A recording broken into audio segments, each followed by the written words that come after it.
I didn't mean for it to loop. I didn't mean for that to loop. Oops. My bad. That shouldn't have looped, but it's okay. How's it going, everyone? The Overwatch 2 drop isn't for another 2 hours, so we got some time to fill. But hey, we got some stuff to watch. We got some stuff that we can watch. Death of a Game, Overwatch 2. Uploaded a month ago. I don't know if I would say the game is dead. I think that's a bit of an exaggeration. Why not? We'll watch it. But first, we have other videos we could watch. What's up, Sirens? Quake 2!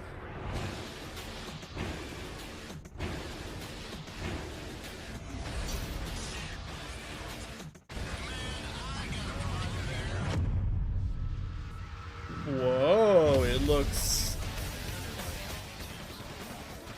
barely better.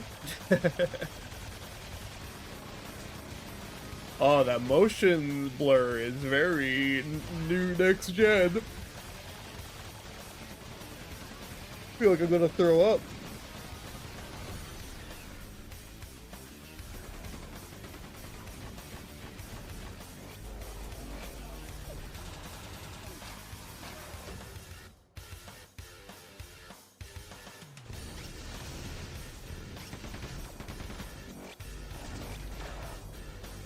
Yeah, I've never played a Quake campaign. I've only ever played the multiplayer.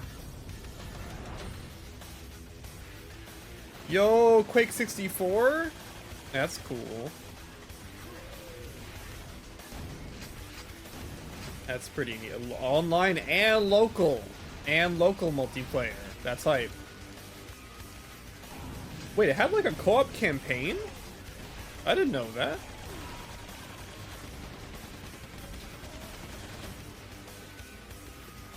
That's pretty hype.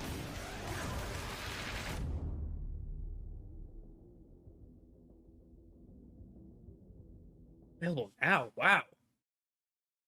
Very fun shadow drop.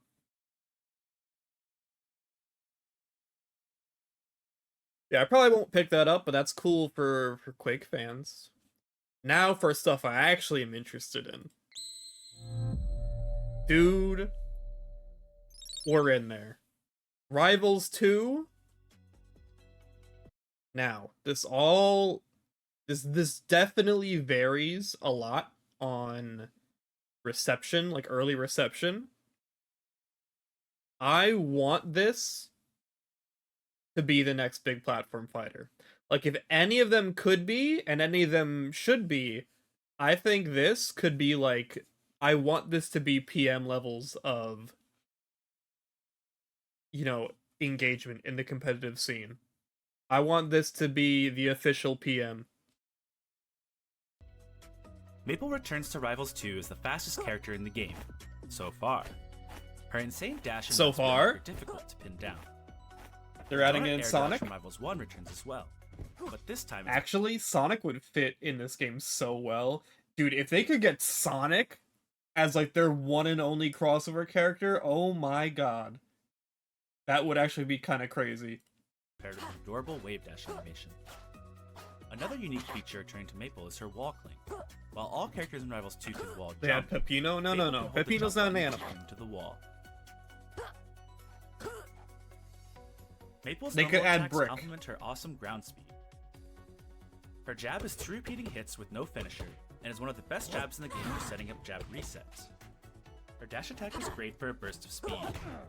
Her get up That attack is a crazy great dash get-off attack. tool, and her ledge attack has more range than any other in the game so far, along with 2 hits that can catch unfamiliar opponents who drop shield too early. A new addition to Maple's forward tilt. Day one strats for real. Unfamiliar opponents? Like, when are you ever gonna hit that in tournament then? That's a weird, like, element to give to her get up attack. Rivals 2 means you can now angle it up or down when attacking. Maple's down tilt is another quick way. Lilac would fit pretty well. Her up tilt actually has a I mean, I don't mind if they don't do crossover characters. I mean, I did love having Shovel Knight in the game. I thought that was really great, but that's just because I love Shovel Knight. Like, if they want this to be, like, their own thing, I'm fine with that, too. Like, if they just want this to be OCs only, like, the Rivals characters are great. Like, I don't mind. Amounts of range, as it creates 2 vines on either side of her to attack up while she ducks. While Maple's ground attacks complement her speed, it's her aerials that push her over the top as a rushdown menace. Although Sonic would be very funny. Start a combo out of a short hop. Her back air has amazing frame rate. Her fair is one of the best edge guards in the game.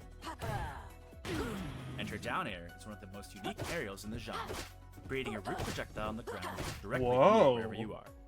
And finally, so what was that? Classic up air Go back, what was that? projectile Enhance. on the ground directly beneath wherever Oh, we got save states.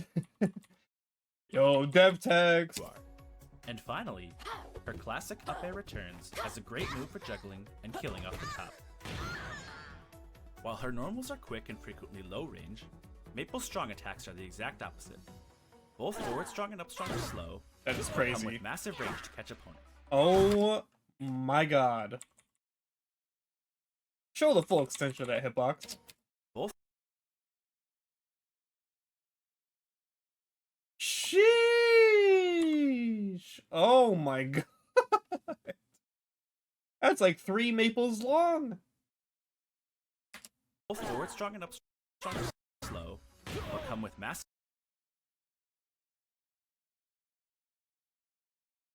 Oh my god.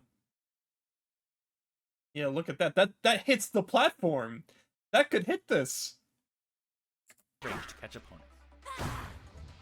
Her down strong has less range, but more speed, and it synergizes incredibly well. Also, people have pointed this out that this is PM Green Hill Zone. Love that. Tech chasing game. This stage. The seed is back from Rivals of Ether. This projectile is the foundation for Maple's. That's what I'm saying. Like, I want this to be like official PM. I love these characters, but I don't know if everyone else loves these characters.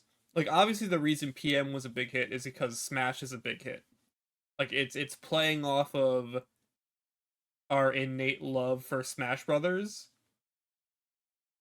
Whereas this isn't. You know, it's its own thing. So I don't know if it will ever be, like, you know, official PM. Like, it's very good looking. Gameplay. Toss it at an opponent to mark them. Once marked, any strong attacks that you land will wrap the opponent. The more damage they have, the longer the wrap. Then it's up to Maple on if she Raster Pog. Foreverly tied up. wants to extend her combo, wrap up the stock. The Watcher's Dash is a fantastic special move for offense and recovery, as she can still initiate a walk lane even though she's in free fall after using this special. Okay. Her forward special marks opponents when it hits, and can even be reversed. Wait, she goes into free fall after using it? That's kind of crazy. Time. Our favorite plant companion is back in Rivals 2. Lily returns with all of her actions from Rivals, including Bite, Wrap, and Parry Stun. Nice. But she also has a new counter where opponents can attack Lily to briefly stun her in order to combat Maple players camping next to Lily and Shield. Oh, nice. Lily will also redirect your seeds up into the air. Will projectiles go through Lily while hitting Lily, or will it stop by hitting Lily? That is another question. If you throw one her way. Like, if I throw Crag's rock at Lily, will it just go through her while damaging her, or will it break on impact? Down special in the air is a downward Watcher's Dash. This special has a brief stall at the start, so it's a great way to mix up your approach. It's also a great recovery tool because you can surprise your opponent on the path That's to the crazy. wall. Why would I do that over fast falling, though? It's a bit weird. Maple's up special I is guess a it's simple yet faster. incredibly useful recovery option. It's also one of the best aerial kill moves in the game. Maple can combo into it, but needs to be confident because she's a sitting duck if it whiffs. That damn sure you can. Maple's recovery gets really interesting when you mix in the tether recovery. Unlike Rivals 1, the current input in Rivals 2 is attack plus special at the same time to initiate a tether. Nice. Love This that. allows players to hold a direction of left.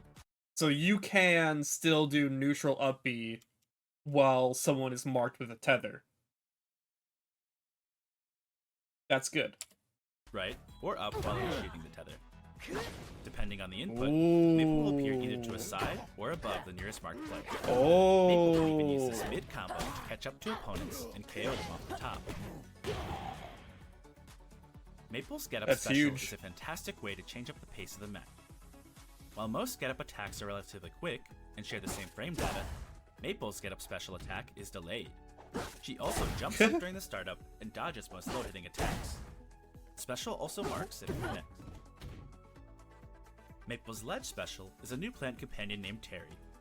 Maple Terry. stays on the ledge, but Terry spawns and attacks Scary on stage. Terry. Maple can throw seeds at Terry to make him attack again, or she can tether Terry after super deep headshot. Wow. Maple's special pummel is another new plant companion named Poppy. Wow. Poppy is legitimately my favorite character in the game now. Maple attaches Poppy to the opponent's back if the special pummel is successful. She can then toss a seed at the opponent to pop Poppy, causing the opponent to be knocked the opposite way they're currently facing. Oh shit, it's like Helga. It's like Helga's slingshot. Maple's speed and her new tools make her quite the threat on the battlefield. We're extremely proud of how she's playing, and we can't wait to see what players can do when they get their hands on Rivals 2 in 2024. Oh. Dude, it's gonna be so fucking good. It's gonna be so good. Oh man. I'm so excited for this game. I'm gonna play this so much. Truly. Like, actually, truly. For real this time. I'm gonna play this so fucking much. I haven't watched the Nasby video yet. I literally have it queued up.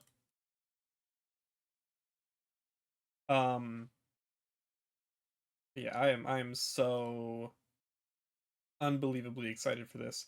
I hope this is like, it's not gonna be. I feel like they would have said something if it was gonna be, but I want it to be early 2024. Like, I want to play this in like the spring. Ugh. But they're being so slow with the character reveals and everything. It's probably late 2024. Man. Man, I want to play it so bad. Send a beta. Oh, you know what? Maybe they could announce a beta in April next year. April 1st. Announce a closed beta or an open beta. Would love that. Or an early access release. That'd be pretty good.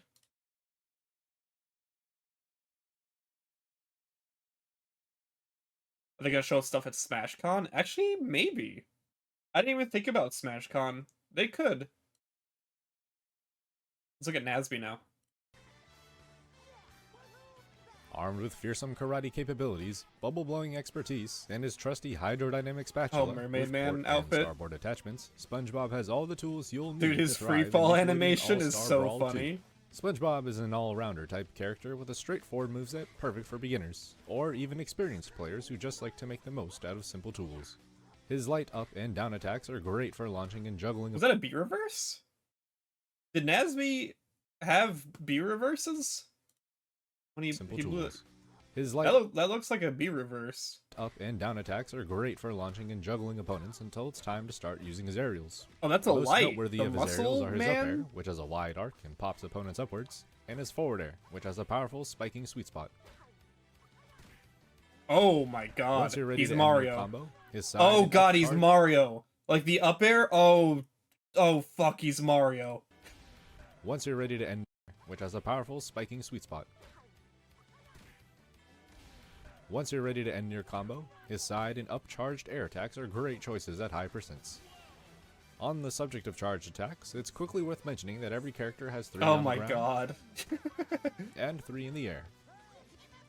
Oh, and they're like different. SpongeBob has Oh, that's relatively cute. short range. And Oh isn't the fastest no, character. he's not in, bros. Oh no, Mr. Krabs.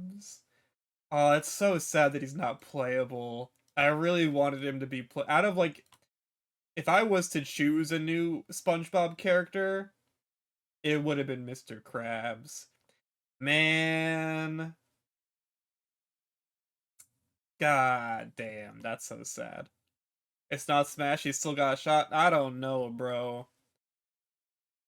Short range and isn't the fastest character by any means, so he mostly has to rely on his God damn, why is April so fast? neutral special, Bubble Blow, to take control of the stage and find an opening. His side special, Fishbowl Strike, can also be a solid approach option thanks to its surprising That's a speed side and special? an ability to absorb a small amount of damage before getting knocked out of the attack. Additionally, Fishbowl Strike can be used as a recovery tool to get a little bit closer to the stage before using his up special. Okay. This move does a good job of covering SpongeBob's head while it's out, but keep in mind you can only grab the ledge towards the end, so don't aim too high. In the event that your aim is slightly off, maybe try spending some of your slime meter to cancel the move and of air course dodge that's to still his safety. taunt. Or better yet, if you're craving something a little more advanced, try canceling the move offensively into You don't care for this, April, after seeing the new movie? Honestly, like, if they were going to completely redo all the characters, I feel like they should have maybe, you know, used a different design for the TMNT characters. Like, either the movie or even Rise. Probably not Rise, because Rise is out the door now. But, like, I started watching Rise because I haven't been able to make it to go see the movie yet. And that show is actually really good. I've been really enjoying Rise of the TMNT. I wouldn't have minded those, like, especially with the magic weapons. Ooh! Leo with the teleporting sword. Oh my god, could you imagine? That'd be crazy. an air strong. Or even better yet, cancel it into his down special, Chef Flip, and combo that into a finisher. His down special is the Chef Flip? If you land a hit with Chef Flip, you can cancel the move immediately. Oh my god. Oh, the stage is the hamster cage when Jimmy turned himself into a hamster? Oh my god. By jumping for those fancy looking combo extensions. And as a nice bonus, it can also redirect projectiles. Oh, cool. If you're just looking for a place to find your sea legs, SpongeBob is a great place to start. Once you get comfortable with the game's mechanics and SpongeBob's own tools, see where your imagination leads you. Chef Flip is kind of crazy. That's a crazy thing to add. On the subject This comes out soon at least, you know, even though Rivals is going to take a while, at least this is coming out soon. of charged attacks, it's quickly worth mentioning that every character has 3 Which is kind of nuts. Like, I am shocked Ludosity was able to pump this out in 2 years. For real. on the ground, and 3 in the air. SpongeBob has relatively short range and isn't the fastest character by any means, so he mostly has to rely on his neutral special, Bubble Blow, to take control of the stage and find an opening. Is this the same day as His Mario side Wonder? special, Yes, it Fishbowl is. Strike, can also be a solid approach option thanks to its surprising speed and an ability to absorb a small amount of damage before getting knocked out of the attack. Additionally, Fishbowl Strike can be used as a recovery tool to get a little bit closer to the stage before using his up special. Oh, he still has This move does a good job of covering SpongeBob's head while it's out, but keep in mind you can only grab the ledge towards the end, so don't aim too high. In the event that your aim is slightly off, maybe try spending some of your I'm slime pretty meter sure to it's the cancel same move day. and air dodge to safety. Is it not? Or better yet, if you're craving something a little more advanced, try canceling the move offensively into an air strong. Or even better yet, cancel it into his down special, Chef Flip, and combo that into a finisher. If you land a hit with Chef Flip, you can cancel the move immediately by jumping for those fancy looking combo extensions. And as a nice God, he bonus, it looks can fun. also redirect projectiles. If you're just looking for a place to find your sea legs, SpongeBob is a great place to start. Once you get comfortable with the game's mechanics and SpongeBob's own tools, see where your imagination leads you. I like these. That was a nice video actually. They stepped up the production a lot for the character breakdowns. The character breakdowns in Nazi 1 were a little. They felt a little I don't want to say amateur, but very low key. Whereas this feels like I get a lot more insight into the character without having like every single thing about them spoiled. I like that. Alright, hey, we're playing this later. We're probably not gonna watch this whole thing. If I'm not gelling with the video like right away, I might not watch the whole thing. But I think it'd be funny to watch this right before playing it.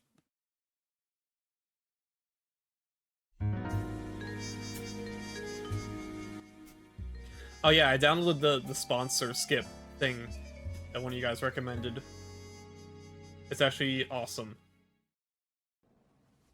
Overwatch 2, an all-new sequel to the world-famous, world-igniting Overwatch 1 that was set to introduce an all-new PvE and hero mode component to the game in a way never done before.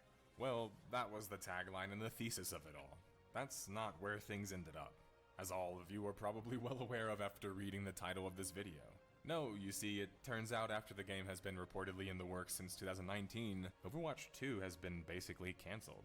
Yes, there will be fans in chat discussing how the PvP mode is still existing and counters this notion, but the entire point of Overwatch 2 was the new PvE hero mode and content. Hundreds of missions, hero missions, and cooperative content, mostly if not all gone. And yet, here we are. Blizzard is seemingly bent on pretending that nothing happened, with their recent showcase at the Xbox Game Show where they unveiled their paid PvE content and teased a new hero. But I won't pretend it didn't happen. I was The there OG testing Vision, Overwatch since yeah. closed beta, and I got to top 500 and even won a LAN tournament. I was Yo. in the trenches and seeing the foregoing of development. The on Overwatch fucking suitcase computers, so 1 funny. for another game was puzzling even back then. If this is Overwatch 2, a major sequel, it might be one of the worst, highest profile ones we have ever seen and witnessed, all things encompassed. This is quite clearly Detectives a special episode. I mean, I've already got the jazz going, and I don't even think we have ever gone through a timeline like this before, with such preconceived notions of chaos and failure wrapped up so deeply into everything. But that's because Overwatch 2 was a colossal failure, and despite what White Knighters in the comments might try, keyword, to argue, White this Knighters? entire video is going to be dedicated to outlining What? through the usage of the game's historical timeline and evidence we gather along the journey. The You ever various think about how, like, there's too many YouTube videos? You ever think about how, like, there's too many people talking on YouTube? I was thinking about that the other day when, like, I see, like, all these Pikmin 4 videos that are basically just, like, the same thing. Just, like, these super highly edited, highly scripted videos that just kind of explain what happens in the game. I miss Let's Plays, bro. failures of the game culminating to a colossal one just recently. So strap in, detectives, we have quite the story to unravel here. To disclaim things too, my allegiances are to the betterment of the gaming industry as a whole. To everyone asking me to be less mean or critical, well, I'm just letting you know that that's utterly trite, and not Like, here's the thing: is utility-like what in is this video about this to say? reaching my You know? goal. Detectives have never really been universally liked. I mean, we're shaking cupboards and pulling back rugs after all. Anyway, thanks for the support as always. You guys personally requested this investigation, so let's get to the case.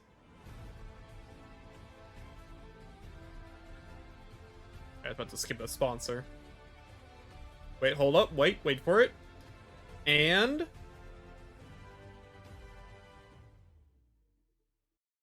sponsor The story skip. of Overwatch 2 Let's go. unsurprisingly starts with the previous title, Overwatch 1. The mere announcement of a sequel would send shockwaves through the community. Not just because of the hype and possibilities, but because Overwatch 1 was only a few years old at this point, and at that point had been largely abandoned in terms of large or even moderate updates. This much was admitted by Overwatch's director Jeff Kaplan later on, but the whole idea was that Overwatch 1 was on the rocks because the development team was secretly cooking up Overwatch 2 behind the scenes, and it was gonna change everything. Overwatch 2 would be finally capitalizing on the long-standing and incredibly well-done lore and art that Overwatch featured for many years, including the trailers and the different shorts. With the addition of the game now having Man. a story mode, they could really leverage this. This would include story missions, unique hero missions for each hero, and according to Forbes, Overwatch 2 was set to have I don't know if that's what they said. Like, the hero missions weren't for each hero, it's just a thing that you played with any hero you wanted.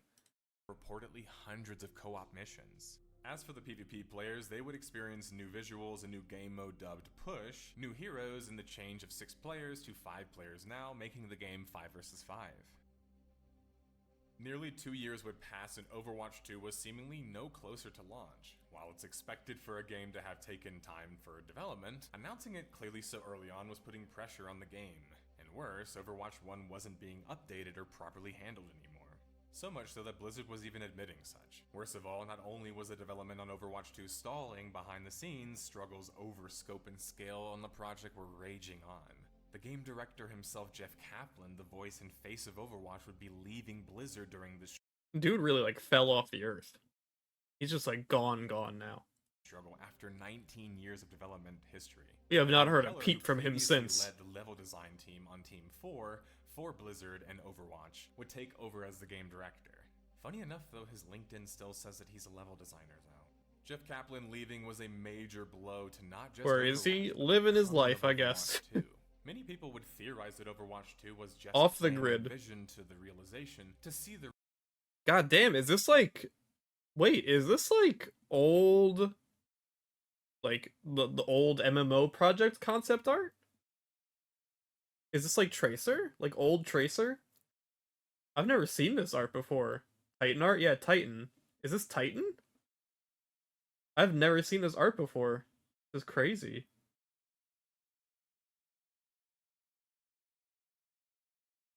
realization of what was Project Titan, Yeah. the previously failed online FPS project that from its ashes would birth Overwatch. Wow. Many people felt that with his departure, that dream officially died. That being said, there is also an insane amount of character worship that goes on in America, and specifically with Jeff Kaplan. Now, it's less that he's secretly this bad developer that I'm going to unveil or this asshole or whatever else, but it's more that just his strengths also come with weaknesses. And for the kind of game and money that Activision Blizzard was trying to make, perhaps Jeff was just the wrong tool. With more time and resources, could Jeff maybe have accomplished his vision? Perhaps, but the deck was stacked against him ever since Kotick took over Blizzard. And well, after you see of what became of the monetization for Overwatch 2, it's hard not to see it as a battle that Kaplan ultimately lost, whatever the true story might be. He was the one holding down the line, and then after he was gone, the floodgates opened.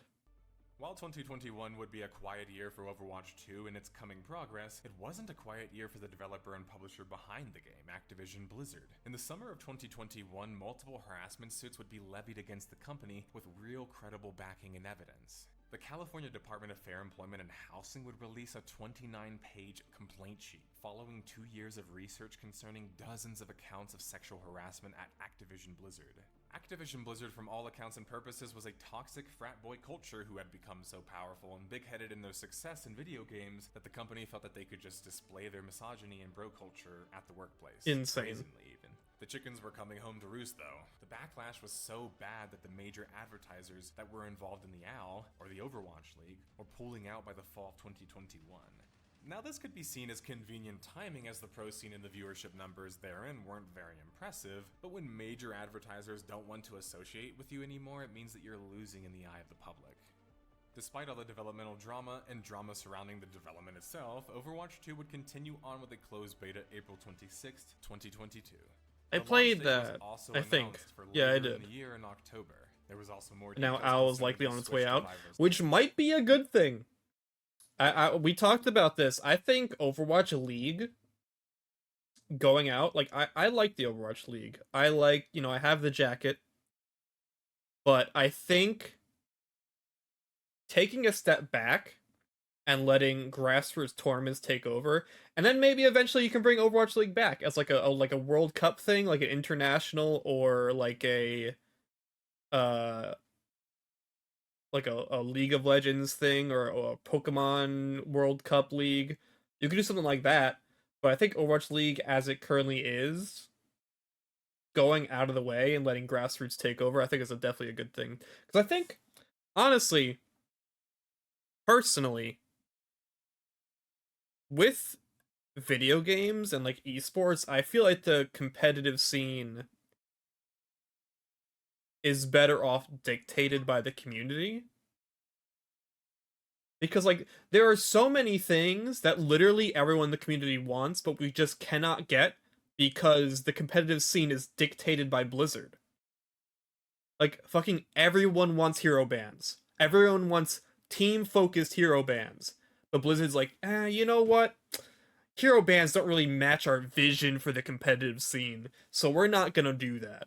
I was like, no, it's not how that works. Come on.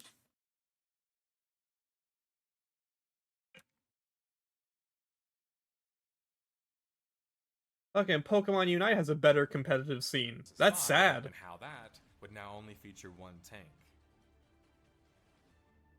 The biggest drama yet concerning Overwatch 2 itself, not Activision Blizzard and the development team, would be related to the monetization of the game. Due to European law and pressure globally, Activision Blizzard was forced to redo their approach with loot boxes. This was a perfect opportunity for them to devise a new scheme to make money off of their customers, new or old. With the Battle Pass system, new heroes like the support character Kiriko would now be locked behind, requiring players to greatly progress through it and or purchase the Battle Pass. To make matters worse, people did the math on how long it would take to grind both Kiriko herself and all of her cosmetics, and the math was staggeringly high, reportedly taking 5 years of grinding at a normal pace to complete. Previously, Overwatch was a box price with loot boxes for skins, but to be honest, as a longtime player, most of the other longtime players like me already had most of the skins that they wanted without having to spend money. With the new system, heroes would be locked behind a paywall, bringing a different sort of monetization the game had never seen before.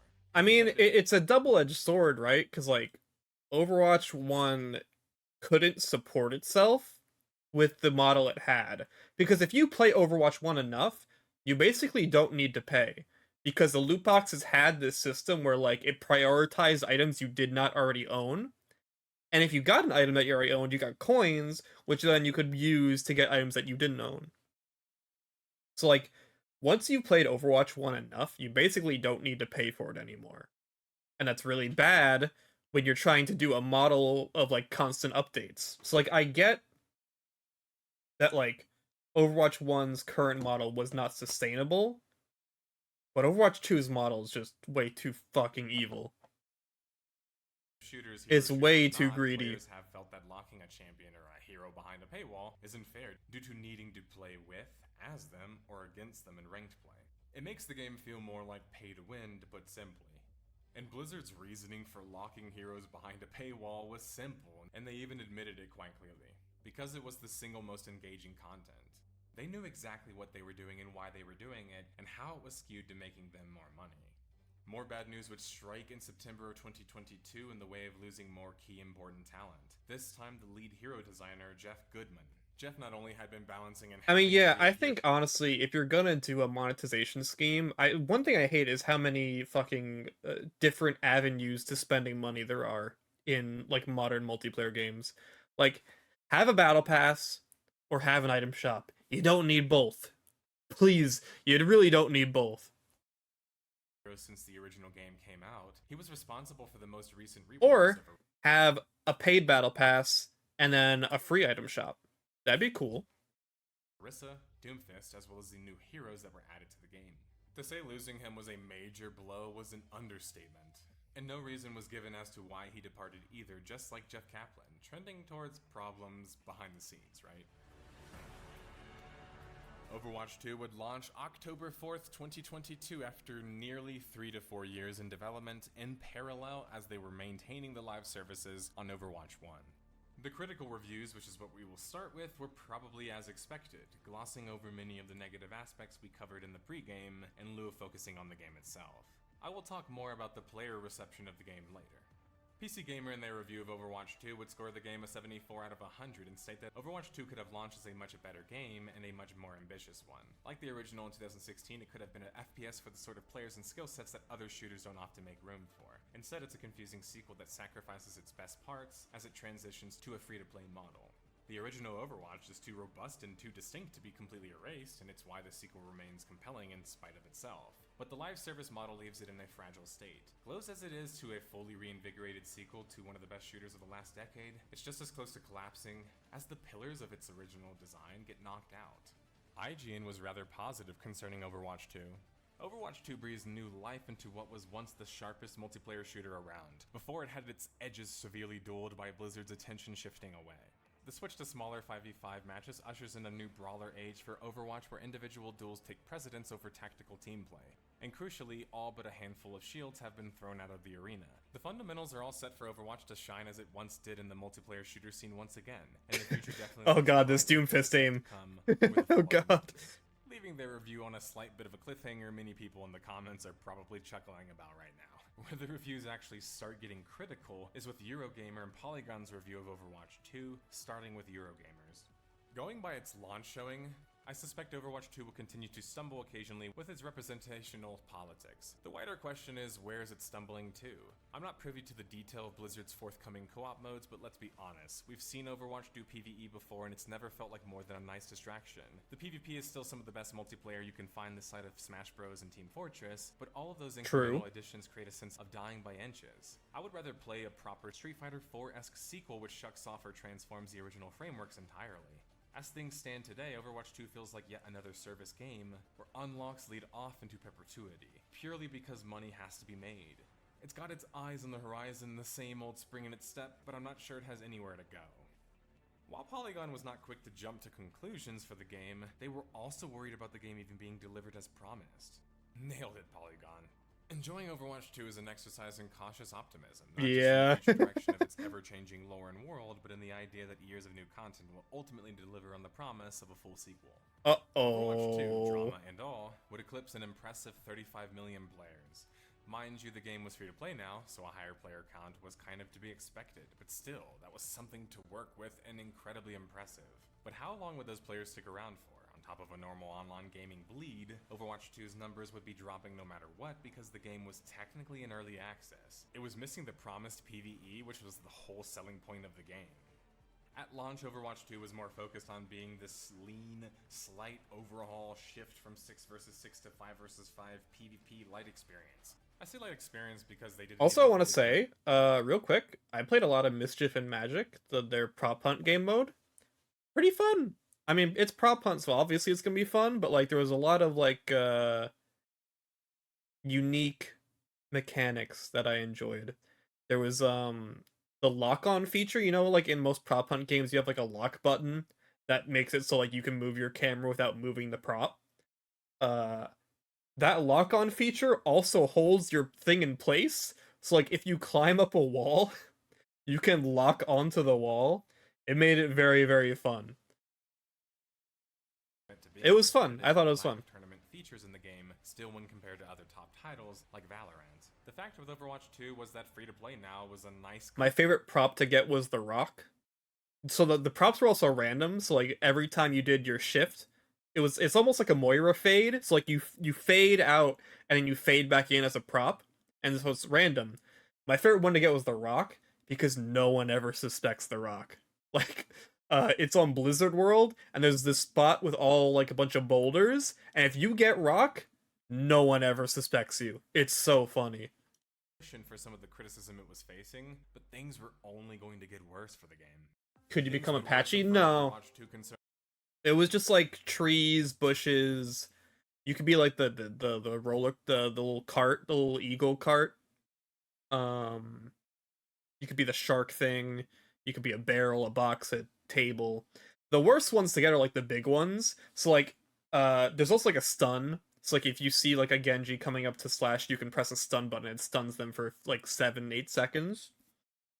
It's the worst when like you stun a Genji and you fade out and you become like the biggest fucking thing imaginable as you're trying to escape.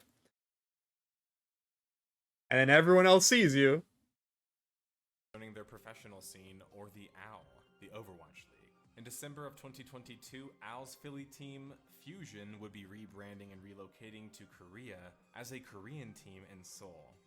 Now this might seem like an incredibly random for people not following the OW, which is most people, but during the pandemic, as I covered in my first video concerning Overwatch 1, the professional scene for Overwatch 1 was in turmoil. The entire premise of the league was to be like a traditional sports league, where major cities would have their own teams that must be franchised, aka purchasing a team slot to make a team. As much as many outlets would like to fluff the story for Activision Blizzard concerning the pandemic being the culprit for the esport dying, the truth is that the esport was never really alive in the first place. It was a forced esport that was artificially created. Activision Blizzard never let Overwatch grow competitively, organically, and the best times were in the original beta because this is the time that we were organizing our own tournaments and doing things grassroots. This is why Overwatch League dying is probably a good thing. When only a fraction of your population plays ranked, we can take over the competitive scene again. We can make our own rules. That'd be great. Even then, a smaller fraction who does competitive gaming or watches it, it's going to be hard to build this entire traditional sports-like league concept. Especially when esports is online and trying to force local brand appeal into esports, it just doesn't really make sense. It straddles on borderline delusion when you realize that Activision Blizzard was promising its investors $125 million in revenue by 2020. I mean, there are a lot of people that like Overwatch League. I like Overwatch League, but it's not as good as like a grassroots thing. Franchise slots were still costing $20 million. Where was the money? Where were the viewerships? Because it wasn't in esports, and it certainly wasn't in Overwatch. The reason that Fusion transitioning to Korea is a significant thing is that because the majority of the professional players and the general player base in Overwatch are Korean and in Korea. It means that the entire premise of the OWL in the US and the EU, where they have this massive important sponsorships and investors set up, it's basically becoming null and void, with competition moving to Korea for better pay and opportunities. I actually think that Activision Blizzard could kind of save the esports scene slightly by just leaning into this and creating an online GSL-like league like StarCraft had. I mean, can we point out more of the absurdity about the whole copy traditional sports thing? You might be thinking like, oh, a Philly team moving to Korea. Wow, that sounds like a TV show. Like that one. There was that one thing where Apex came back. I think it's because like Overwatch League got delayed or something, so they brought back Apex for a little bit. God, that tournament was so fun. So many people were watching too, and they had hero bands. Oh my god, that tournament was so good. It wasn't like a real tournament, it was like an exhibition tournament. But, like, it was so good. It was on Twitch. So many people were watching it. They had the fucking music that says I get it, and everyone in the chat goes, I get it. And they had hero bands, and it was amazing. Except that the team is freaking Korean. But that's probably just a coincidence, right? What about my hometown city, the Houston Outlaws? Ah, okay. So best case scenario, Overwatch 2's esport is still kicking, technically, just in Korea. At this point, it feels like Activision Blizzard just doesn't want to take their ball and go home for fear of that walk of shame. Because it's one thing to be optimistic, but when you don't have any results, it starts to tend towards delusion. Which is what I'm inclined to believe personally. I spoke about Overwatch as an esport in my previous Death of a Game, and to quickly address my personal beliefs on such, given my history with the game, I think Overwatch might have had the potential to become an esport, had they let the game grow organically. This is not just important in developing a scene who plays or watches the game, but also in developing the appropriate rule sets and game modes that people prefer. Instead, we were— I think a lot of this is Blizzard still being salty about Dota. I think like the feeling that they need to control absolutely everything is them still being fucking salty that they lost out on Dota. Kind of all shoehorned into running with default modes that the game came with, that they ended up kind of removing for the second game, by the way. And these modes weren't really suited for competitive play. No other major shooter has them. And then there's this whole information overload problem that I told you guys about previously, especially as a tank player who made it to top 500. For the vast majority of people watching Overwatch at a competitive, let alone pro level, they have no idea what's going on, even for experienced players. There's so many particle effects on screen and things going on between 12 players that it's overwhelming for the majority of players. When you compare this to traditional sports, it's a world of difference. You know that in basketball, when the ball lands in the hoop, it's a bingo. You get the idea. That's why Activision Blizzard was better off comparing esports to the UFC or MMA or something more avant-garde and less mainstream that had more unique rules and formats. How the UFC, as a lifelong martial artist who's been watching it since 2004, went about advertising to a broader audience was taking highly skilled and experienced commentators and having them break things down over time. Over the course of many years, this led to just a higher general education. The issue with Overwatch was actually concerning commentators, which, sure, there were some good ones like Reinforce, who was there since the inception of the game playing competitive lobbies with us, so I know he had a high level of skill and knowledge, but the majority were just fans who didn't particularly understand the game very well. That's again, because most players playing Overwatch don't. Overwatch feels like you're playing TF2 or a MOBA in some cases, or even a classic competitive shooter. But the reality is, you're playing a team-based game built on being a team-plays game that was even built on the precipice of being a even more team-based game originally. But it's still built for being a team-based game. It's actually one of the most snowbally games I've ever played because of the way it focuses on team fighting and team movement so much.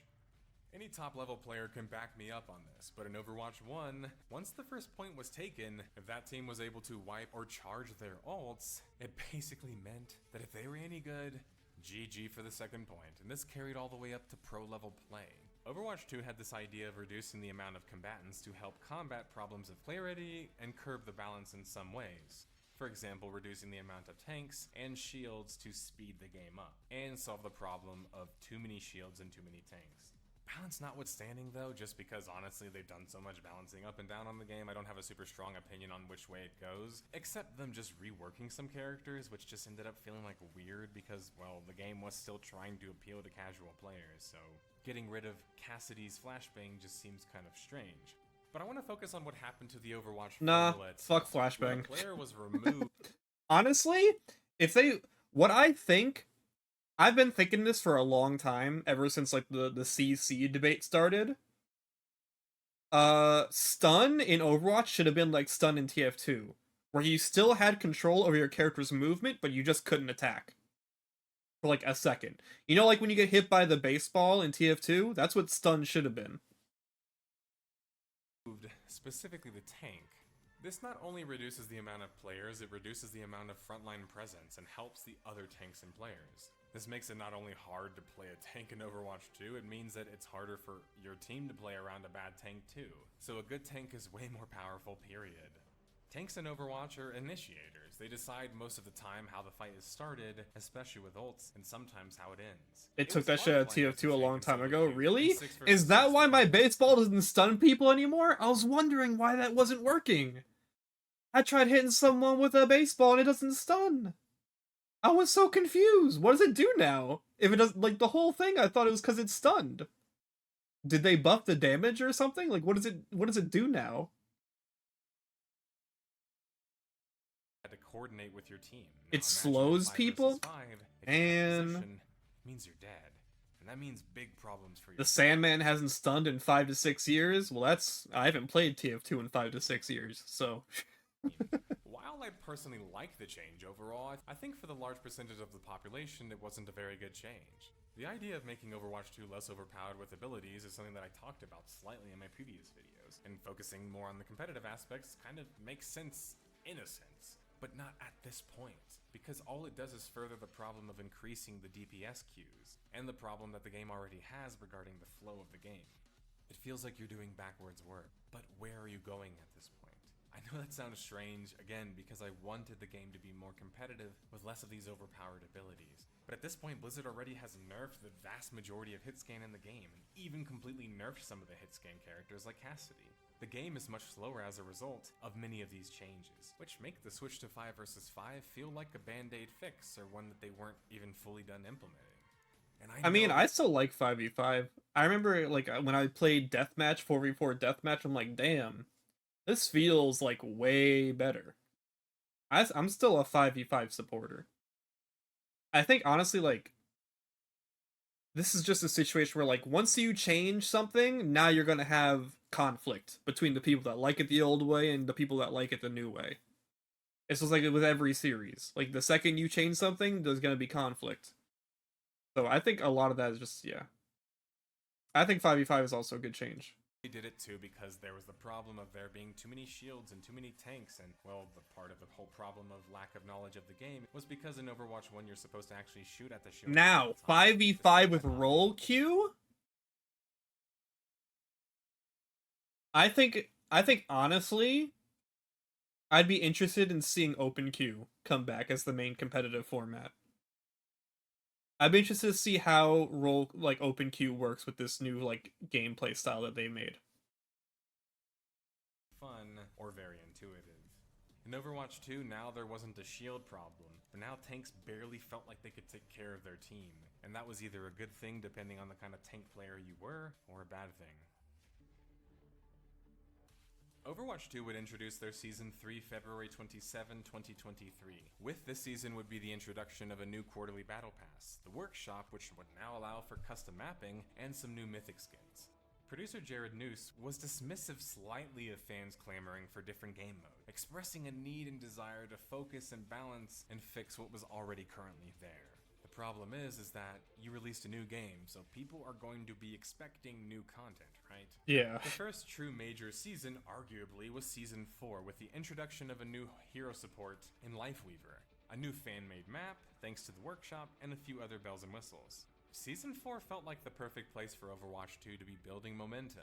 It was problematic that they still hadn't brought in their promised matchmaking changes and fixes to the game, further hurting God, the Lifeweaver sucks. population, but I making- think Lifeweaver sucks perfectly. Now, let me explain. I think Lifeweaver is honestly where support power should be. I don't think Lifeweaver is bad. I think every other support is just way too good.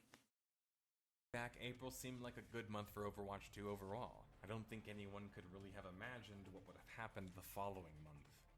A dagger of an announcement. Yeah, what Soul said. The fact that they keep buffing his healing instead of buffing the fucking pedal platform, I hate it. Like, buff pedal platform. Pedal platform sucks. That's the one thing that sucks about him. Pedal platform has, like, negative utility. I literally only use it to rocket jump. Would hit the web May 16th, 2023. Overwatch 2's PvE hero mode with the RPG-like missions and progressions and talent tree system would be cancelled.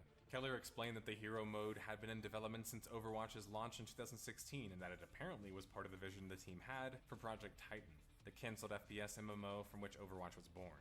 Like the article states, the hero mode was a remnant of Project Titan, and it being cancelled was Keller and the team putting to bed the dream of Project Titan, period.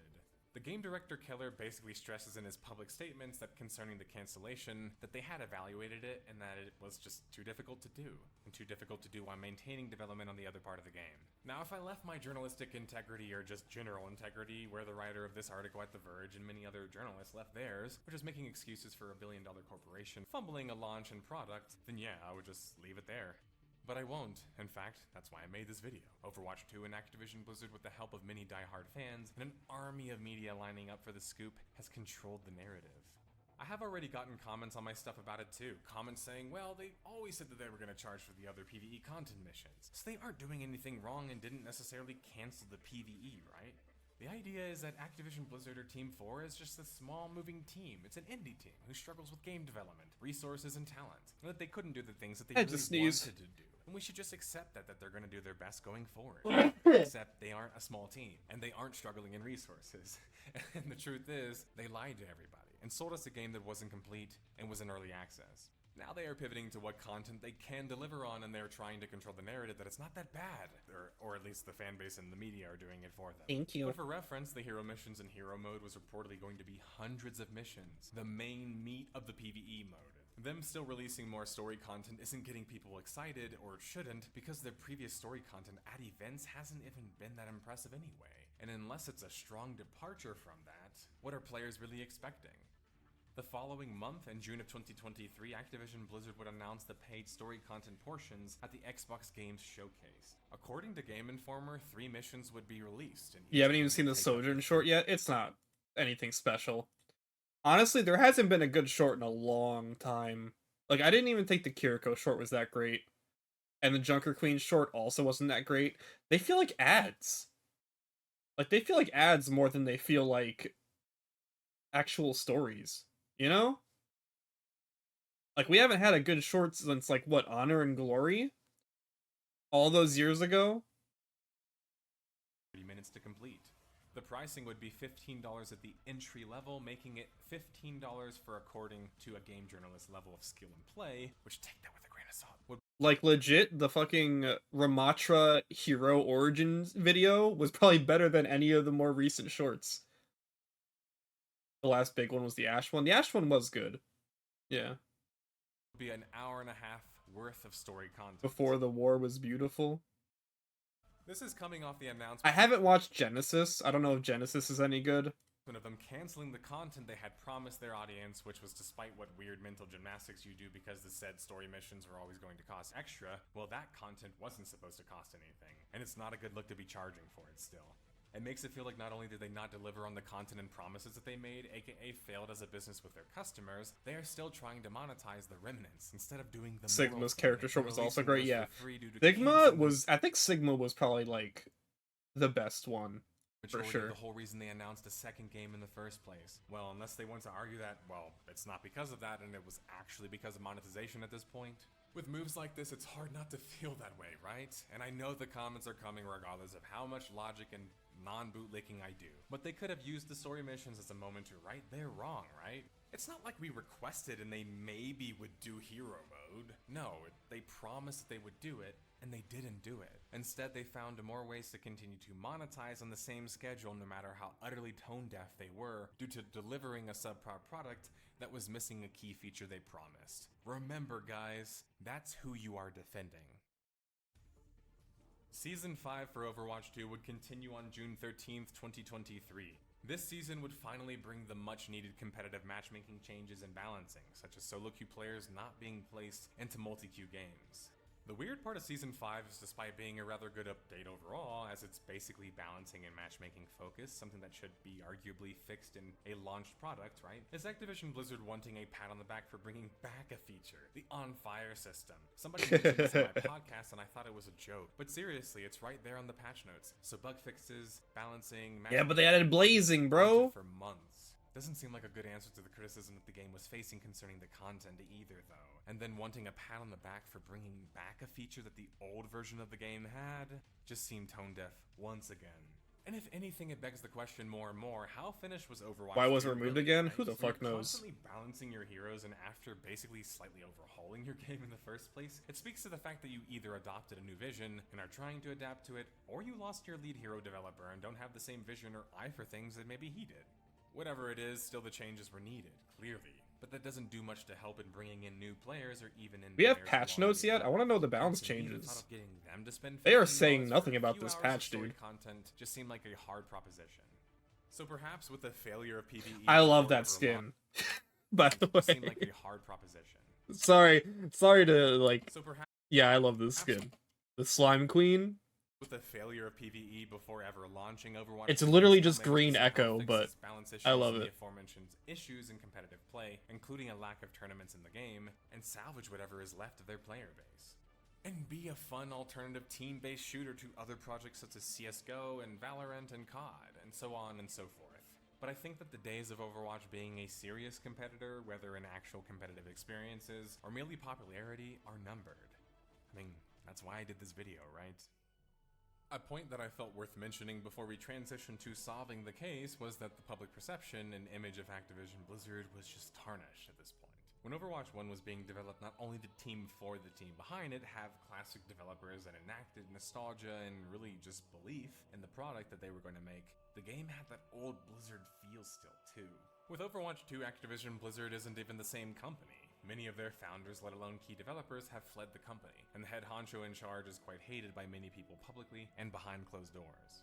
This is going off of hundreds of comments that I received when I asked for fans' perspectives on Overwatch 1 and 2, and Activision Blizzard, and the drama surrounding all of them. I got so many examples I couldn't even fit into this video. I mean, for example, shout out to Ool, who talked about NetEase and Blizzard's 14-year relationship falling through. Or all the other dramatic stories that I was told, like the Blitzchung thing. There's just too many to even fit into this video, sorry guys. And not just from journalists either, but also from diehard passionate fans of the game, expressing their feelings of betrayal that they had for a company that they grew up with essentially. It's hard to imagine Activision Blizzard being able to effectively or easily transition from this failure without doing some serious house cleaning or reflecting publicly. Because behind the scenes reflecting isn't good enough anymore. If Activision Blizzard wants us to believe that they can still do the same quality, they have to show it to us. But it's disheartening to see so many emails telling me that it's one thing to have them fail at so many hurdles, but it's more that they just can't trust the company themselves to do things morally, ethically, or in the best interest of the game. That is broken trust, and that's a hard thing to mend, and sometimes you never really can. Blizzard really did become Activision Blizzard and then some, the authors of their own story. I don't get that reference. Any WoW heads? Any WoW heads get that reference? The music is playing and I have spent more time than usual on such a short timeline, but I think we can say that Overwatch 2 was a special case, right? But a case nonetheless. So let's put it to rest. What are the largest contributing factors for the game failing? Blizzard would cancel the hero mode, over-monetized and under-delivered. The majority of the original and top talent fled. Overwatch 2 is just half-baked. the competitive scene has Glad this was an hour-long video essay. Blizzard- Yeah, this video was actually pretty good. Very well spoken. Obviously, like, there wasn't a super... like, it was very rational, too, you know? It was very rational. It didn't feel like just a fan whining the whole time, or like a hater whining the whole time. It felt very rational, very well spoken, very well written, very well researched. Yeah, that was a good video. has tanked their likability past a point that whenever they made new announcements, people were just making memes about it. Overwatch 2 still exists, everybody. I'm well aware of that. And likely will still exist until Activision Blizzard is done squeezing more money out of it. Now, I have no desire to return to that game, or don't really see a path forward for them past being quite the niche title. Because I think pulling a Final Fantasy XIV, which is what people constantly echo in my comments anytime a game fails, takes humility in admitting that you messed up. And nothing about Overwatch 2 feels that way. Because then they would have to essentially admit it was done largely for monetization reasons. Hence the major degradation in quality and expectation. I'm inclined to believe that some developers would rather leave than even have to talk about that. And they probably did. But I digress, detectives. We must move on to the next case no matter how personally invested into this one we might be. Because games and companies are always dying, and we need to find out why. Thanks for watching. A time shall come Oh, when history's greatest what is warriors this? will clash on an unending battlefield. What is this? I don't know that one.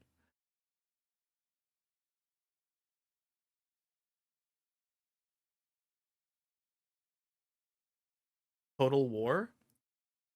Oh, okay, I see. Yeah, he uploaded it recently. Oh, he did one on Halo Infinite. Oh, no. Oh, no. Damn, he has a lot of these. Spiral Knights? Spiral Knights died? Fusion Fog? Damn, so many games be dying. Lego Universe? Dude, I remember Lego Universe. I got into the beta for that. I used to be a big MMO head. I used to always be playing new MMOs. I think it's just because like it was like the one genre that was like consistently free, and I was a child that did not have money, you know.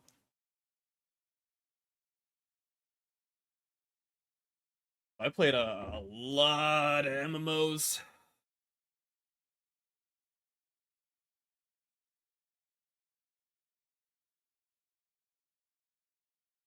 Enough about dead games. Let's look at some Gamers! news games. Ciao! Yasu! And other European greetings. Here's a hot tip. Literally, don't go holidaying in Europe during the hottest recorded month in 120,000 years. I swear to God, stretches of my trip felt like I was vacationing in an air fryer. Shit got so bad that the airport... My 7-year-old self was going crazy on Toontown. I love Toontown. I played so much Toontown. I played so much fucking Habbo Hotel. I played so much Club Penguin. I played so much Maple Story, so much Mabinogi, so much Gun, which I think was Nexon's Counter-Strike game. Whatever it was. I played so much of that. I played a little bit of Vindictus. I literally went to a website called... I forget what it was, but it was literally a website about... that just listed hundreds of free MMOs. And I would just scroll and be like, huh, that looks interesting. Click. Let's try a new free MMO. Fly FF? I was mad as hell when I downloaded that. The game is called Fly FF, and you can't fly until like level 30. Come on. I was meant to land in Sicily burned down. I'm not even joking, by the way. Go look it up. Catania Airport fire. I had to cancel my whole Sicily leg as a result. Now I will never see the house that Mario and Luigi were born in. I'm very disappointed. But yes, I am back. Fresh-faced, sun-kissed, and approximately 16 kilos heavier. It's the winter weight that will get me through the upcoming release season, since I plan to spend the next 3 to 4 months in my dark man cave playing video games, eating and sleeping only during loading screens. Hopefully, Starfield recreates those legendary Morrowind on Xbox loading screens. That way I can sleep, 12 hours a day and put on another 16 kilos. While I've been away, Austin has been holding down the fort, and it's been nice to see everyone immediately cast me aside in favor of the younger, hotter model. I gave you the best years of my life, and this is how you repay me? Did Fallout 76 mean nothing to you? Anthem? What about the boat metaphors? Surely you still feel something for the boat metaphors?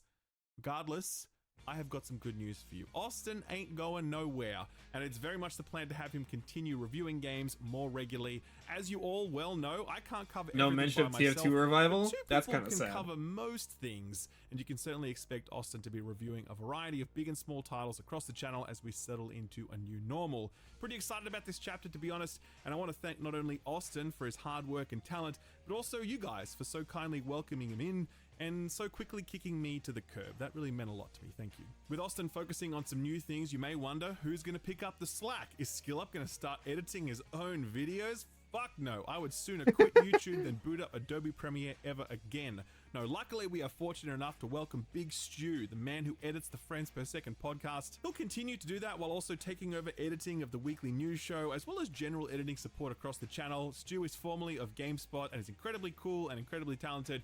Very happy to have him on board, and I hope you guys will make him feel as welcomed and as appreciated as Austin felt while he edited this show these past 2.5 years. Alright, well that's all the channel update stuff and preamble done, so what say we talk about some gaming news? It's been a hot minute since we've done that, so forgive me if we reach a little further back than a single week. I think it'd be cool to have a look at the biggest news stories for the past month. Dude, Cash was telling me that this game is GOATY.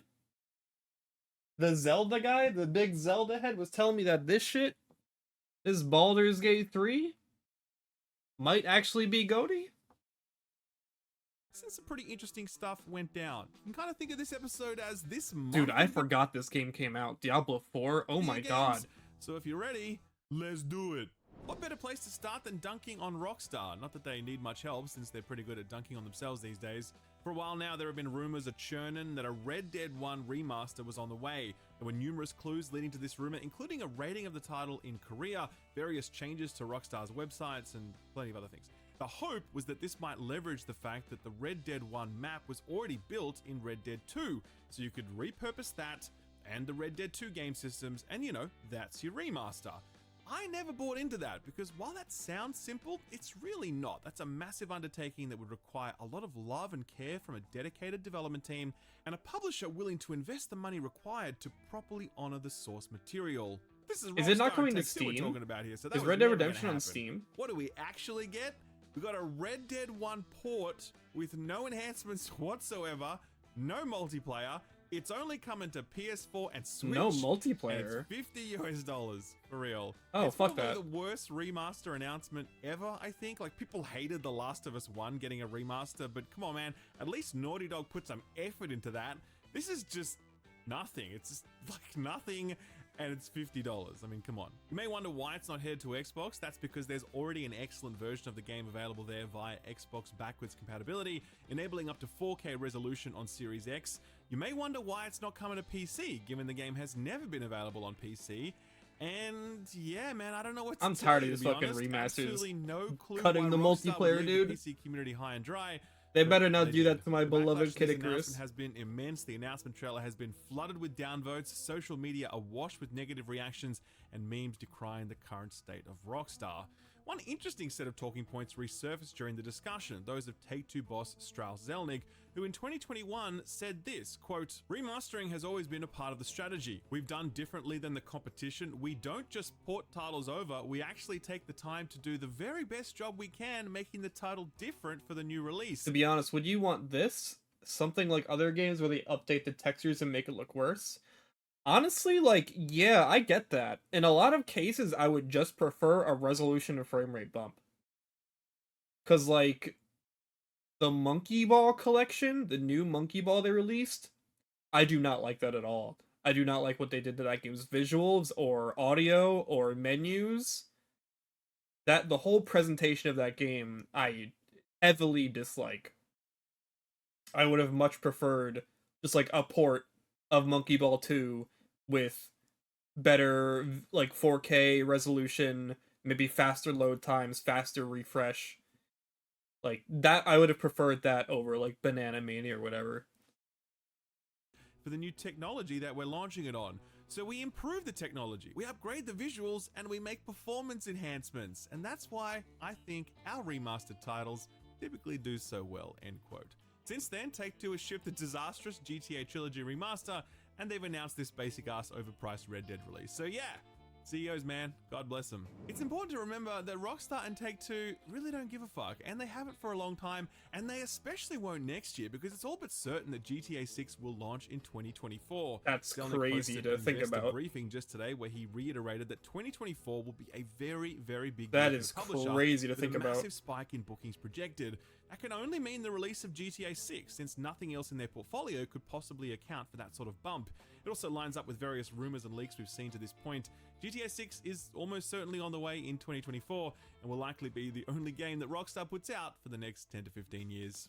Speaking of earnings calls, EA held one as well, and they're doing pretty well for themselves, though wouldn't you know it, a lot of that success is owed to a single-player, offline game with no microtransactions. EA's net bookings grew 21% year on year, with EA attributing the bump to Wow. Star Wars Jedi Survivor, which had its fair share of technical problems, but was an otherwise I'm telling great you, bros, the EA resurgence. EA is doing some pretty good shit. I hope they have Joseph Fares' next game on lock, because the world could always use some more Joseph Fares games. video game. As I've said multiple times before, EA's sports business continues to be a dumpster fire and a microtransaction hellscape, but their single-player focused core games like Dead Space, Jedi Survivor, and Wild Hearts are all shooting at the right stuff, so it's nice to see commercial success for this strategy because it's better than the alternative. From exceeding expectations When EA said that they didn't want to be labeled the worst company in the world anymore, I guess they really meant it. to never, ever meeting them, Square Enix also held an earnings call recently, and true to form, they're not happy with how well their games are selling. Bloomberg is reporting that 3 people who attended the earnings call have all said that Square Enix president Takashi Kiryu indicated that Final Fantasy XVI did not meet high-end expectations.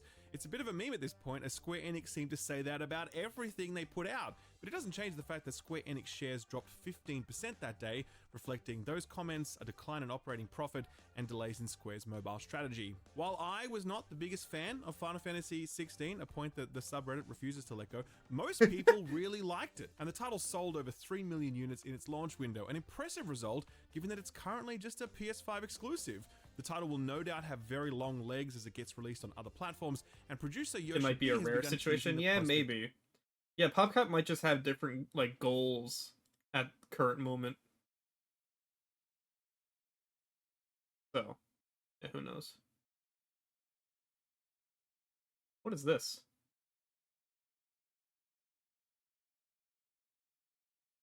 Oh, what did you post? Oh, that TMNT. Okay, yeah, it's fucking pizza on a sewer.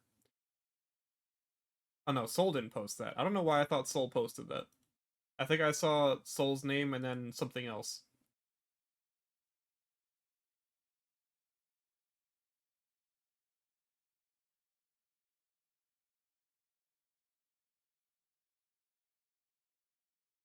Nothing, never mind. Don't worry. DLC, That's Soul. saying that the company was currently considering it, indicating that we shouldn't expect anything anytime soon. But it's I pretty think I happy saw your name in a Discord thing and then immediately swapped to a different channel and saw a message of like, Soul, why'd you post that? some point. Interesting tangent to this one, Platinum Games Vice President and action games savant Hideki Kamiya has said that he thinks Japan should be proud of the term JRPG. It follows Connect your Steam account to Battle.net. I should do that.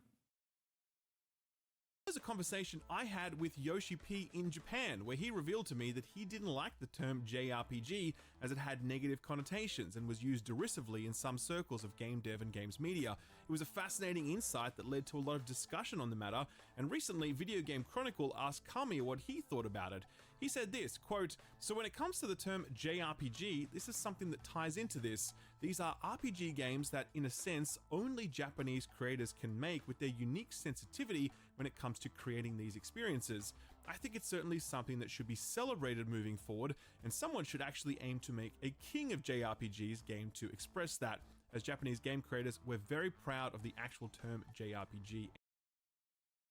I mean, but has Kamiya made an RPG? I feel like someone that like works on RPGs would maybe, you know.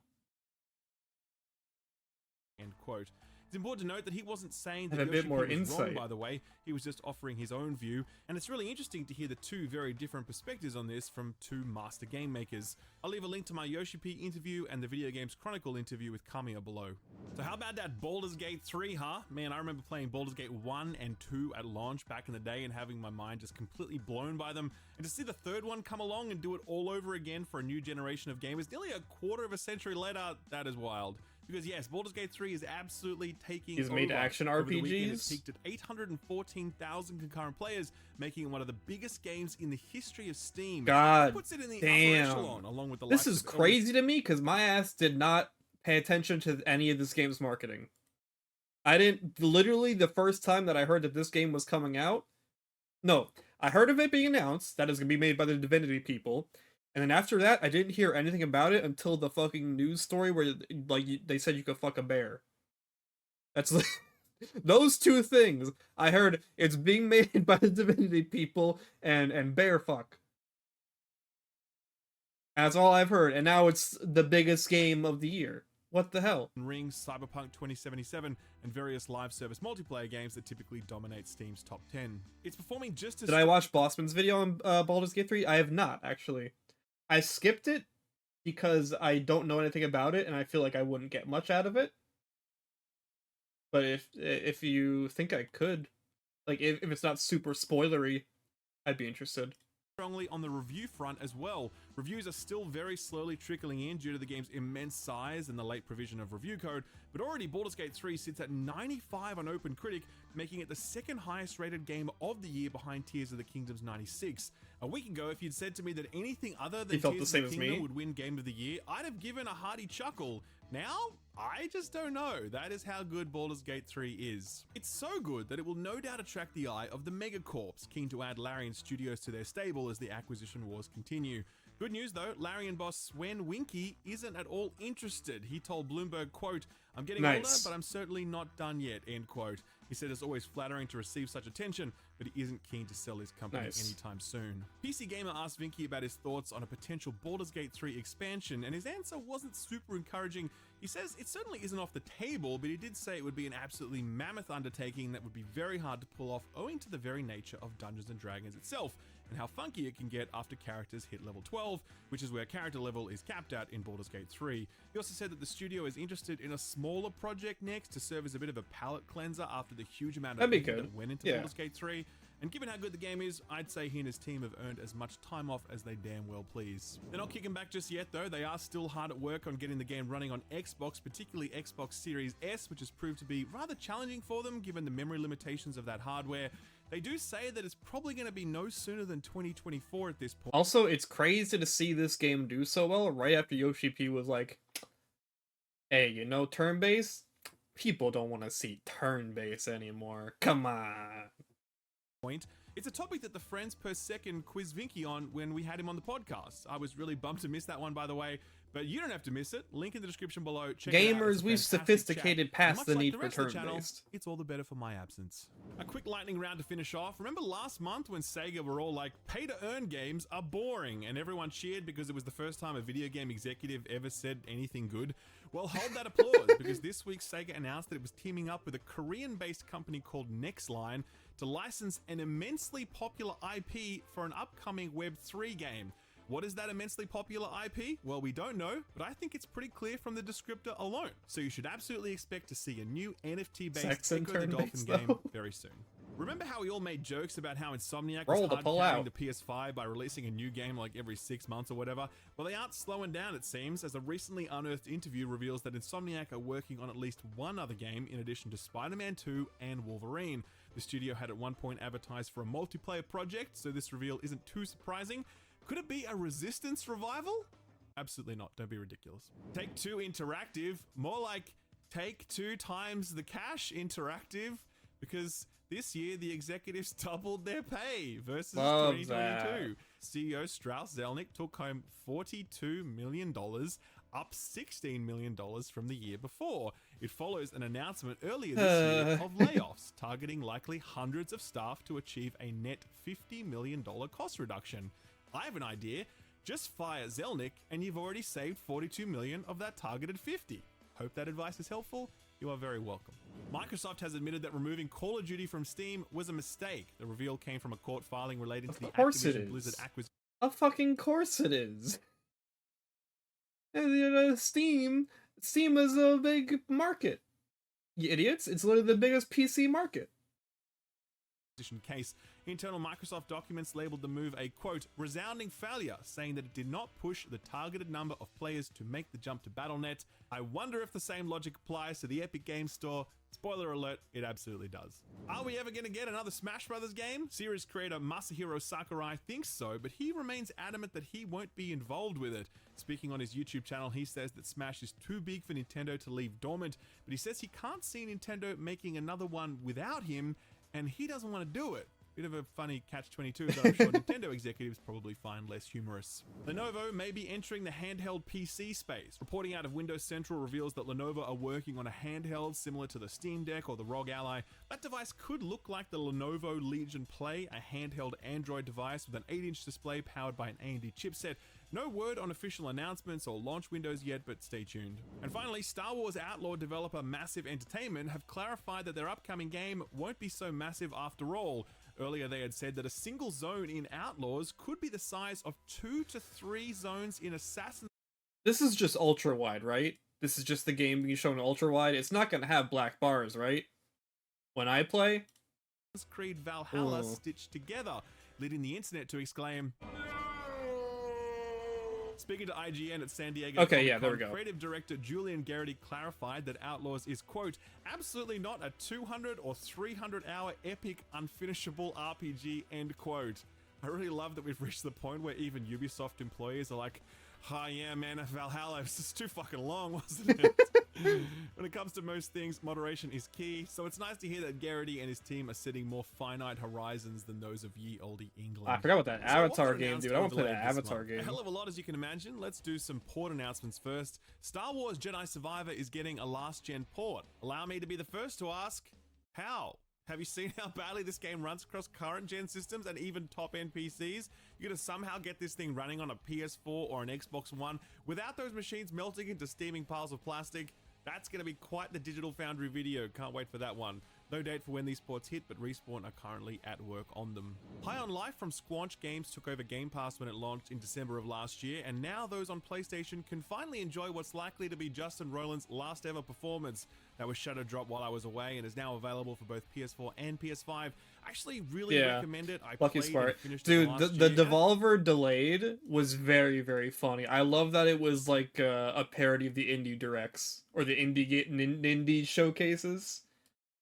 That was very, very funny. It's a good time so long as you're into that whole Rick and Morty style humor. Everspace 2 is coming to consoles on August 15th. After a very successful early access period and an even more successful PC launch, the space shooter will make its way to Xbox and PlayStation. No word on a Switch port yet. Saints Row, oof. Solari sad overview? tale, given that it effectively led to the shuttering of Volition. Do I want to watch that? Honestly, we are like 30 minutes away from the game, from the update being out. I think I might honestly just go into training mode and figure it out for myself. Yeah, at this point, I think I'm good. Maybe I'll watch it after. I'll watch it after in case there's like intricacies he goes over that I didn't realize. But like for now, I think I'm good. And likely the end of the Saints Row franchise as we know it. If you're looking for one last hurrah though, Thank you for the game's link, third and though. final I DLC appreciate it. arrives this week. It's called A Song of Ice and Dust. Hopefully it concludes things better than A Song of Ice and Fire did. Not for nothing, but Saints Row is also headed to Steam on August 24th, the one-year Epic exclusive agreement having expired.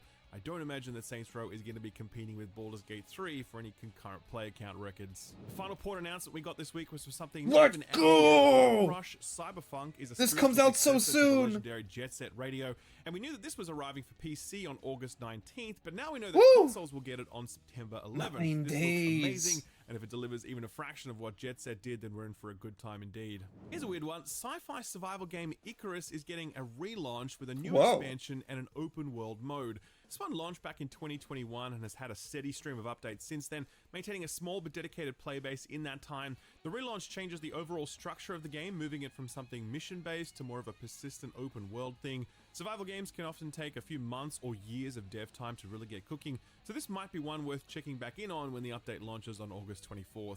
All right, let's do some good old-fashioned release date announcements now. Banisher's Ghosts of New Eden is kind of sneaking up on everyone, I think.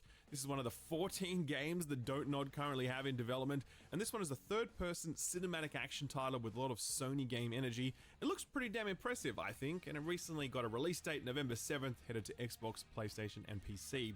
Assassin's Creed codename Jade is that mobile Assassin's Creed game you've been seeing a bit of. It's the one set in China. This does not have an official title yet, but it is getting a beta kicking off this week. Registrations are available. Sorry. Being a fucking Assassin's Creed character with a gigantic battle axe doing a hammer down. What is this franchise now? Through the game's official website, so sign up if you're keen to check that one out. Here's one I absolutely did not see coming. Breathage 2 has been announced. So if you missed it, Breathage was basically Subnautica in space, except for the last third of the game, which kind of descended into an awkward corridor simulator that totally abandoned everything that made the first 2/3 of the game work. It was a promising title that felt compromised by budgets and timelines. So nice the run announcement animation. of a sequel is kind of a good thing, since it'd be nice to see this dev team have another crack at this formula, all of their learnings in hand. No date for this one yet, but don't expect it anytime soon. Final announcements for the week are literally final, because while I was Let's away, go! Square Enix announced that Final Fantasy XIV's next expansion, titled Dawn Trail, is on the way. In a most unconventional twist, it's going to be a vacation. Derplander has saved the world enough times that he's earned some much-needed R&R, so he's headed to a tropical island paradise inspired by South America. This marks the beginning of a major new story arc for the game. The previous Light and Dark saga completed with Endwalker, and the expansion also promises to bring a substantial graphical overhaul, giving the game a much-needed glow-up since Final Fantasy XIV was looking a little dated compared to more contemporary offerings. There's no specific date for the expansion yet, but Square Enix are promising a release date. Final Fantasy in the northern XIV summer is of just like next the year. best. If you're an Xbox fan looking at the Final Fantasy XIV hype thinking, must be nice, well, I've got good news for you. Final Fantasy XIV is officially headed to Uncle Phil's big black box, and also the little white one too. Phil Spencer himself took to the stage to make the announcement, delivering on a promise that he made as far back as 2019. Xbox will get a beta of the MMO in the coming months, with a full release planned for spring 2024. The announcement coincides with an expanding of the free trial that Final Fantasy XIV has long provided. And Oh, soon players will be able to crazy, dude. Up to Stormblood? Ooh, play that's up so to much and including game. the Stormblood expansion for free. That's like 200 hours of content for $0 and 0 cents. Not a bad deal. Xbox fans, enjoy yourselves. Final Fantasy XIV really is something special, and it's nice to know you guys finally get to enjoy it. One delay announcement this month, and it was for Ewan Chronicles 100 Heroes. This one was meant to launch this year, but has now been pushed into Q2 2024. When's the Fall Guys collab? I think in a right, week or fair two? enough. 2 game cancellations this month. The first was for Gundam Evolution. It was basically Overwatch with Gundam, and while it was apparently pretty good, it obviously I felt wasn't this good coming enough very, and will be decommissioned very on early November on. 29th of this year. Another one to add to the rapidly expanding live service graveyard.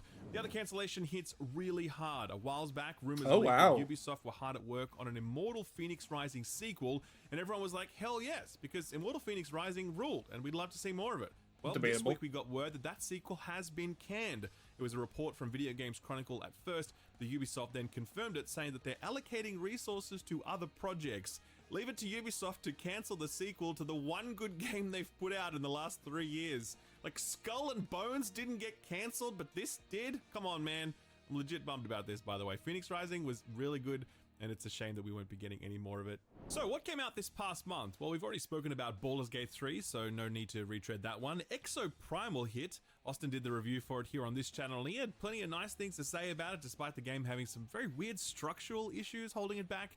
Personally, I'd always worried about how much mainstream appeal this one would find, and yeah, it doesn't seem to be going great guns. Damn. With a steadily declining player base on Steam hovering at around 700 people peak. Sure, most people are playing on Game Pass, absolutely, but Steam numbers have always been a good barometer for overall success, and these numbers are not good. Also, doesn't help that reviews for this one are pretty mid, a fair 68 on Sheesh, OpenCritic, 31%. more encouraging 79% mostly positive on Steam. I don't know, man, I still wonder if Capcom have the stomach to stick with this one over the long term, especially given how well the rest of their portfolio does. Viewfinder is a charming and very clever indie puzzle game that dropped a few weeks ago. Don't post the clip. Don't post the clip. Check that one out if you've missed it. Pikmin Okay, 4 we released move. exclusive to the Nintendo Switch. Unsurprisingly, it totally rocks. A mighty 88 on OpenCritic.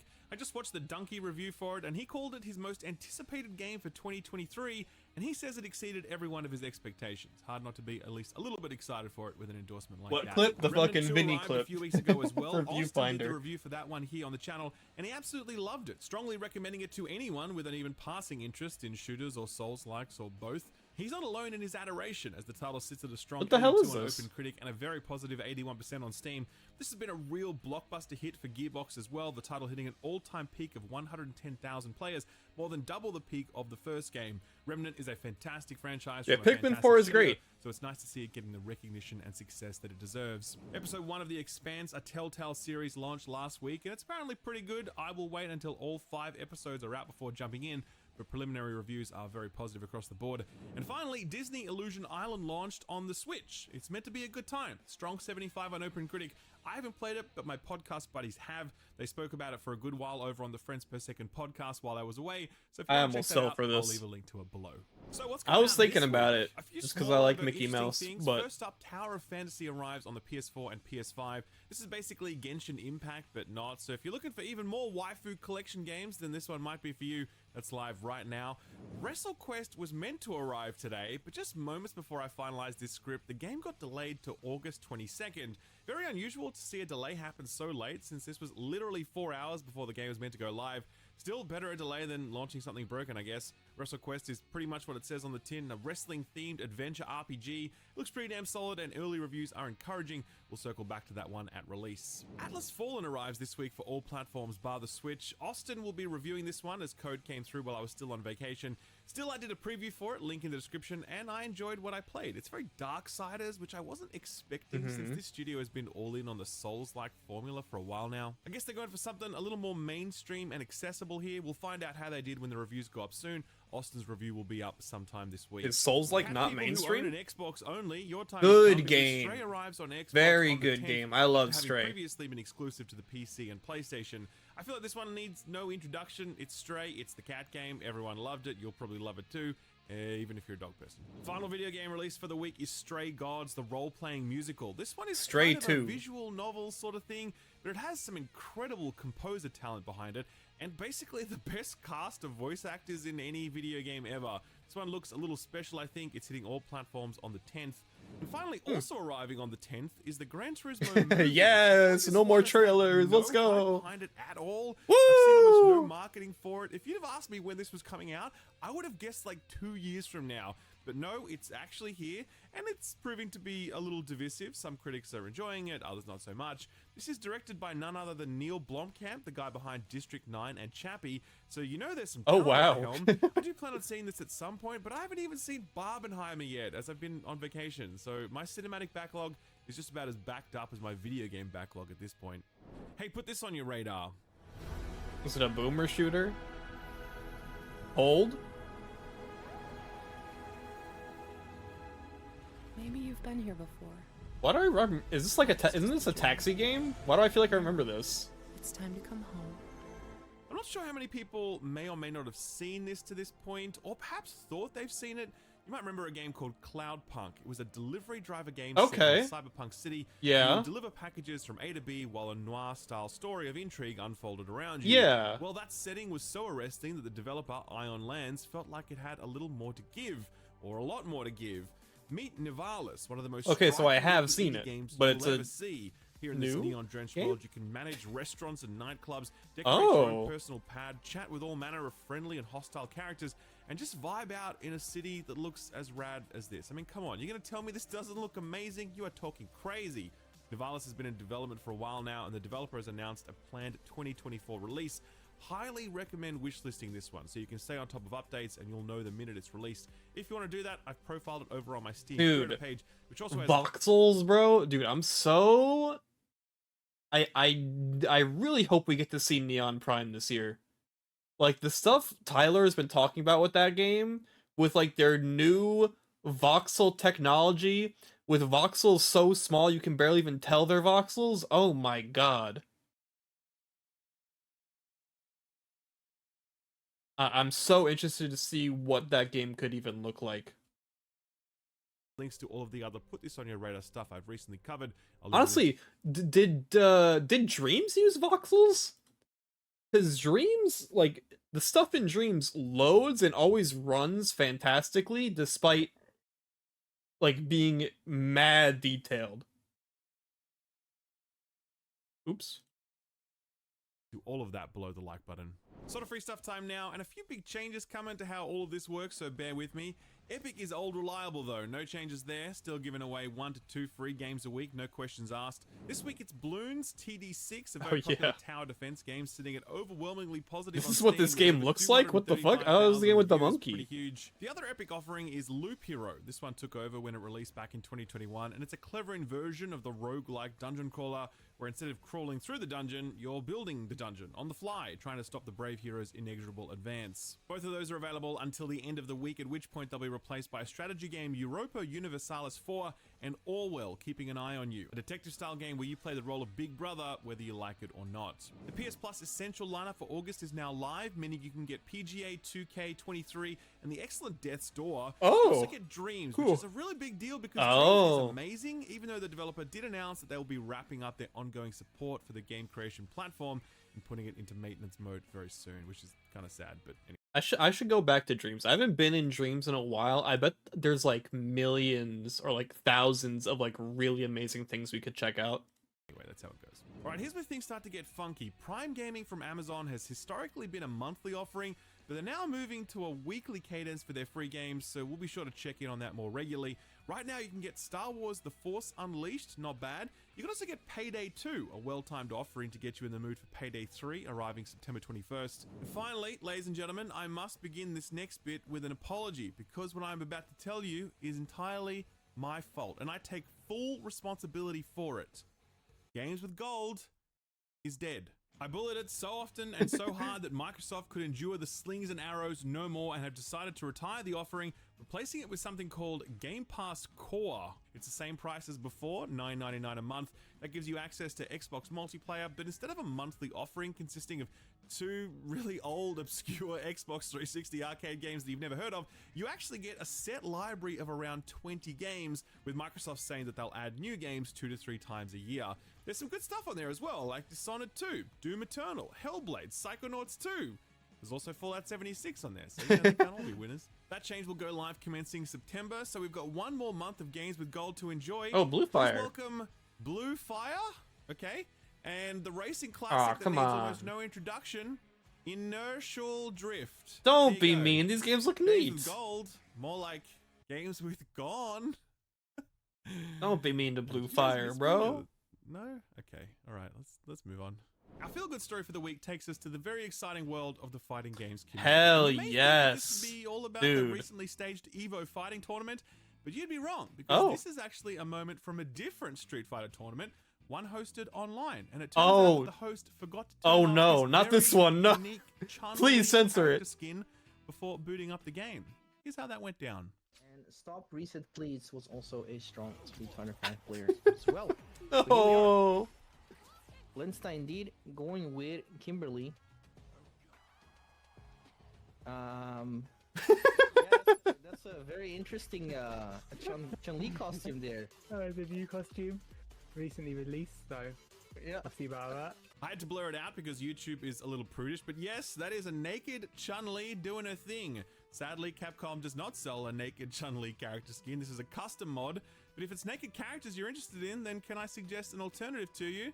Baldur's Gate 3, a game where you can literally customize your character's jump. No custom mods or microtransactions required. Thank you, Larian Studios. You guys know just what the gamers want, and you want to default. give it to them. What does All right, default nerds, mean? That's the show for the week. Not gonna lie, felt pretty great to be back in the saddle. I really do love my job. I love this industry. What is default genitalia? I love being able to make terrible jokes about the news and helping you find little indie titles you might have missed. It's a good time putting this show together each and every week, and as much as I enjoyed my vacation, I'm just as glad to be home doing this thing. So, I'm going to keep doing this thing for as long as you'll let me. Only now, Austin will be helping out with the reviews, and Big Stu will be helping out with all the editing. Excited to enter release season with the squad assembled. We've got Armored Core into Starfield, into Cyberpunk, Alan Wake, Spider-Man 2, Super Mario Bros. God. And of course, the title we are all waiting for, RoboCop Rogue City. If you happen to have enjoyed this video, That's then I'd too love it if many you could give it a big games. I'm gonna play Starfield. I'm gonna play Mario. I'm gonna play Spider-Man. I haven't even played Miles Morales yet. How is anyone supposed to get anything productive done? And I want to play Baldur's Gate now. How is anyone supposed to get anything done? Ugh. Oh, wow. Yep, I just looked at my subscriptions and there's fucking 4 videos about Alari. Yeah, so I think what I'll do is I'll check out Alari and then I'll look at the hero balance changes, the Kark video. Sounds like you're ready for the September Direct? Honestly, like, fuck no. Oh, keep it away! Keep it away! I don't need more news!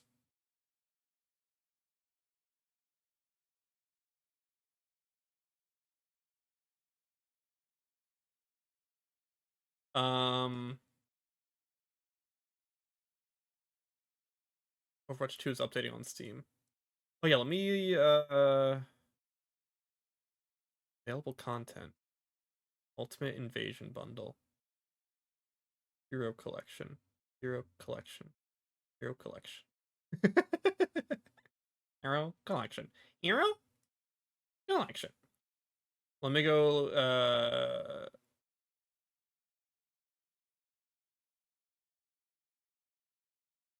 get my shit signed in.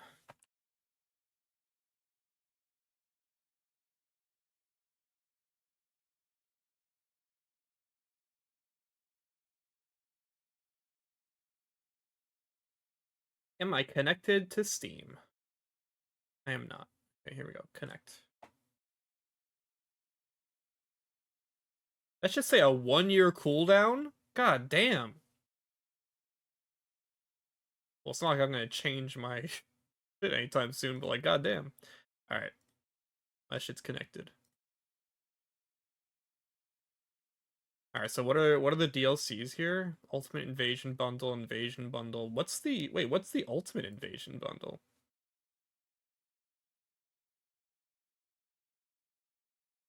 The Ultimate Invasion Bundle includes permanent access to Overwatch 2 story missions, Invasion Premium Battle Pass plus 20 auto skips, Kiriko skin, Cassidy skin, Sojourn unlock. I don't need that. Earnable Vigilante Sojourn skin? What do you mean earnable? What the fuck do you mean earnable? Not I already ownable? Come on. Wait, is the update out? If I press play on Steam, will I be able to just go in? Can I finally delete Battle.net? Yes?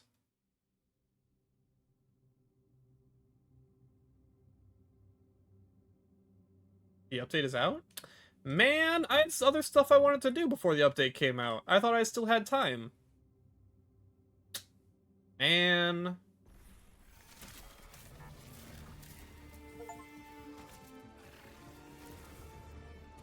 A new adventure begins. Overwatch Invasion. All new ways to play. What the fuck?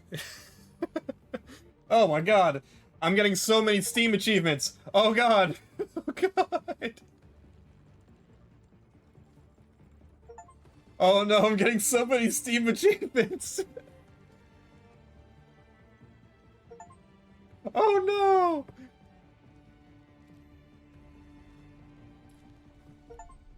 no! Ooh, new UI! Wait, this looks kinda nice! Wait! Alright, hold on, I wanna go to the practice range.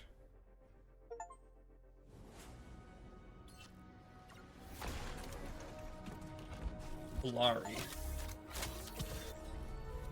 I carry my burdens alone. Alright, here is Alari. Ooh. So she does like slash it like a sword. Oh, what the fuck? What? Oh, it's a railgun ass railgun. Oh! You got... Okay, is this a healing ray? I don't know what that did. So she's got like a... Oh my god, she is healing Symmetra. Oh fuck, she's healing Symmetra.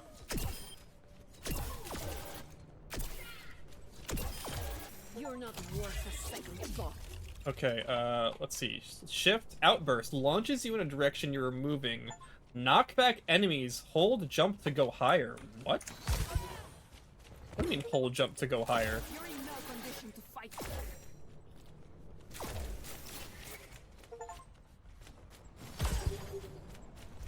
I don't know what hold jump to go higher means.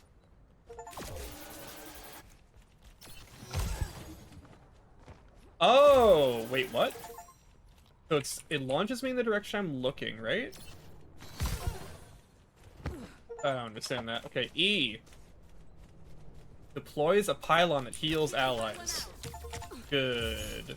Show me your wounds. F. Changing my pylon's location. Do I only get one? How's the achievements thing still going? Dude, I gamed.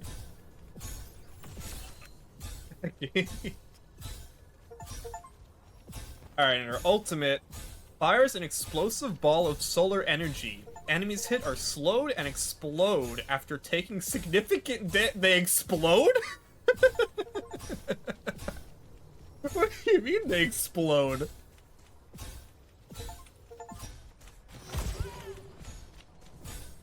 Hold up.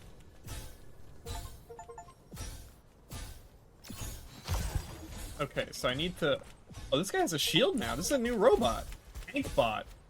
Yo, that changed the whole game. With the tank bot. Oh, what the fuck? Explode. Explode. Explode. Yeah! Is that... How's that a support ult? I like her character art. That's nice. That's nice character art.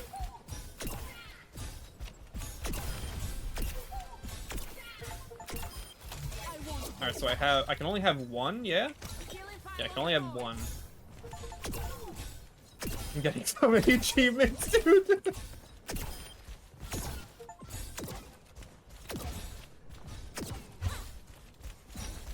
Does she have like a unique melee? Not really. I've done worse, and I'll do worse. Seems like other people can do damage needed. Yeah, I guess so. It's weird that that's like a support ult though. It like doesn't heal at all or supply shields or anything. It slows the enemies. Okay, so it doesn't really do that much damage. Yeah, shit does like no damage, so it's really up to like your team to like, you know, poke. Oh, the explosion does AoE though. That's crazy. So this is a knockback. So hold on, let's see. How far is it knocked back? Oh, and that's a tank bot too. Do you think this tank bot has the tank passive?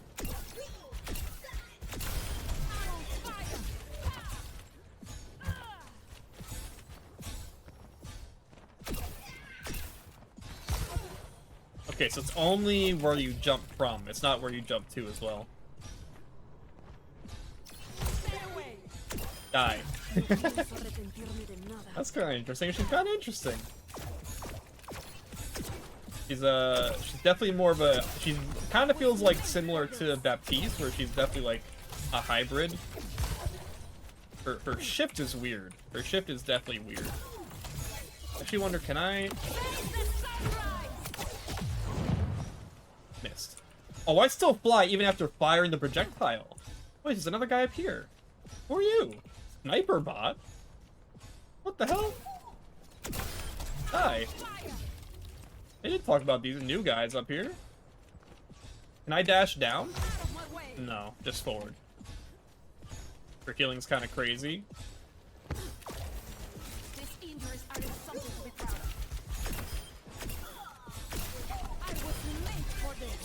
Especially if you combine her gun and her turret.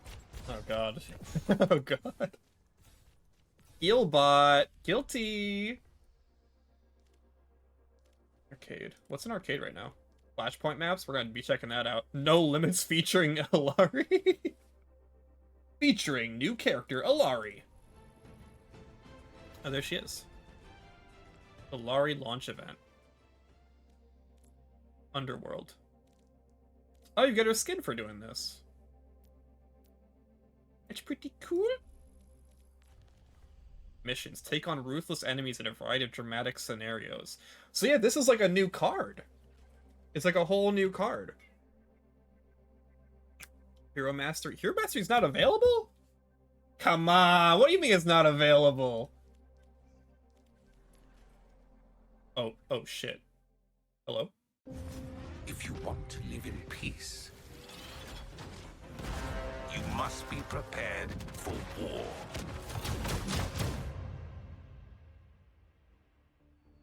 Before the crisis, Omnics were created to serve humanity. Obedient, yet disposable. But when their programming was overridden by a rogue AI, their core functionality was altered. They were forced to turn on their human creators. Humanity responded with the formation of Overwatch. Their actions ended the crisis, and in turn, helped free the Omnics. Oh. But from the ashes of one conflict, another was born. As most of humanity would never see Omnics as their equals. Damn. Now, the Omnic resistance group Null Sector has emerged from the shadows to stand against humanity and fully liberate Omnic kind. The revolution has already begun. So he's like against. So he seemed to be pretty chill with the whole idea of like. I was afraid of this. No Winston? systems attacking cities all over the globe. I am updating the world map with the latest developments. Our new agents are standing by. Peanut butter. I really shouldn't. Peanut butter. Well, just a little more wouldn't hurt. Peanut butter. Athena, do you prefer crunchy or Peanut butter. smooth Peanut butter button. I do not have the ability to consume, Winston. Oh, that's right. No more peanut butter. You can never go wrong with peanut butter. I have added new What is entries this? to the database. Heroes. Wait, what? Oh. What? What is going on? 4 out of 6. Wait, what do you mean 4 out of 16? What do you mean 4 out of 16? What does that mean?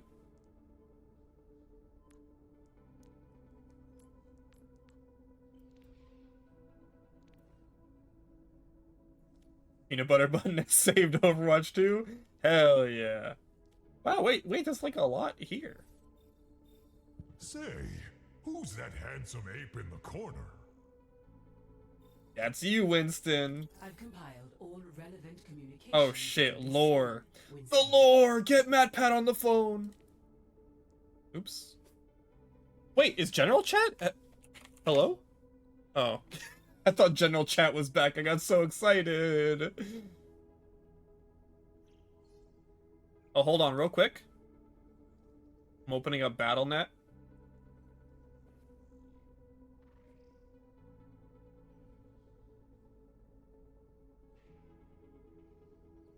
Is it gonna open up?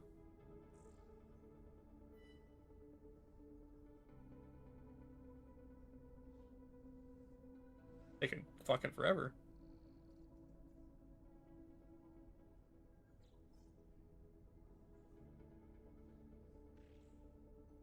Oh my god, it's taking forever to open up BattleNet. Why? World map initiated. I will report global threats here. Event missions, story missions. Purchase in the shop.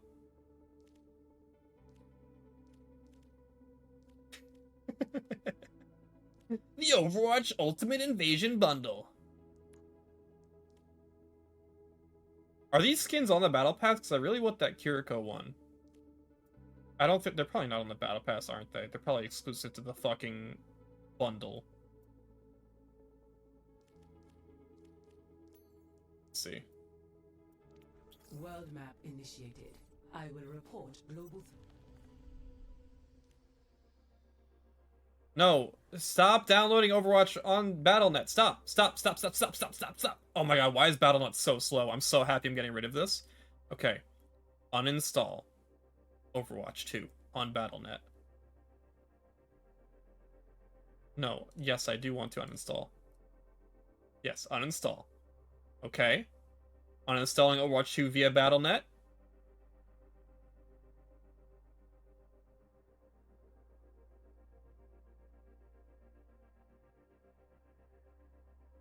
Hold on, it's working. We're almost free.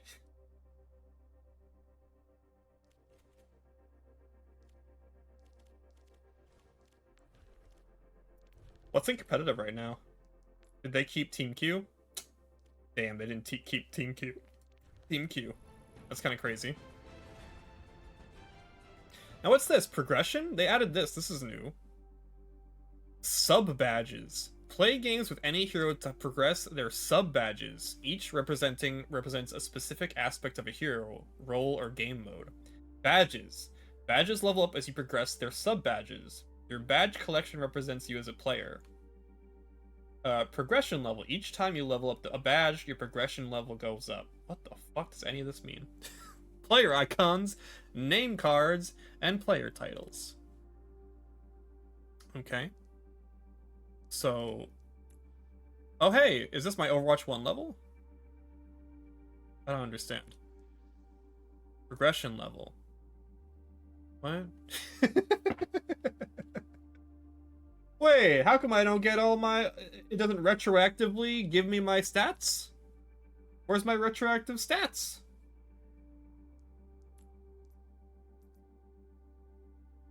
Ally grenades applied. This is kind of interesting, I guess. To show how much you play the game. I wish it retroactively added my stats. Oh, let's peep the battle pass. Alright, you got Ilari and Bald. Bald. Okay. It's still trying to uninstall. They love adding these walking emotes, dude. They fucking love the... Oh. Give me your balls. Oh no, ponder the balls. Ugly.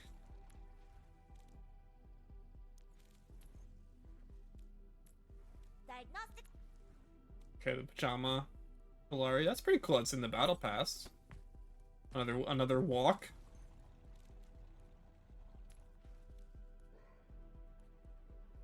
Oh, I love how all of his hair is grass. He's like, oh, he's a golem. He's like a golem. All of his stuff, even his mohawk, is grass. That's kind of cute. Robot Symmetra. That actually goes crazy. Holy shit.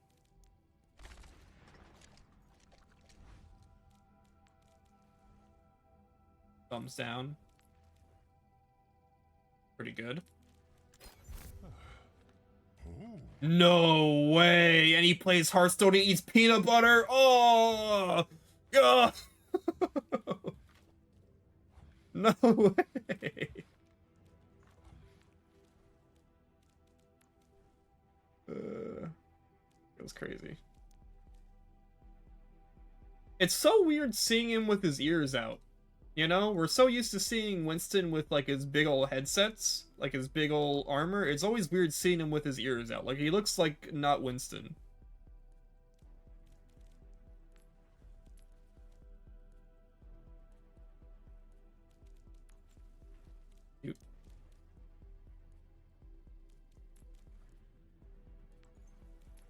And finale. Oh wow, with the hair?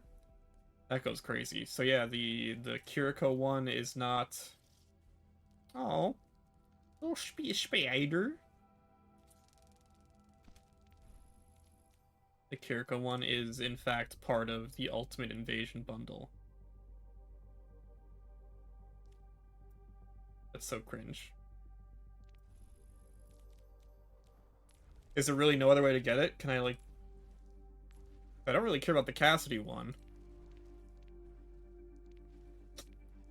Dude! What the fuck? What the fuck? Come on.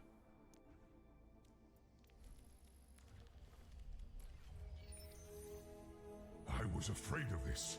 World map initiated. Let's see what this is about. Global threats here. Mission challenges. They said this shit was highly replayable.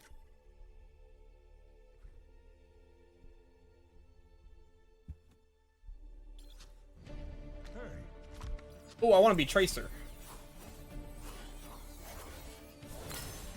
Oh, that's cool. She has a unique intro with the skin? That's awesome. Specifically if you're using the night version, I guess.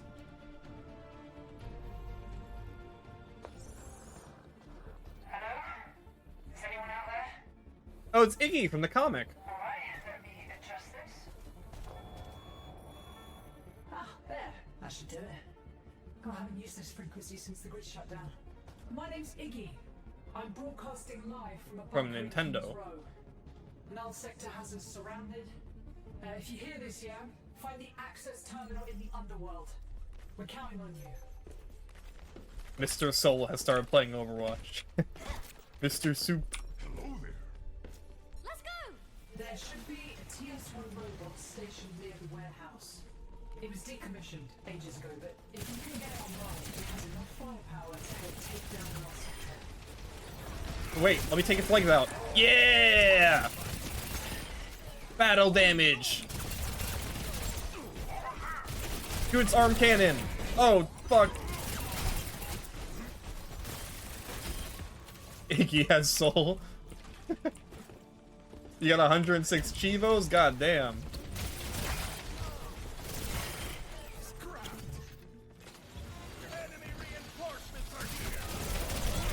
Oh shit. Yeah, you want to take out their guns. That's ideal. There's the robot up ahead. Looks like Null sector got hit first. Clear them out. Oh, fuck. Just got battery. You can use it to power the robot. What the hell is that guy up there? What is this? What are we doing? Oh, it's the battery. Nice, nice, nice. Let's go. We got this. Put that battery in there. Can I get a heal? Lucio, can you swap to heal mode for like a second? Thank you. Oh no. Now what the PvE needs, what the PvE really needs is random events. Like Left 4 Dead. Oh shit. Like this thing with the battery seems like the perfect opportunity to add like random spawns and everything. Croby cat stocks going down? What do you mean?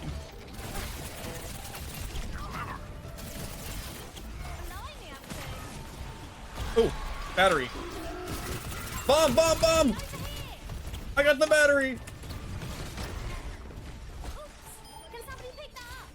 Fuck! Oh, I gotta put it in. Hold up.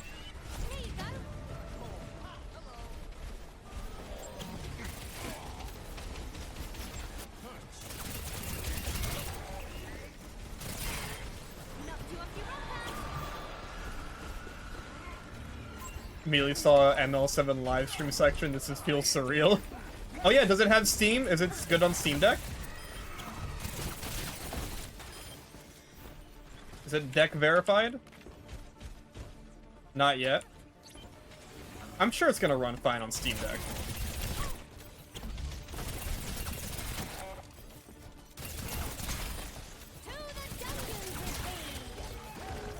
I wonder if like shooting off their limbs is gonna be better in the harder modes because they're probably gonna have more health. Repairs at 33%. Yeah, wow, that doesn't sound like a lot. You know, I'll update when FNAF Ruin be like, oh, basic cognition systems. Oh, we're repairing him.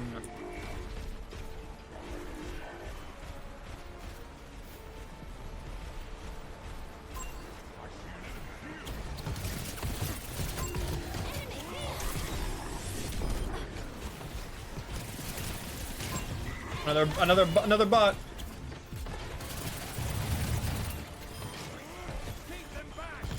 Oh shit! Keep him back, keep him back. Nice. I'll put you back together.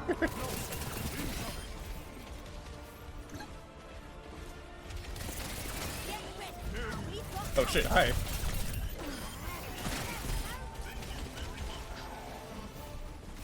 Oh, battery. Oh, fuck. Nice, Lucio, nice. Yeah!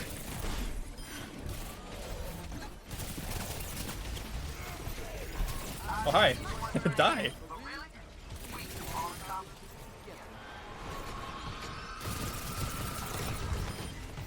Oh yeah, we're fucking them up. Where are the other batteries? Do we need another battery?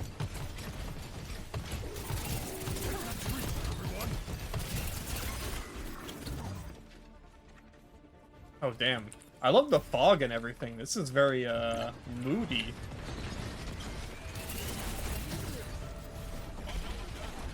Oh, they got the other battery. Okay. We're good. This is kind of fun, honestly. I mean, it's very easy. Obviously, it would be better in, like, a hard mode, I imagine.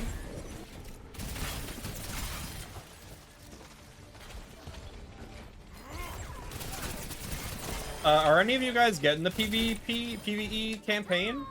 Like, do we want to group up? Repair progress is at 66%. TS1's going to be Let's go. talking before you know it. Keep collecting those batteries. Motor functions coming back online. More power required. Perhaps. What? Oh, shit.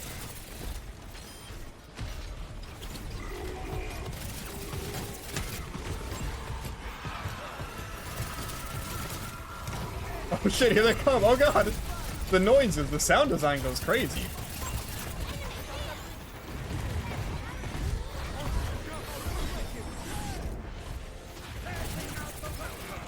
Oh, what the fuck is this? Shoot his legs off.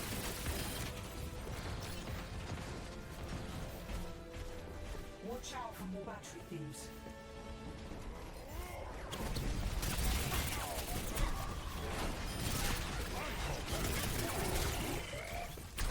Fuck you. Die.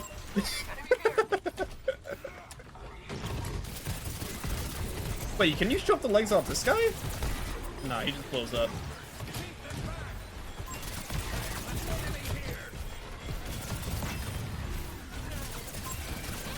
Is there a battery we're supposed to be getting?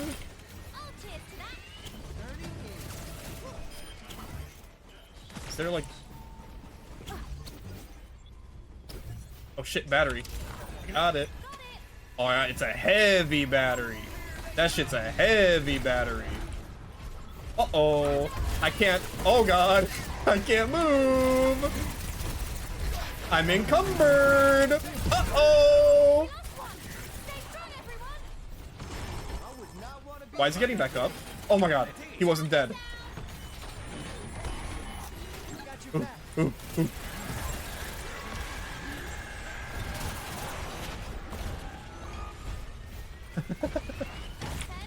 Alright, we got it. Let him charge up,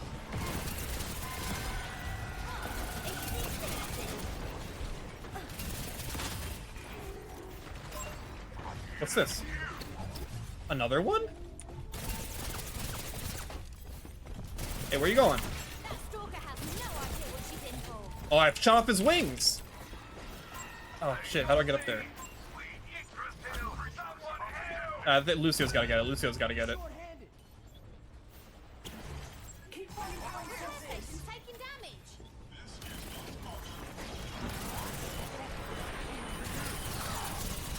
No, Stalker!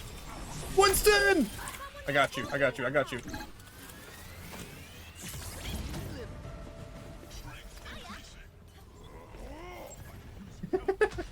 Winston! Have my thanks.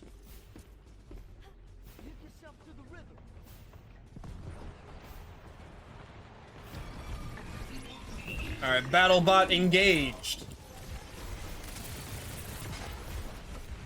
This has to be like the PvE stuff, like a PvE mode. Uh-oh! This has to be like the PvE missions they were making, but they're just repurposing them for like event shit. Your time's not up yet. Thank you, Winston.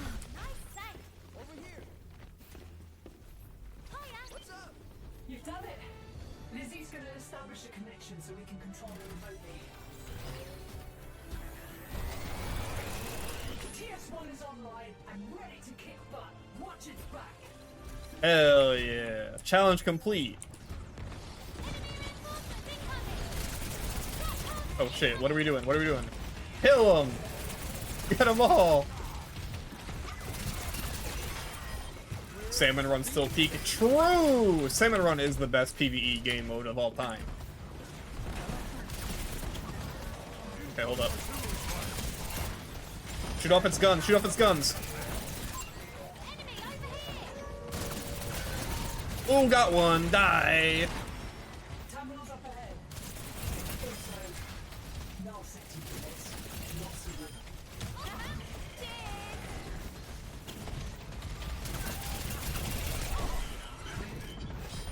Okay, we good, we good. We got it there.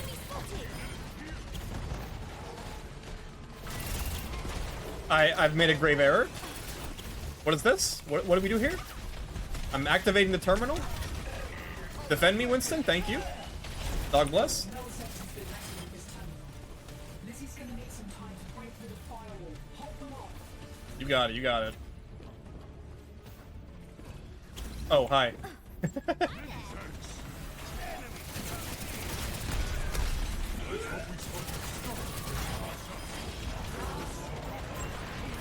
No, Winston! Winston, no! Nice.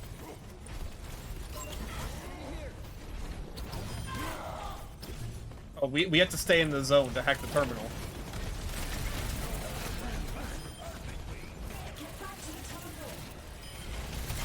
I'm here, I'm here. You don't have to worry about it. I mean, I should be the ones going out. I feel like Torbjorn should be the one staying. Like, I zip around. I go, whoa, zippy! What is happening? Okay. Kill that guy. Oh, I E'd right into him.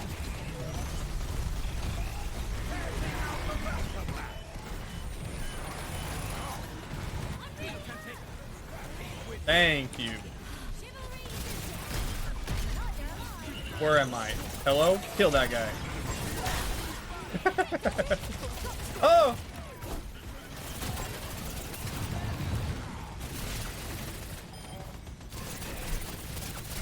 I like shooting the legs off.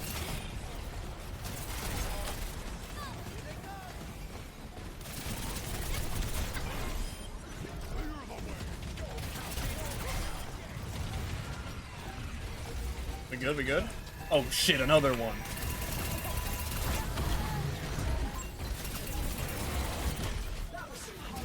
Hell yeah.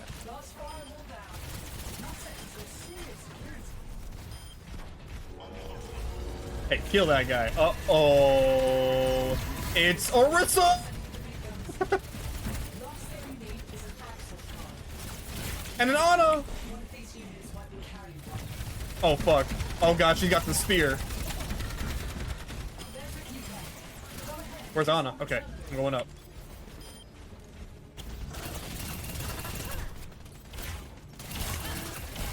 You suck.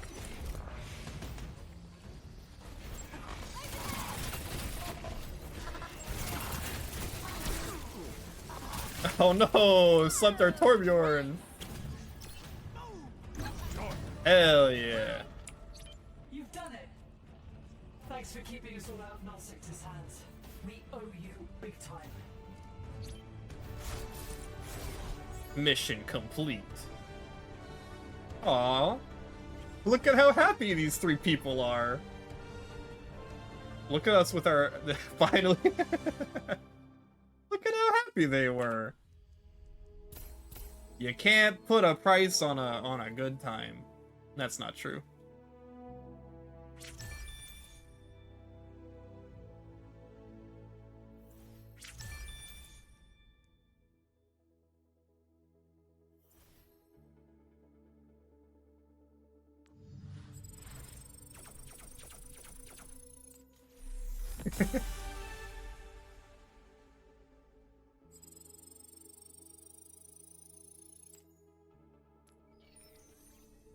I was afraid of this. No sector is attacking cities all over the World map. Winston's not gonna say that every single time I load into this, right? So wait, how is it... What's gonna happen? Is this gonna progress? Like, is it gonna be a different story every single time?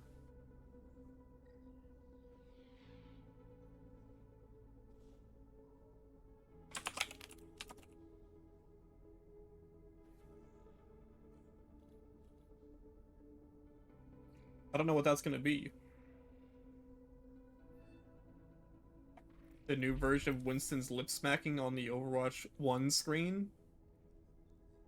Oh, on the console version? That shit didn't happen on PC, but yeah, on console, yeah, like he always...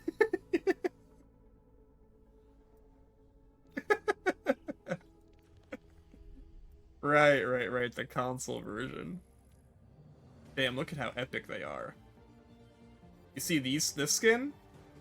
And this skin? These are $40. Oh, so only you experience that? Yeah, that shit's only on, the console version.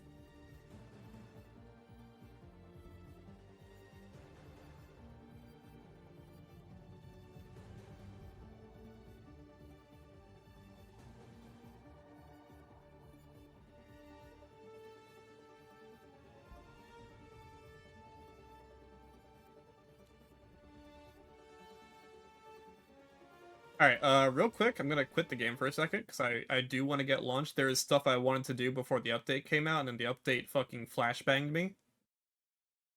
So there is actually some stuff I wanted to do real quick, and then we will do the story mode, and I will probably spend fucking $40. I want to get lunch first.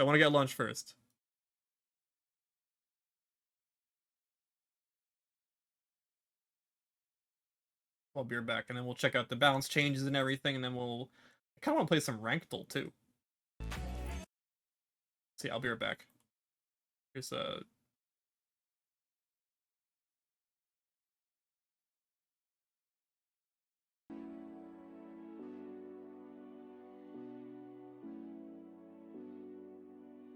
And then we'll do the story mode.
Overwatch 2 right now.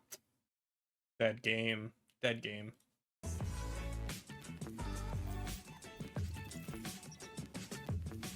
Overwatch 2 Season 6 is called Invasion. You may have seen ads all around the world. They're pumping a lot of money into the advertising and marketing this season because this is supposed to be the biggest content drop the game has seen since the release of the game last October. So let's start this video off with the PvP competitive balance changes.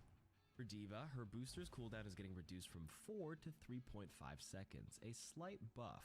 Additionally, D.Va is now damage immune for 0.4 seconds while ejecting. The devs comment, once D.Va's mech was destroyed, there was a window of time where the pilot could be damaged or killed before the player fully had control. Wait, what? Go back. 4 seconds while ejecting. The devs comment, Pilot is in now. Okay, never mind. Never mind. 0.4 seconds is not a lot of time. Where the pilot could be damaged or killed before the player fully had control over their character. With this change, D.Va can no longer be damaged by things like explosions or melee attacks before the player fully transitions control from the mech to the pilot.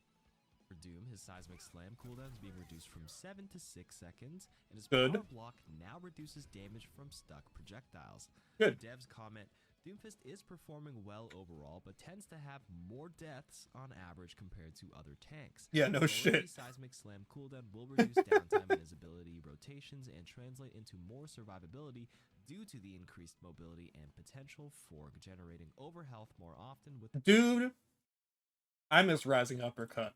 I'll say it. Passive ability. Additionally, Power Block will now always reduce explosive damage from a projectile stuck directly to Doomfist, even though normally you have to face the direction of the incoming damage to block it. For Orisa, the fusion driver damage falloff range is increased from 15 to 20 meters. Oh, no. Fortify is also getting a huge health bonus. Oh, no. The devs comment that Fortify is sometimes weaker now due to the change to how armor damage reduction and ability damage reduction interact. Activating Fortify while Orisa has armor health remaining will hit the damage. That's no good. Effective health than before, so we are increasing the amount of overhealth it grants. In addition, we are also increasing the fusion driver's effective range so Orisa can deal a little more damage before engaging at close quarters. For Matra, Nemesis form, the block now reduces damage from stuck projectiles. Same as Doomfist. Ultimate cost is increased by 12%. Okay. Comment, similar Doomfist it is a very good ultimate. Any Winston nerfs? I know Winston's meta right now. Projectile stuck to him directly. His Annihilation ultimate ability was being generated slightly too quickly for how impactful it can be, so we are increasing its ultimate cost. Sigma, his base movement ground deceleration is increased to match standard hero's movement. Okay. Sounds a little confusing. Let's see what the dev comments have to say. Sigma has always had some. I thought it was gonna be like a Sigma butt nerf. In order to match his character's movement animations. However, this led players to feel like his tank roll passive ability, which was decreased knockback, wasn't reducing the amount he would be knocked back since it took him longer to stop than other tanks. We've now adjusted this to the standard hero movement values to make the gameplay feel more consistent. So this is basically putting Sigma where he should have been 10 months ago. Winston's Tesla cannon secondary fire charge times being reduced from 1.2. Oh, Winston buff. Charges up quicker. However, the secondary fire recovery time is increased from 0.5 to 0.75 seconds. So even though it charges individually, so it's the same rate, but it charges faster. Got it. So it's a buff if you hit it, but it's a nerf if you miss it, and it's also a nerf for like rapid fire. Spamming them is longer, so that's a nerf there. The devs comment, Winston's Tesla cannon ranged attack had a decently long charge time relative to the damage it deals. These adjustments will make it feel more responsive to charge and fire, which can be useful for situations such as finishing off low health enemies attempting to flee or poking at enemies before leaping in. This comes at the cost of taking a longer time to recover after firing, which in some cases will be weaker as a burst damage combo with jump pack and primary fire. For Bastion, the A36 tactical grenades getting massive changes. First, the maximum explosion damage falloff is being reduced from 70% to 50%. The detonation time is being reduced from 0.5 to 0.35 seconds. The recoil is adjusted to recover more quickly. Its projectile go back. Tactical grenades getting massive changes. First, the maximum explosion damage fall off is being reduced from 70% to 50%. Is that good? The detonation time is Okay. being reduced from 0.5 to 0.35 seconds. The recoil is adjusted to recover more quickly. Its projectile size is being increased from 0.2 to 0.25. Okay. Its impact damage is being increased from 15 to 30. Okay. Configuration recon mode, the reload time is being reduced from 1.5 Okay. to 1.2 seconds. If you combine that with the DPS passive after getting a kill, you can reload really fast, transforming into... Oh my god, I forgot that passive was still in the game. The reload passive? I completely forgot that was the It will thing. also now repair 50 armor health. And if you go into configuration artillery, the Oh. targeting state movement speed is being increased from 20 to 25 meters per second, so you can select your targets a lot quicker. Going into Turkran's Comment that armor. There are several small tuning adjustments to Bastion here with the goal of improving overall effectiveness, as Bastion's weakness of being a Interesting. large and immobile target has proven tough to overcome, even with such powerful damage potential. Okay, Cassidy's changes are going to be a little bit contentious here. His health is going back from... No. However, the Peacekeeper damage fall-off range is rescaled from 25 to 45 meters to 25 to 35 meters. That's a big nerf. It means the damage fall-off will start earlier. Magnetic Grenade's projectile now has a maximum travel time of 1.5 seconds, so it doesn't chase forever, and the slow amount is being reduced from 30 to 25%. The devs comment, even with the powerful and reworked Magnetic Grenade, Cassidy has still been underperforming, so we are reverting his max health back to 225, having his gun damage fall off reach its full reduction sooner, and restricting the maximum range on Magnetic Grenade to help solidify his position as a close to mid-range damage dealer. For Hanzo's Stormbow, the arrow draw progress is no longer preserved while wall climbing. The devs comment, despite being conceptually strange, this gameplay mechanic felt good and fluid to use as Hanzo. However, it often resulted in some frustrating behavior for enemy players that can be alleviated without impacting Hanzo's overall effectiveness too significantly. For Sombra, the EMP cost is being increased by 15%, and it no longer destroys Lifeweaver's Tree of Life. Gone. Nerf to Sombra, big buff for Lifeweaver. I mean, that's good because, like, being able to just destroy an ultimate kind of sucks. Although, that still kind of happens with other heroes. Like, if I pop Dragon Blade and a Zenyatta ultimates, I might as well just run away. Like, my Dragon Blade does not count anymore. It will not do anything. Comment, EMP frequency is a little too high given its relative power, so we are increasing its cost. It will also now deal the usual percentage of max health damage to Lifeweaver's Tree of Life ultimate instead of treating it like a barrier and destroying it instantly. Soldier 76, Helix Rocket, explosion damage reduced back from 90 to 80. The splash damage will do 80, but the direct will still do 120.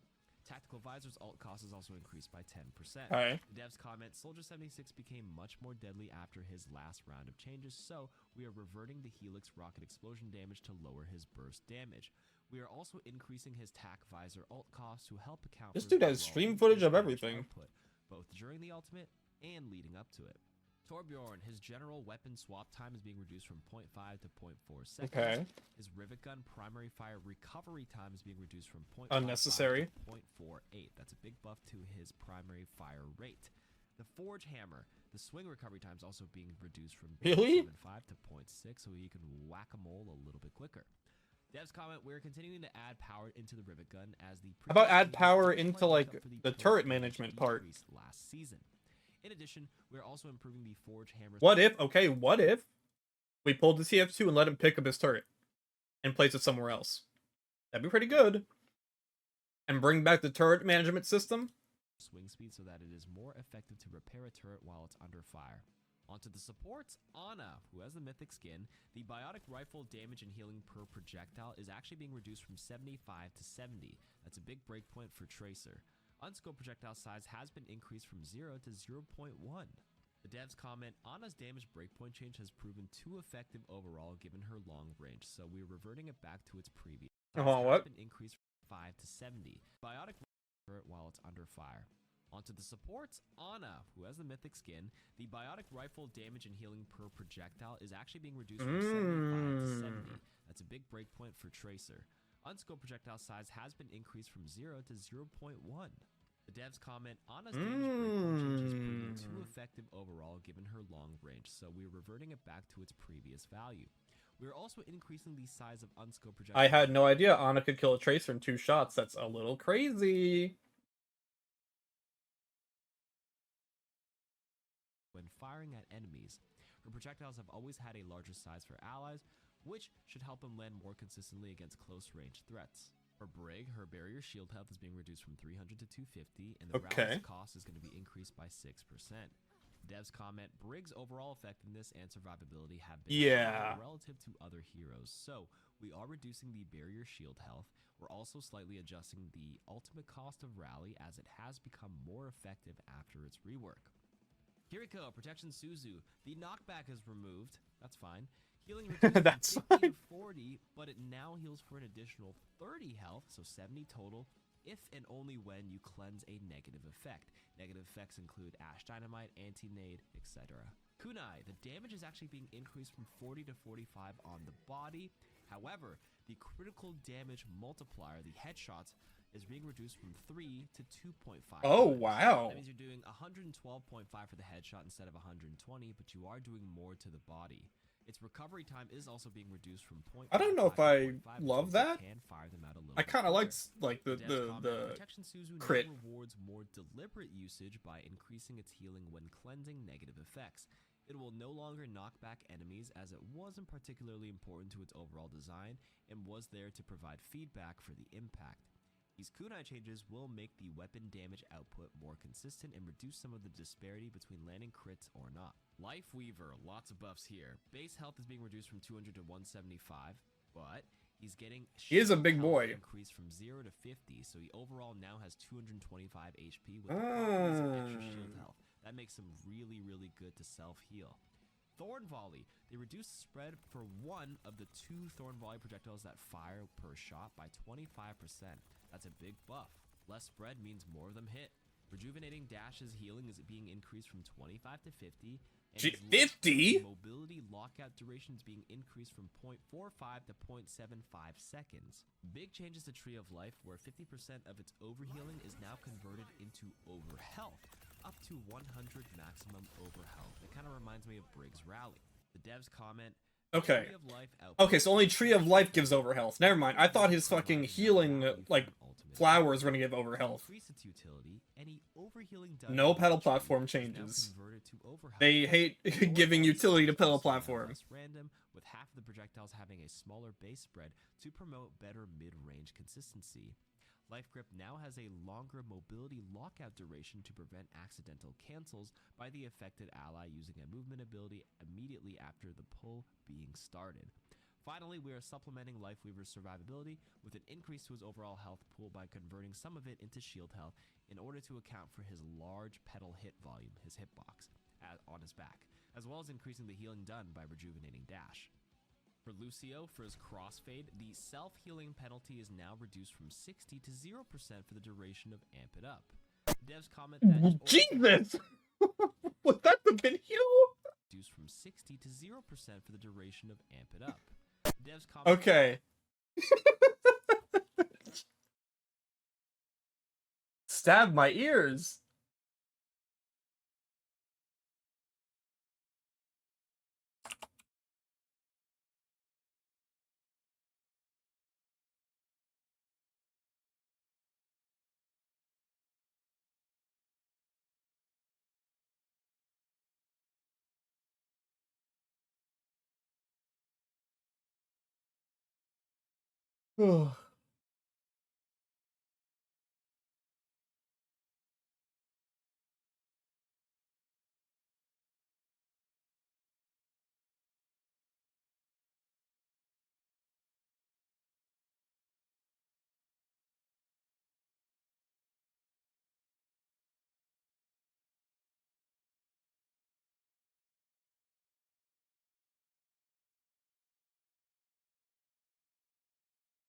that in order to help bring Lucio's survivability more in line with the rest of the support heroes, Crossfade's self-healing during Amp It Up is now a more effective survival option for Lucio. In all honesty, I don't think Lucio had any issues surviving, at least in the higher ranks. This sounds like a skill issue. In any case, we're on to Mercy now, the final change. her Caduceus staff, the damage boost, is now being reduced from 30 to 25%. Oh boy. Caduceus The dev staff. comments that damage amplification effects have been an often discussed topic lately, and Mercy has been performing strongly at all skill ranks. We're reducing the potency of Mercy's damage boost beam, but want to make sure it stays powerful enough to feel like an effective and interesting gameplay choice, as making the decision between healing or damage boosting is core to Mercy's gameplay.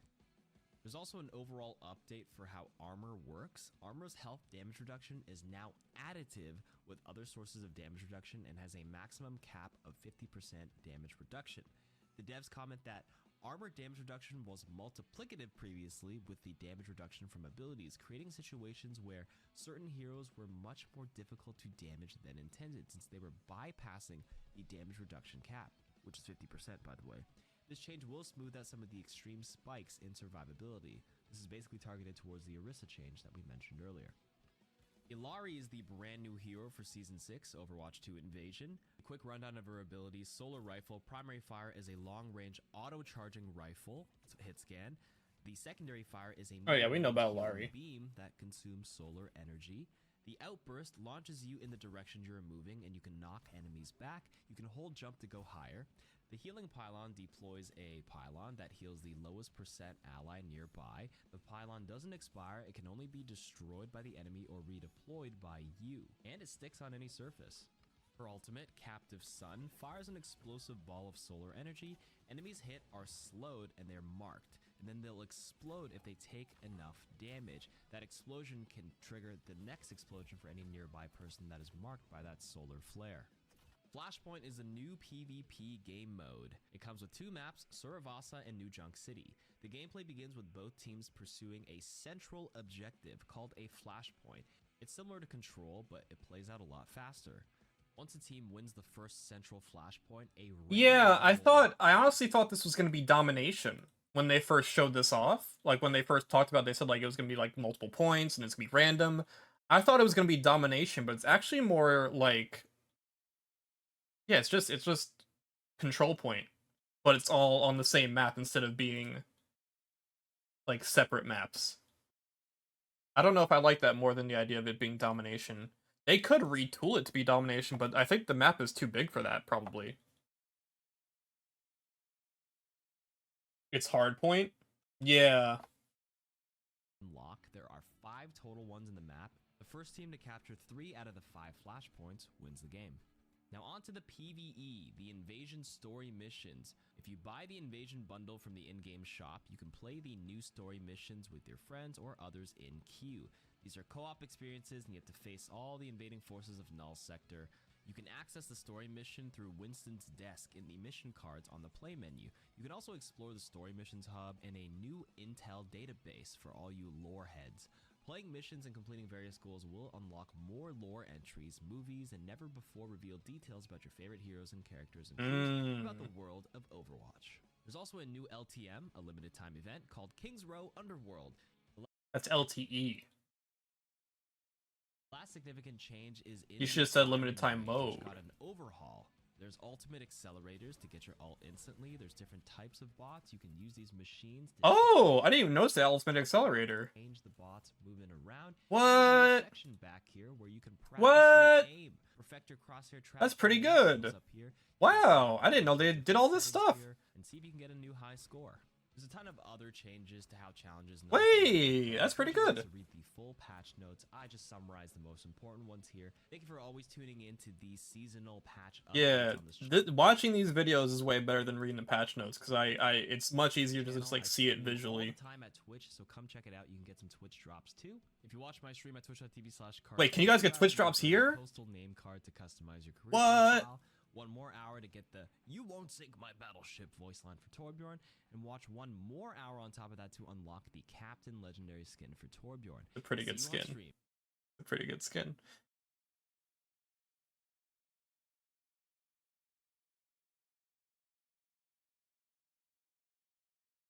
All right, let me buy the story mode. Hold on, wait. Let me check the store page. Ah, it's mixed. It's mixed.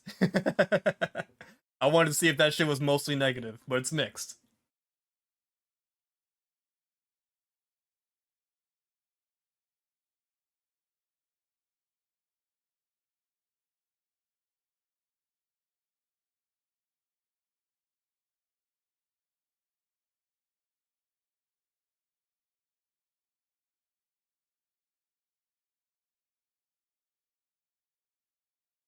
I figured it'd be negative or mixed. Yeah, yeah.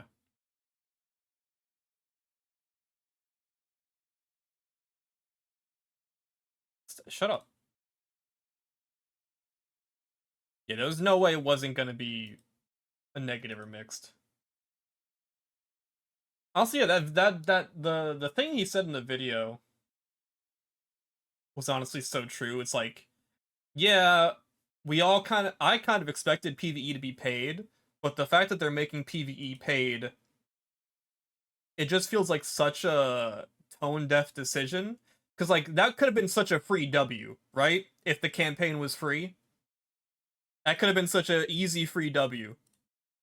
Even though I was fully expecting the campaign to be paid, so I'm not like too like crazy about it.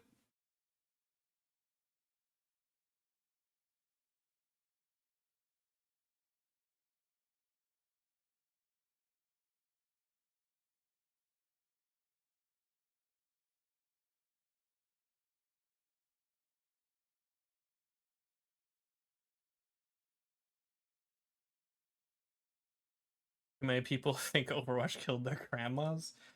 I mean, it's not a great situation.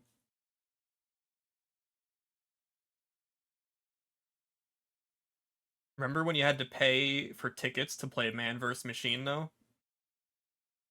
See, no one ever likes to talk about when Valve does something bad. Remember how, like, every item in TF2 is gotten from loot boxes now that you have to pay for, and then also pay for keys to open it? You still do, by the way? You still have to pay for tickets to play Man vs. Machine? We don't want to talk about that, though, because Valve is Kino. Valve is based. Winston stole my...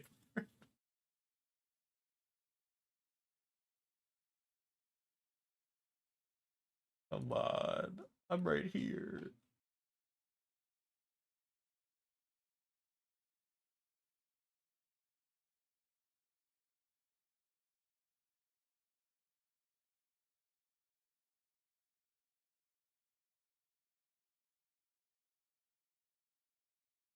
Oops, I just pressed a million buttons. Did that purchase go through?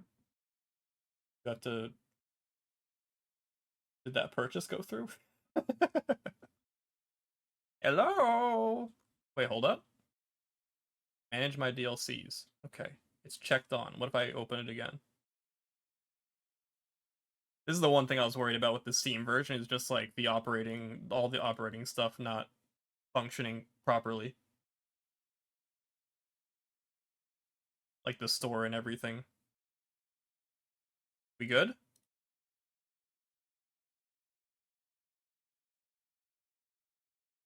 Okay, well I purchased it, but still not going. Didn't they have this issue last time? Like last season? Like the purchases and stuff didn't go through immediately?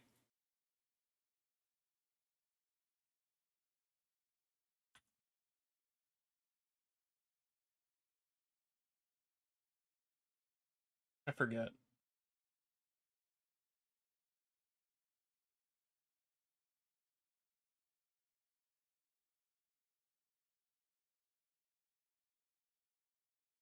It was like a few seasons ago. Yeah, I remember there was one season where it was just like a mess. Yeah, my purchase is not currently being registered.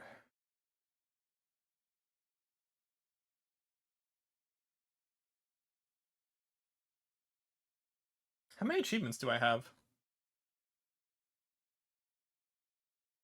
Let me check. How do you see the achievements again? I want to see how many I got.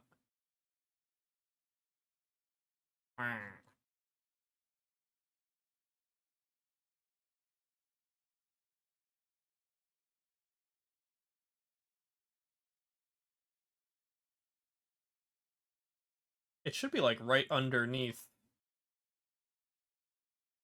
the developer broadcast, right? Right above DLC.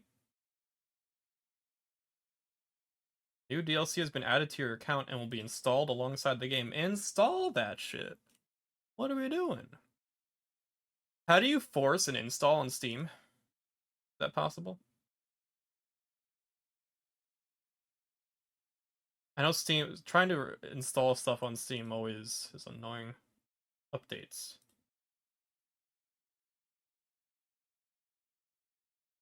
Installed files.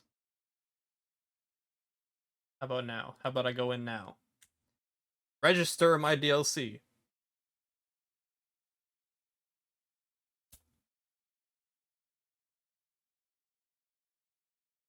Dude, playing TF2 in current year after not having played it for a long time is really weird just because like I have no idea what the meta is now.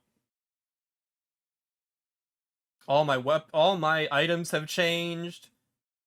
Pyro has a jetpack now. Like I don't know what's happening.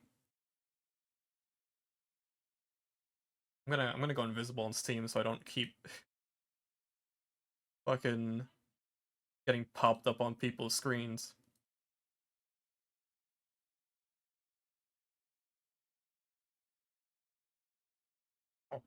A lot of shit changed with Jungle Inferno. Hold on. How to force an update on Steam.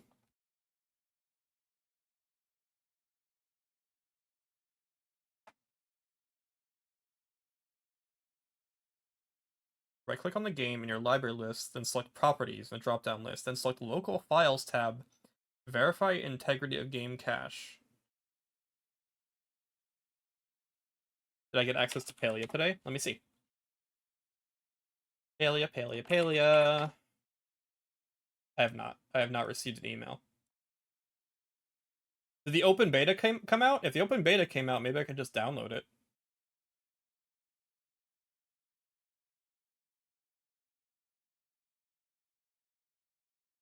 Palia.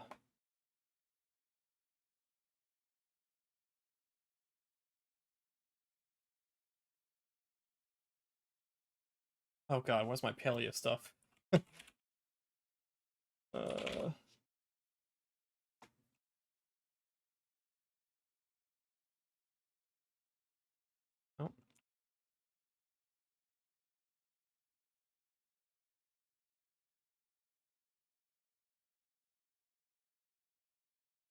Oh.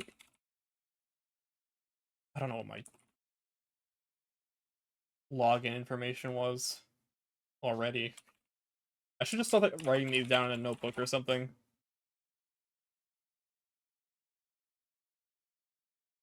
I'm always forgetting my login information for sites I barely use.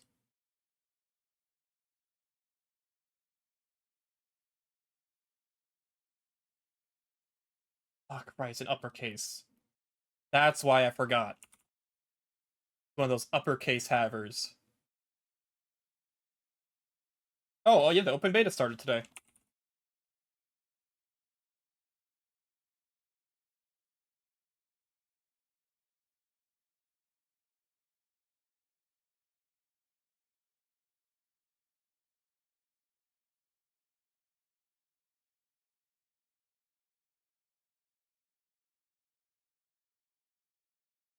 Is it an uppercase haver plus symbol haver? Yep. Classic.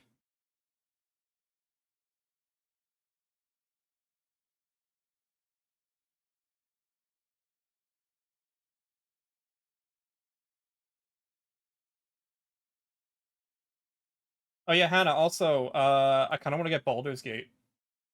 I don't know when you're planning on getting that, but I kind of want to get that with you. If you'll have me.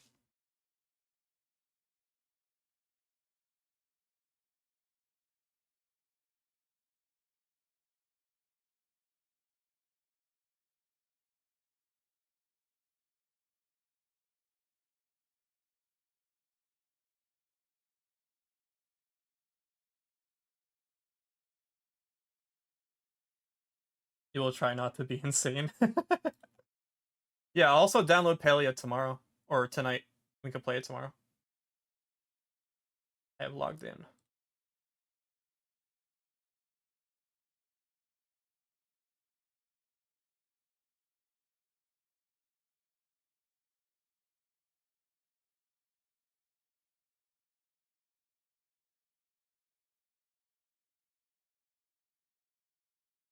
Did I get my stuff yet? Nope. Alright, I'm gonna try and check off my DLC and then check it back in. Maybe that'll work.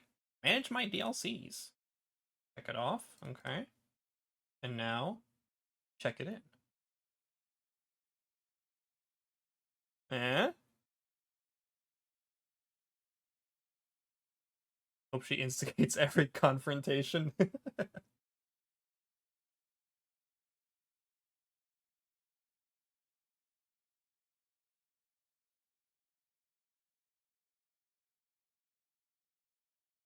Dude, where's my purchase?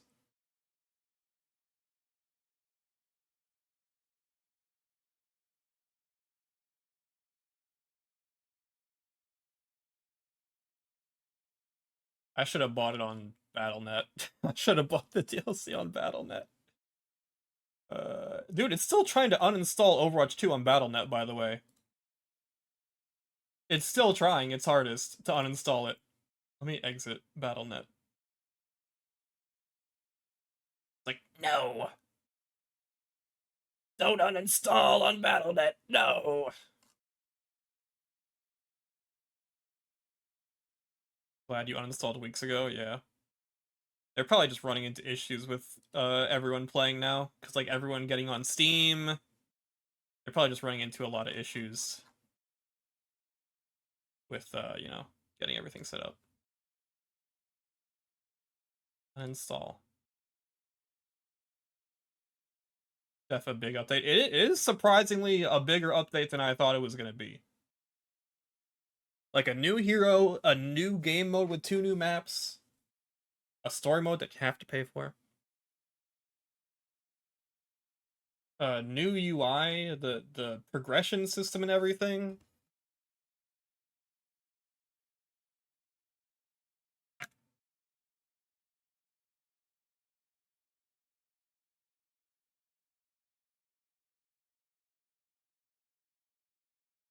Battle.net's being a shit right now.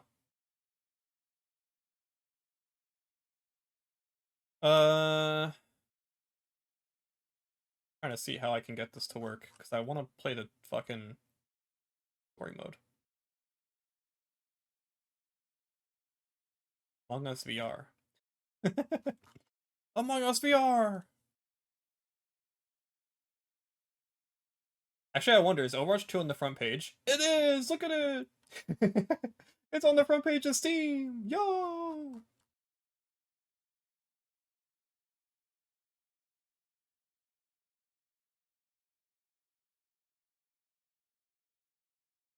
Alright. This time for sure. I'm gonna boot up the game and it's gonna be there. If this doesn't work, we're just gonna play Flashpoint. And I'll try and get Alari. With my solid state drive loading times. And then we'll try again in a little bit.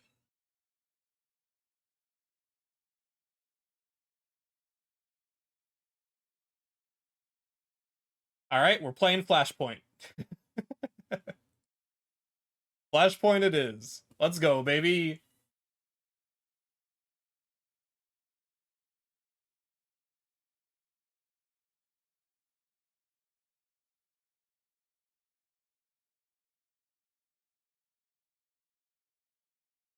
Ugh. Ooh. Damn it.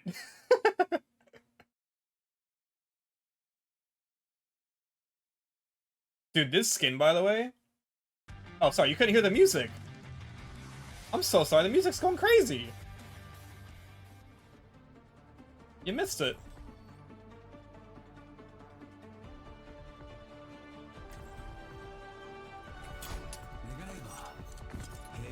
Look at the UI too. It looks nice. It's not my job to get you back alive, but stay close to me, and we might manage it anyway. This is a silly place. So true, Genji. This place is so silly. 5, 4, 3, 2, 1. Ow. Initial flashpoint arena. Arena. I don't know what that means. A hammer mill. I kind of don't like how so many of the Overwatch 2 maps feel like remixes of already existing maps instead of like entirely new things. Like the one we had before that was basically just like the fucking other map, like the control point map that they turned into a payload map.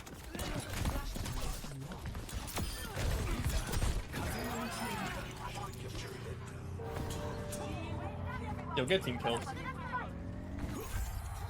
Wait, how long do we have to hold this for? We have to hold it? I didn't think we were gonna have to hold it. I thought it would be like, we capture and then we move on. Next question. You hear the guitar in the background? In the crowd? That's kind of cool. Are they watching this happen?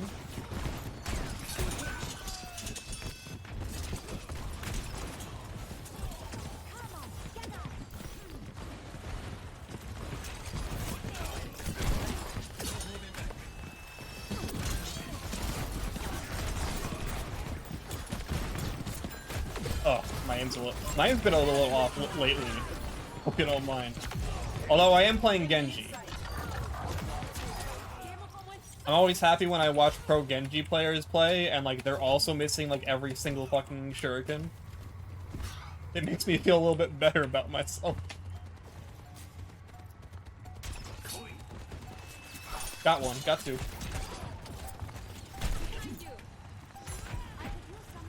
Alright, where are we going next? Where are we going next?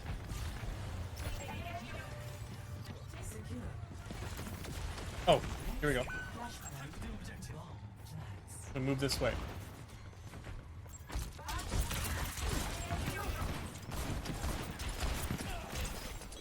So their spawns move too.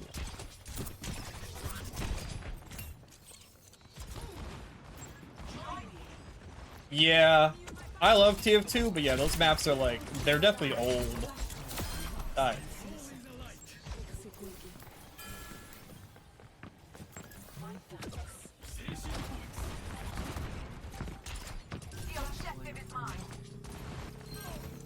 Oh, we get this.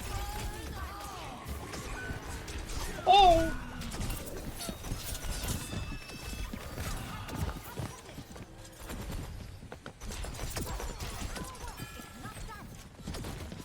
Yeah, TF2 is still good.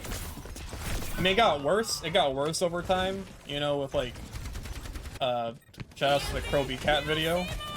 You know the one?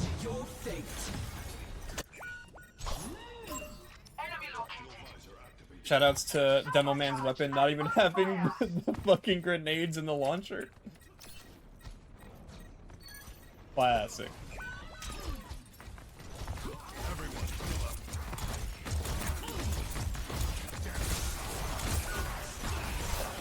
It's in a bucket.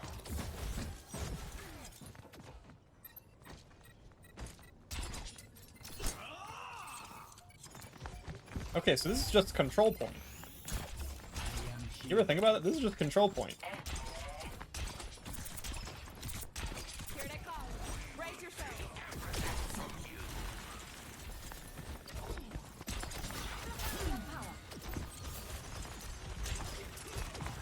Okay.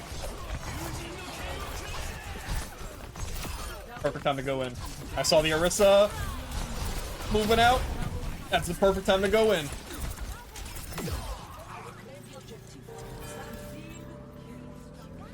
Oh yeah, I did see that. I did see that. I thought when I heard the name TF2 Classic, I'm like, oh, they're trying to do like TF2 when it launched. But no, it's like beta TF2 without all the cool character designs. I thought about to go in. Hello? Next flashpoint refinery. This is fucked up positioning.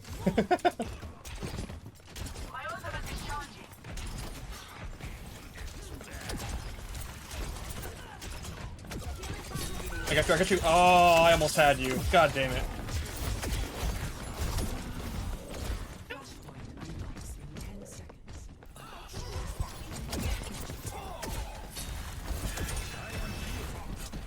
Where's Mercy?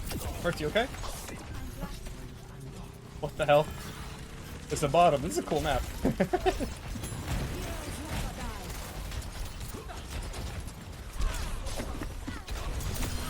Gotcha.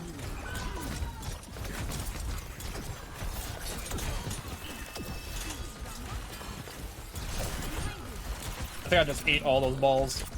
Oh! Where'd my mercy go? Oh no!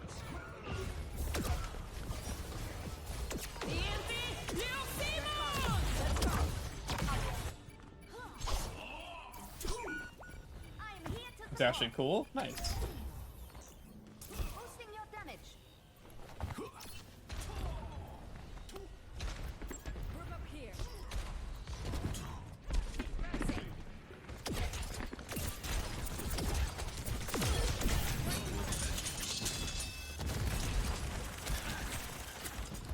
I will say that one issue I have with Overwatch right now is that there's like this pretty big disparity in the length of game modes.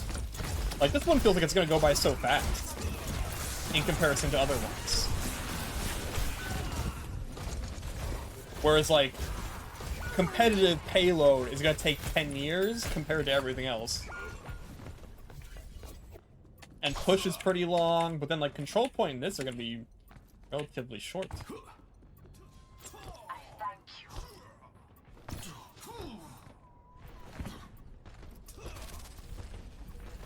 These maps are gigantic, by the way. There's so much shit in these maps. And for why?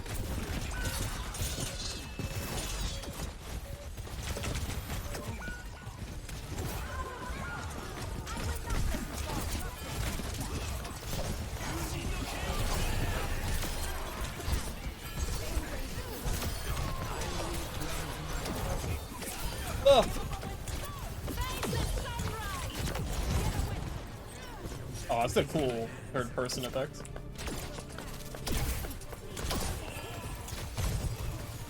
Wow, that has a big shockwave. Golly.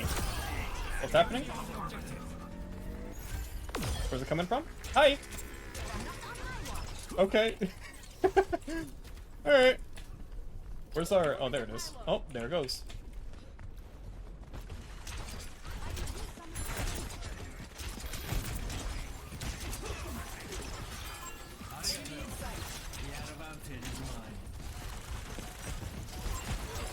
Playing alongside this healer is actually awesome. I love playing alongside this healer. Damn. I got the Ramatra at least.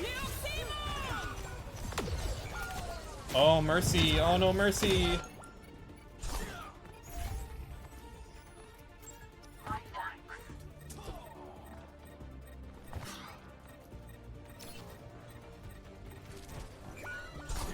Mercy, I'm coming!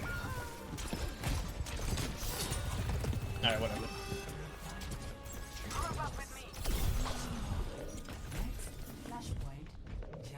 Hey.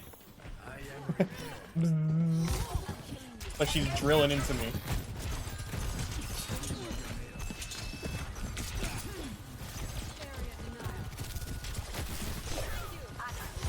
Where's the point? Over here? Okay. I'm gonna sneak on through here.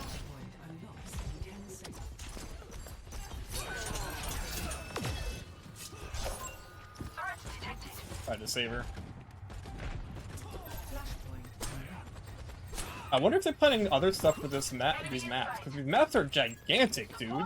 Like, you could do so much in these maps. You could put a battle royale in these maps. They are huge.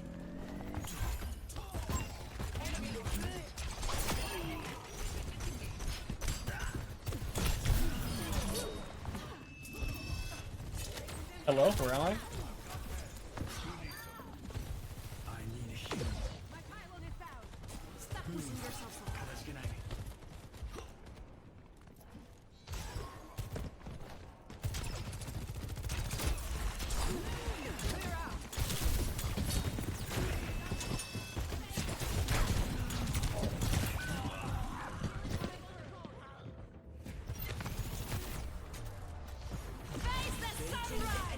You got this, you got this. Come on, Alari. Huge, huge Alari Sunbeam. This ends now. Can I get a blade in there? Or are you guys gonna kill them all? It's my time. Never mind, there's only one guy left.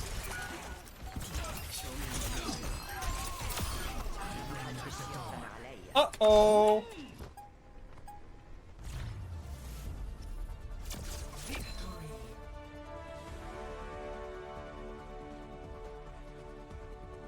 Was it gonna be Alari?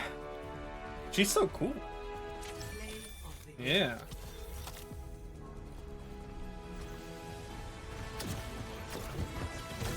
Why does she not have... Thing is, you know what's crazy? I know nothing about this character. They did not put out an origin video. Who is Alari? Wait, what? Oh. That was... I got jump scared. What the hell? Yeah, where is her origin video? Solo kills... My character progression go up. It's a new end video. Finally a hero with no lore!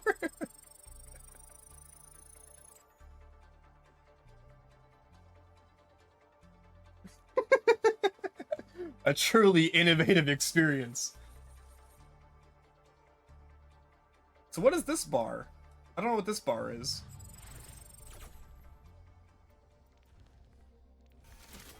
I should go through yet?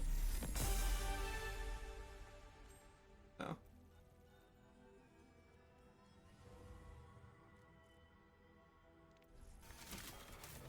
Let's go again. See if we can get the other map.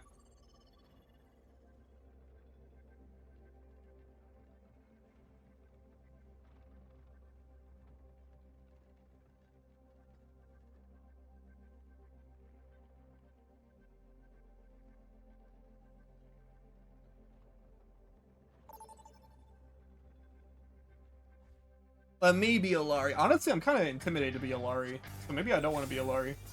I'm picking her.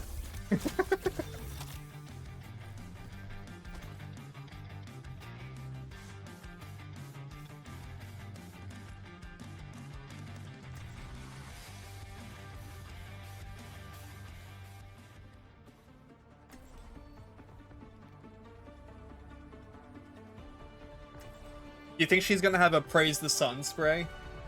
Carry my burdens alone. That feels like something that someone would do. Like they give Baptiste a Mario Brothers 2 spray because of his crouch jump. There's definitely got to be a praise the sun spray. Forgiveness is earned. Follow the rules, and we won't have a problem. Such an interesting character. I love that she swings her weapon like a sword for her melee.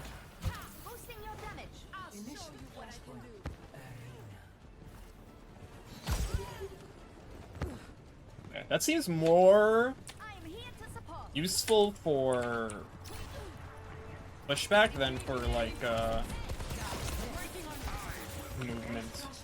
I guess it could be useful in both. I don't know why I did that. I thought I was putting up the turret. Oh.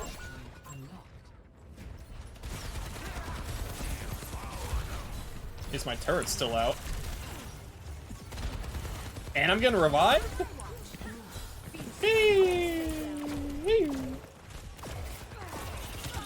I think it would make sense if her shift also put out a little bit of a healing burst.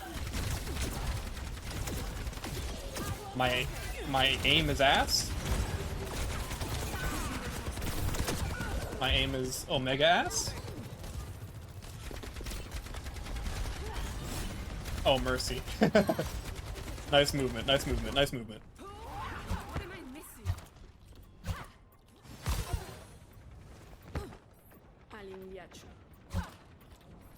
Hello. Forgiveness is earned. Maybe if I knew her story, I would understand what that meant.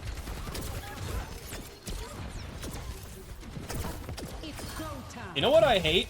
The fact that Baptiste has a voice line called No Second Chances, when literally his origin story is about himself getting a second chance.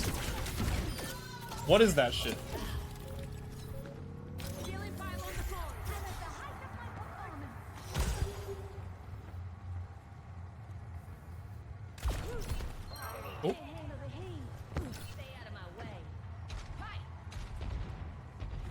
Yeah, I don't know if I have the aim skill for this character, unfortunately.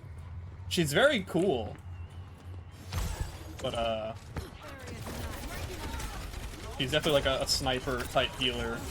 Not even like, she's like Widow, almost. She's got that Widow thing where she has to like charge her shot. Okay.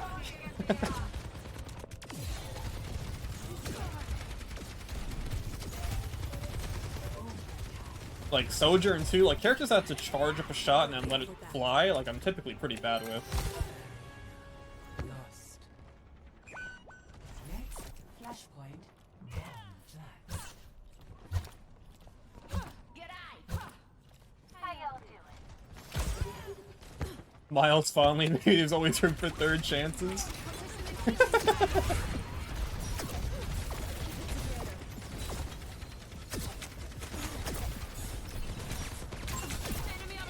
Oop, got a headshot.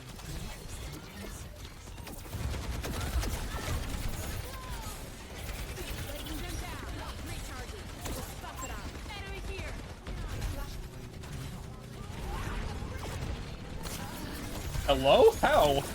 What? What? What?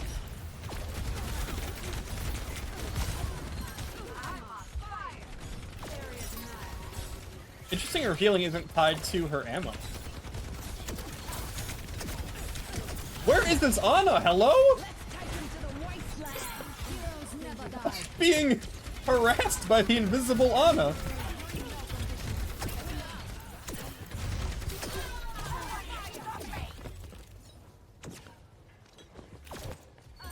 Enhanced accuracy. Healing pylon out. Good one. It's a low cooldown on that too.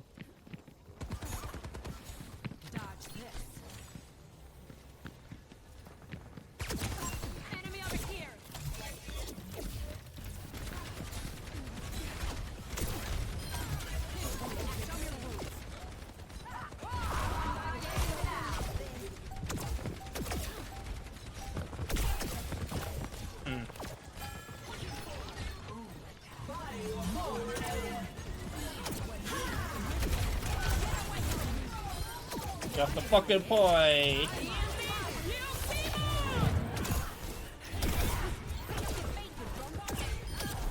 Nice. Got her. Okay. Huge, huge, huge.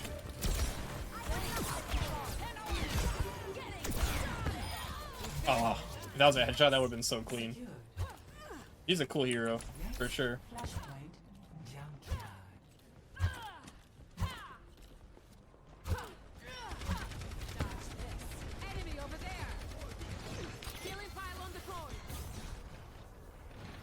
That hit me. Okay. Stay in range if you want my help. Out of my way. I feel strong. 10 seconds.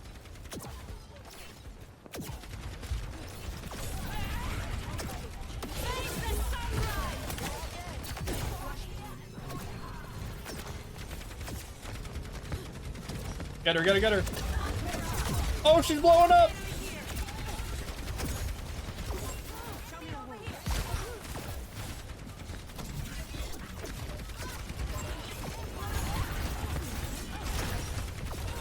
Okay. My ass is not hitting anything.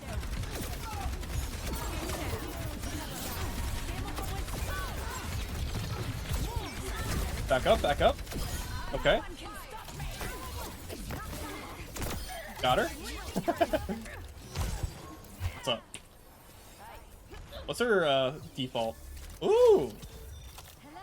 I always like it when the default emote has a little bit of flair to it and it isn't just them like holding their gun up.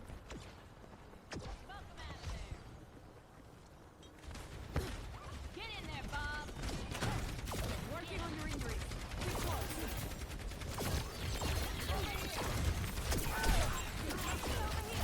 Enemy over here. Outnumber us.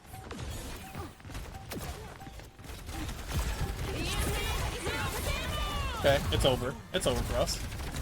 It's a little over for us.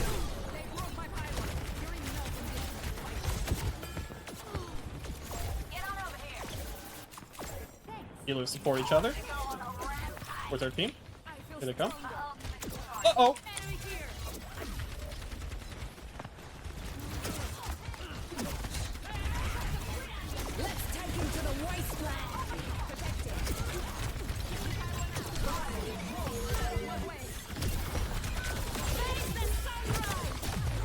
Did I get anyone with that? I don't even fucking know. Got her! Back up.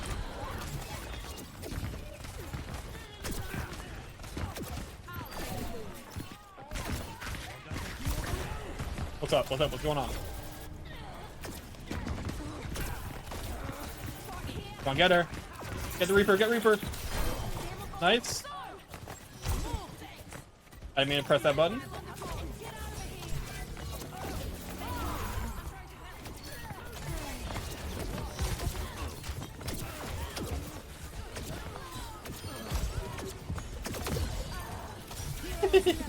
Okay. This character's kind of fun.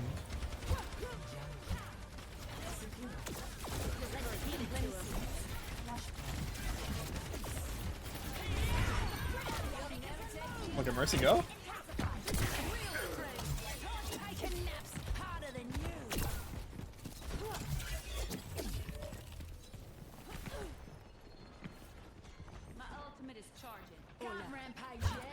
Oh, are these their spawns or these their bases? I don't understand. I guess it's their spawns and bases. I guess it changes.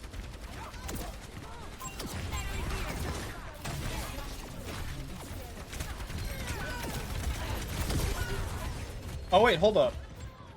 I think when I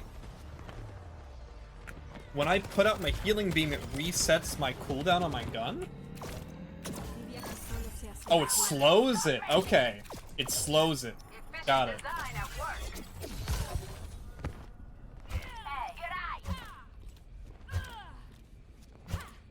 My ultimate is almost ready. I'm ready to rampage. Positioning healing pylon. Huge. Appreciate it. Enemy over here. Area denied. Face the sunrise.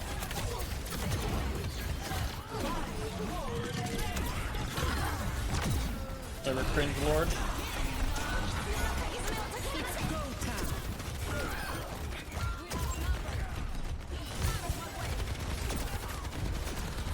Ah! Well, I landed that second shot.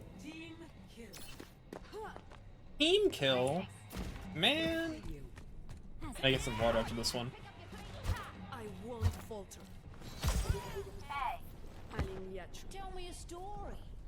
and make it a good one. I'm on my way!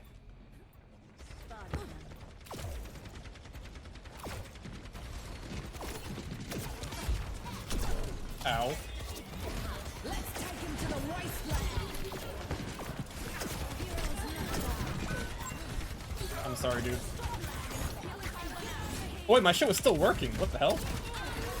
I never deleted it.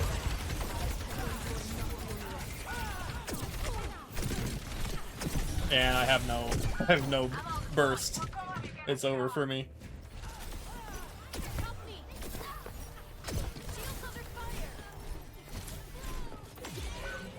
They won't get the best of me. We got this. Last point, we got this. 5,000 pylon healing. 5,000 of my 8,000 healing was done by the pylon.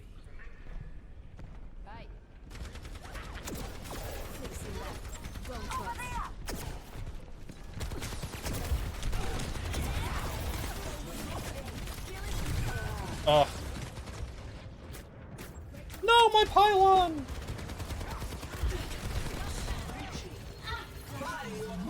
Uh-oh.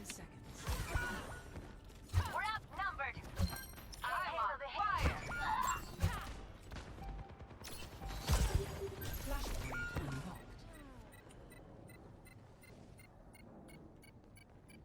Group up on me.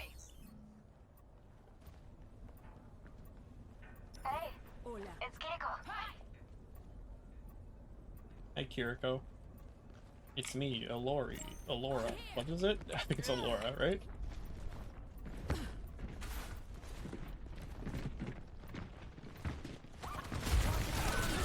Wow! Wow, wow, wow, wow, wow. Holy moly.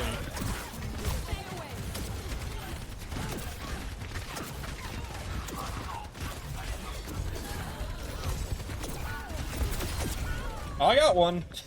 Slash. Hey. Group up with me. Scanning. Captive sun is ready to burn.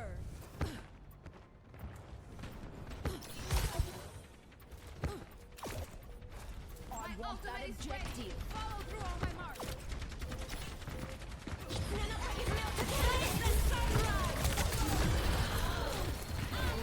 I don't know what's happening. Go for it. You guys got it. Did everyone pop their ult? Oh, no one had ults. It's over. GG's. Who got game of the year? Game of the win. That's pretty decent, I think.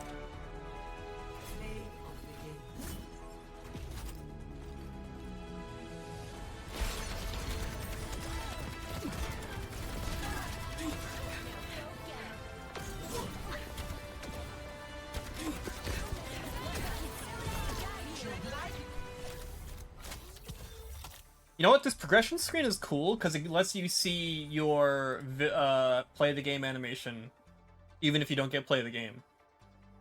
That's cool because like everyone has so many play the game animations, but like if you play certain characters or you don't play certain characters, like you never really get a chance to see them. I don't know what this orange bar means. I don't really understand that.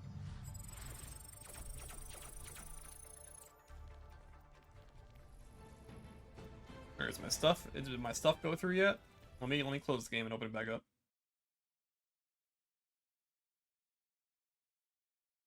Did my story mode purchase go through?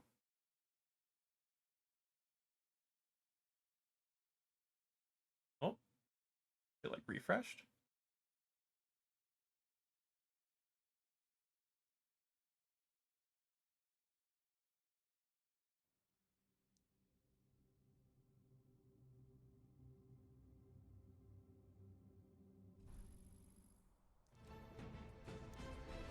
My stuff has not gone through. Okay, how do I make it go through? Is anyone who has purchased this through Steam, maybe in the Steam reviews, could they alert me to how the hell this works?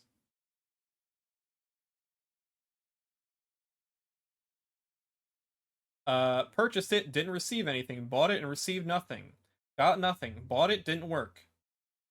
Did not get anything. Bought the bundle, but got nothing. Didn't get what I bought. I really can't say I'm too surprised. I bought this and it's not showing in game. Bought the bundle and got nothing. Purchased the bundle and received nothing, sad face. Purchased and it still hasn't reflected on my account.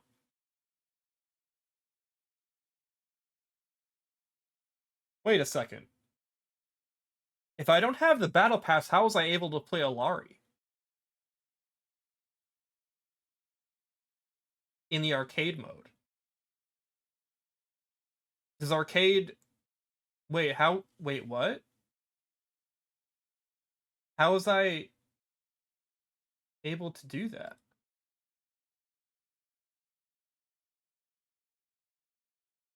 Because I don't have her, so I shouldn't be able to play as her yet. Does it not count in...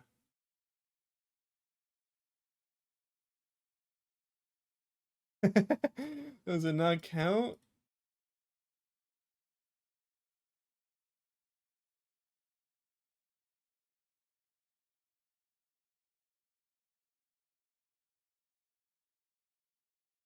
Let's see if anyone on the Reddits knows what's going on. Reddit, Overwatch. I'll play the fucking story mode on stream. How come every time I play an Overwatch 2 stream, like some bullshit happens? Every fucking time.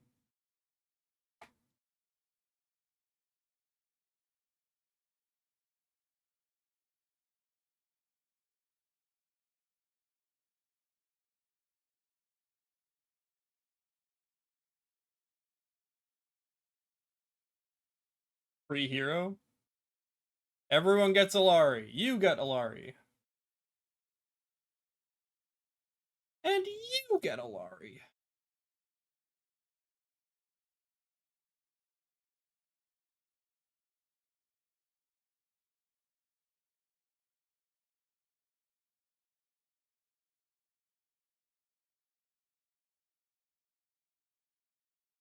Hmm.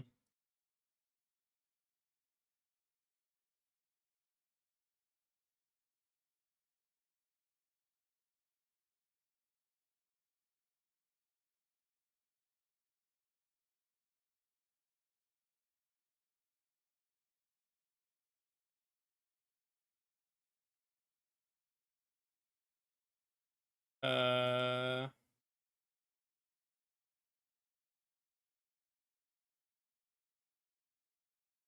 I'm not seeing anyone outside of Steam talk about it. Let's see if anyone...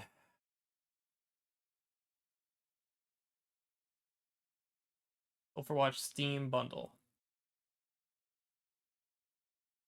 Yep, people complaining.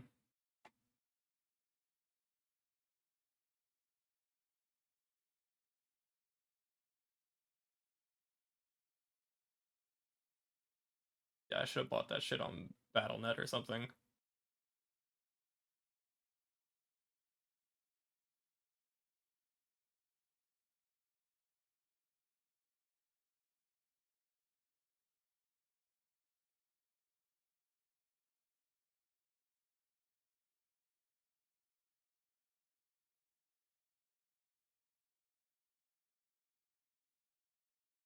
I mean, they're obviously gonna fix it. People are like saying that they just lost money forever. It's like, no.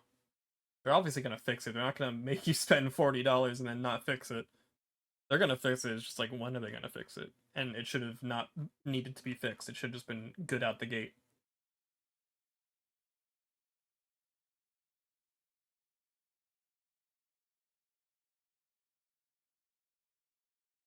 Blizzard... Wait, what? Blizzard customer support. It's something being looked into. Hopefully the team has a fix for it soon. This was at 4 p.m. I'm gonna get some water. I'll be right back. Let me put on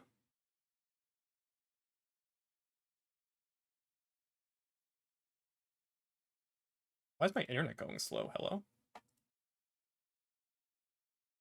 What's that?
Wait, you guys are mad that I didn't put on the dancing fruits?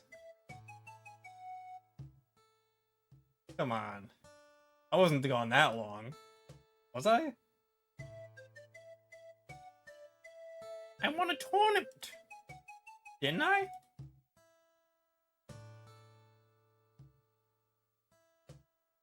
Well, I want to play the story mode. Hey, you know what we can do? While they attempt to fix it?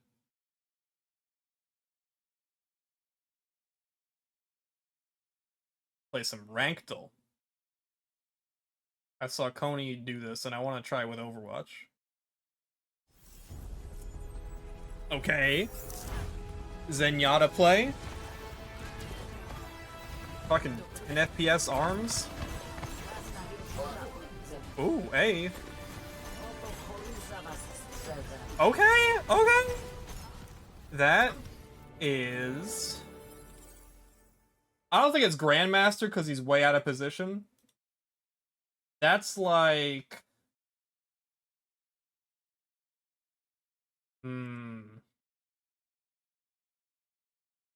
Let's watch it again. Antonio.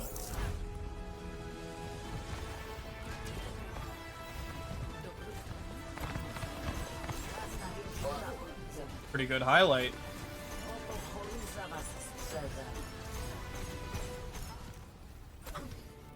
I'm gonna go platinum.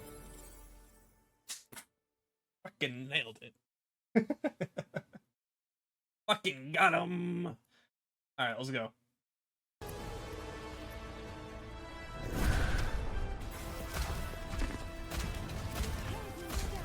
Okay. Okay. Okay. This is gold.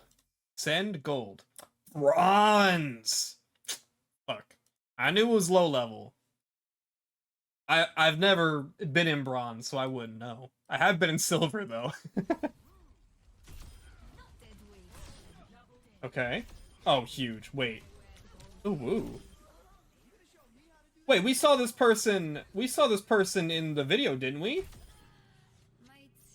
That's top 500. Master. Damn it. Damn it. 2 stars. Man. Alright, can I do different days? Oh, is it really only 1 per day? I thought this would... I love the dull sites that let you do, like, previous days. Can I go back? Is there really no way to go to previous days? Oh, I was so excited to do more. Oh, well, damn it. Alright, fine. We'll do the other games then. We'll do the other games. Fortnite.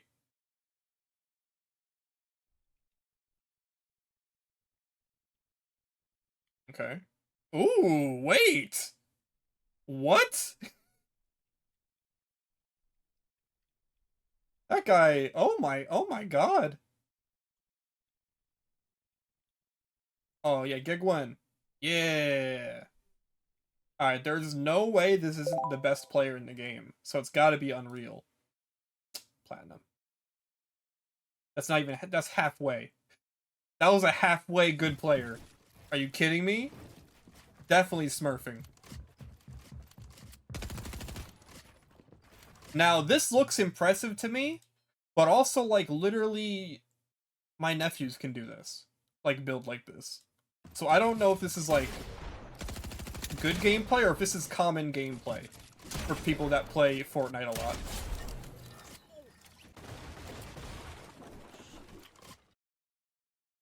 I'm gonna say gold.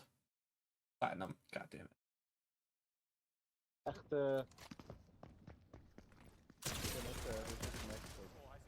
zonde. Martin. Hij komt bij mij. Nice. Pretty good. Nee!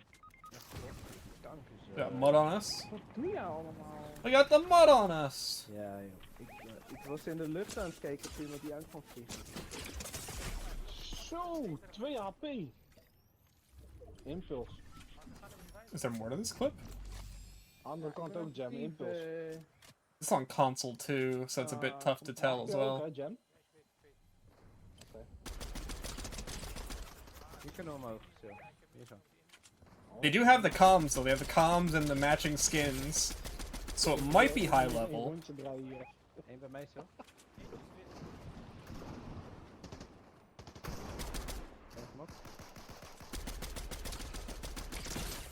But I don't think I can judge the aim too much just because it is on console. I'm gonna say this rank. Fuck. Alright, I don't know how to judge Fortnite. Fortnite's a little hard. How about Rocket League? Here we go.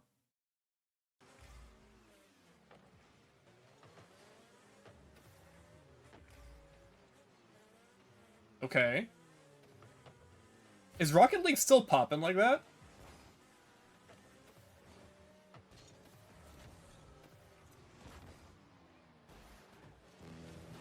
Nice.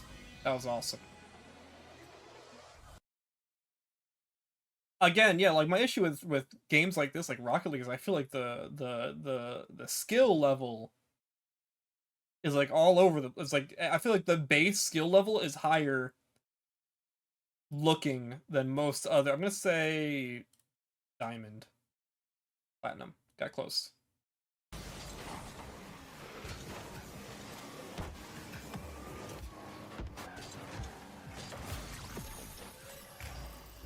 What the fuck? Grand champion. So true.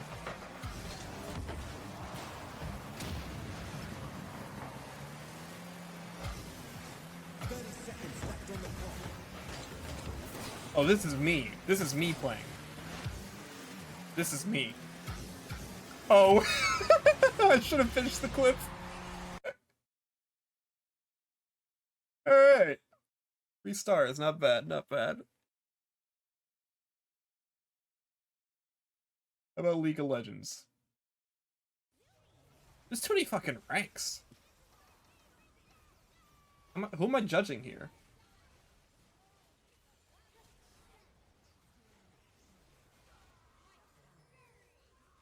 Nah, I can't judge this. I have no idea. I don't know League well enough.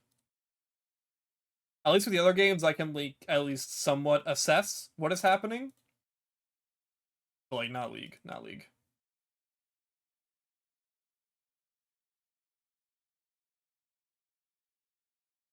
Everything on my computer is running like abysmally slow, and I don't know why.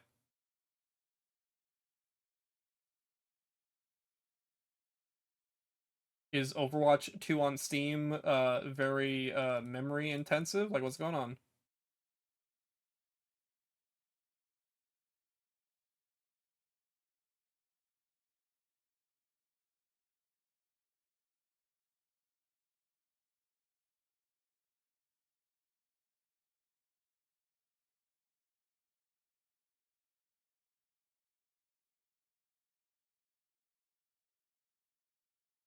I don't know what's happening.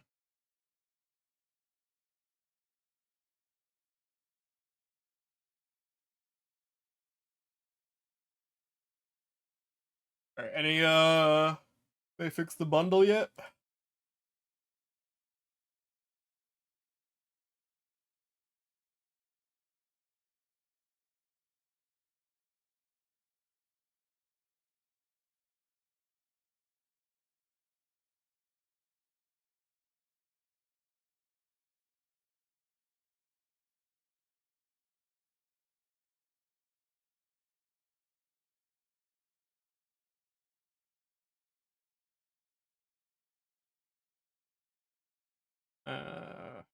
Oh, nothing.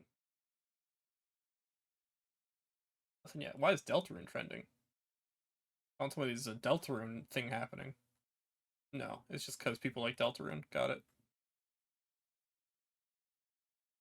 They put out an Alari Hero trailer, but not her origin trailer. But we got a trailer. Maybe we can get some insight into her character from this. I'll do what I have to do. I won't hold back. I am Iliari, and I am the last child of the sun. No giving Man, up. the last. We need to turn this bastion. around.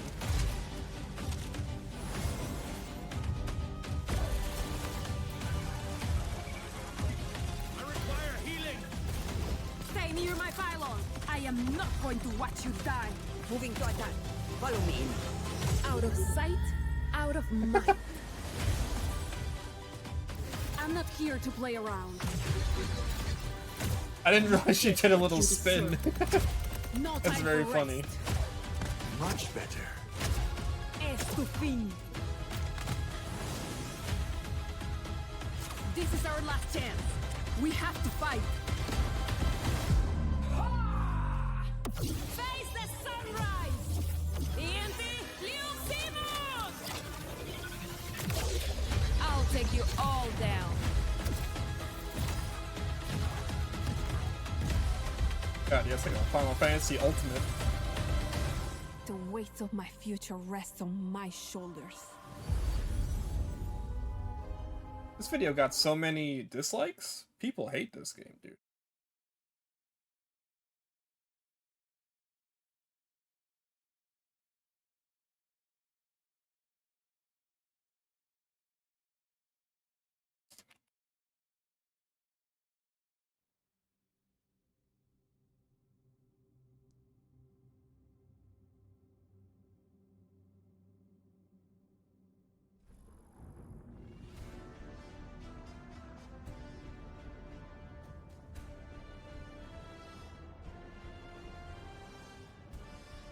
I want to see if she has the Praise the Sun emote.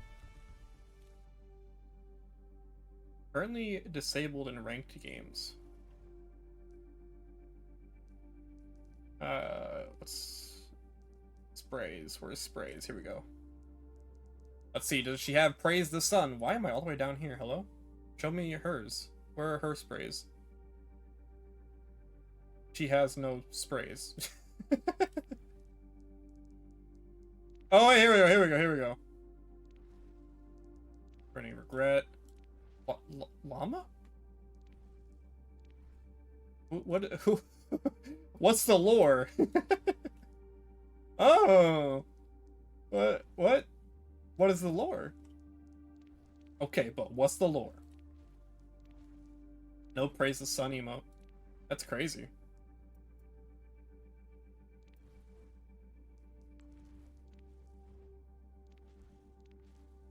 Llama pajamas. Oh, okay. I see. This is great. Oh, the inside of her cape has the starry pattern. Yo! What colors we got? Ooh! The blue kind of looks nice. The blue actually looks really nice. I'm kind of digging this.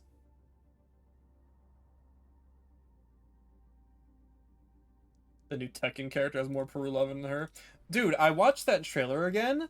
I really hate how little their faces animate. Oh, let's look at this.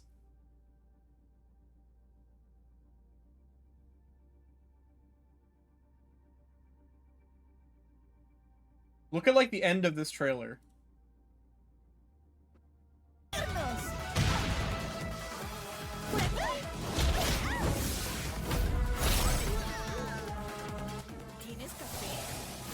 Her face like never changes from like her default stare. Look at her.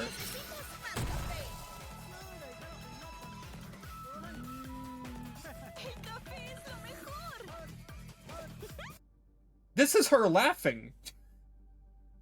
This is the face she makes when she laughs. He's like barely even smiling. Yeah, I don't like that. Where's the soul?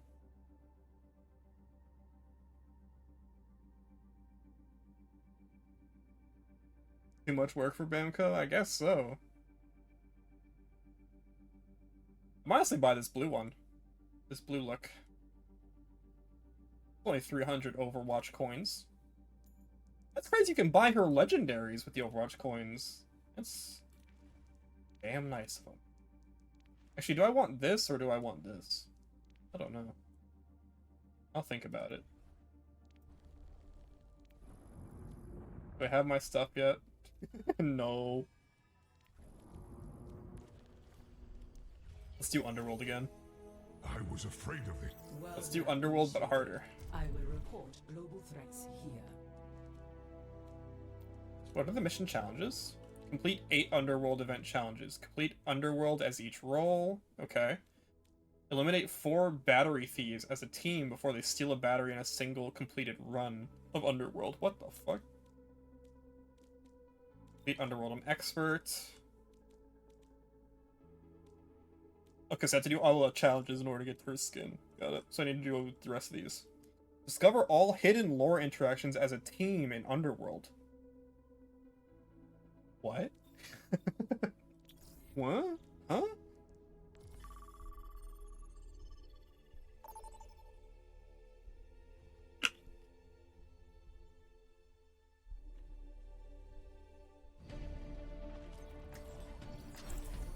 I don't want to play as Lucio, dude. Fuck. I guess I will.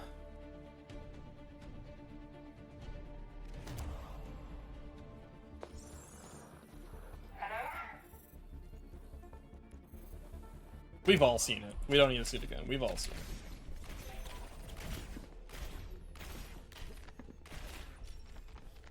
You guys know where those lore interactions are? Robot stationed near the warehouse. It was decommissioned ages ago, but if you can get it online, it has enough Oh shit. power to help take down the sector. Just have to know.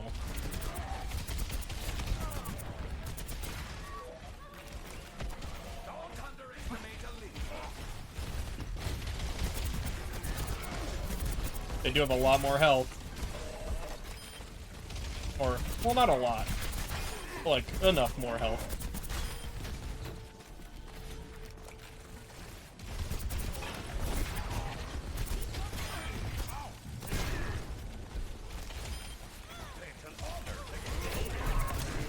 Can I bang them into the wall?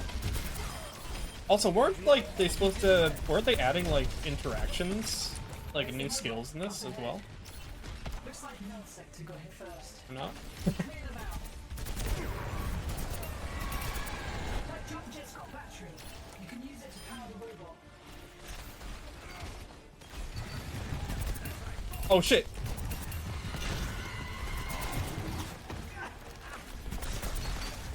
Kill that guy. I'll take that. I'm putting it in. We got it. Nice work.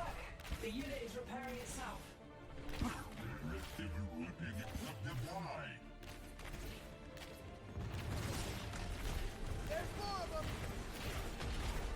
Forgot they changed it so like letting go of the button causes it to jump instead of having to press it again. Batteries. We Omnics have power sources stashed all over King's Road. See what you can find.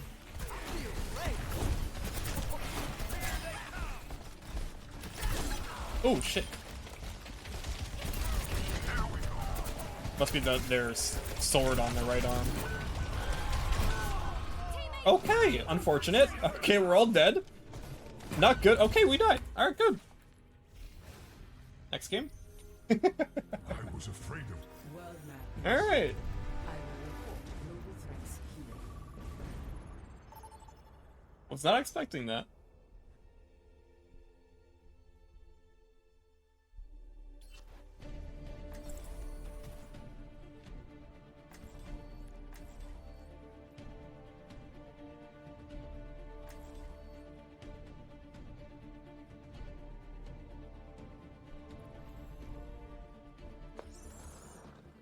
Hello?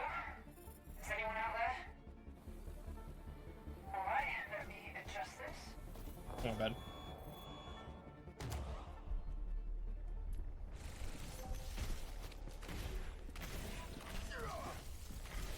This way! There should be a TS1 robot stationed near the warehouse. It was decommissioned ages ago, but if you can get it online, it has enough. Yeah, I wonder where the lore interactions are. We gotta like explore the map and shit. In here? Very dark in here, Jesus.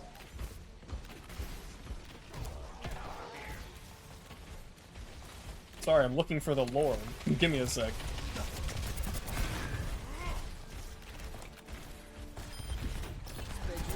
You did the rest.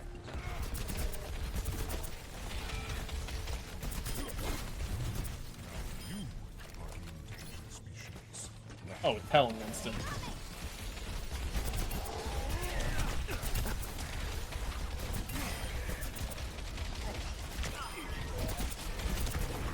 You know what I'm excited for is speedruns. Every time the Overwatch Archives comes around, there's always like the big speedrun groups. And now they have permanent story missions to play. That they can play forever. Bringing out your best self.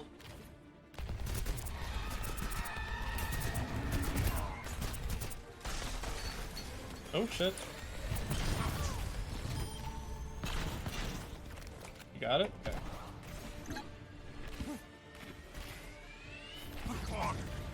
Nice work. The unit is repairing itself. I've always actually liked Overwatch PvE. I know like people weren't too into it, but I thought they were always pretty fun every time they came around. They weren't the best ever, but you know, I thought they were fun. Looks like it's going to need more batteries. We Omnics have power sources stashed all over King's Road. I'm curious how they're gonna expand on this whole mission thing. Like, it's literally a tab in the game. They're not just gonna like have it be like nothing for months, you know?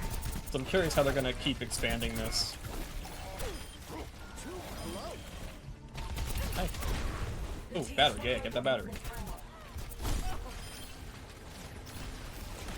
What? Who? Where? Oh shit! Beam doggies! We didn't have these in the normal mode. Oh shit! Get them! Or maybe they were, but I didn't see them because they died too fast? I don't know. Oh, what the fuck?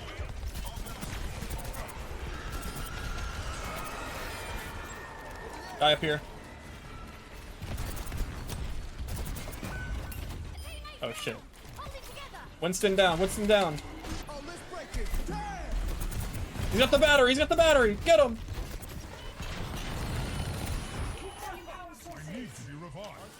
I got you, Winston. Come back to me. We gotta get this bomb guy. He's stealing our battery. I got it. Coming to me, Torbjorn. Watch my back while I put this battery in. What the fuck is that noise? Oh my god, what is that? Oh, kill him.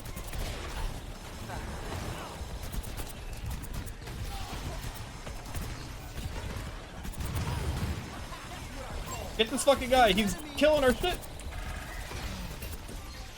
I'm hacked. I'm hacked. What does that mean? I'm hacked. Oh my god. Oh, he's got like an EMP thing going off.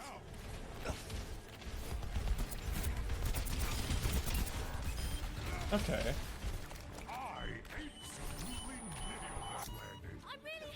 Your time's not up yet. I absolutely nailed that landing. Status. More power required. Oh shit, okay.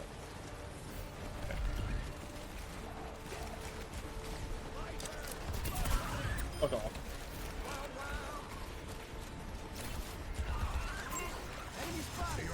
Oh, get these guys, get these guys. Yeah, get them.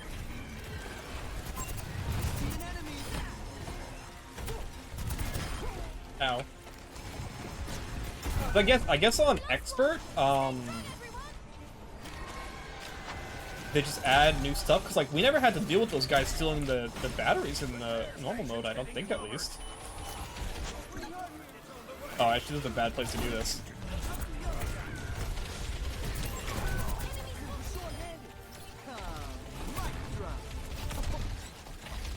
What is that guy? Holy shit.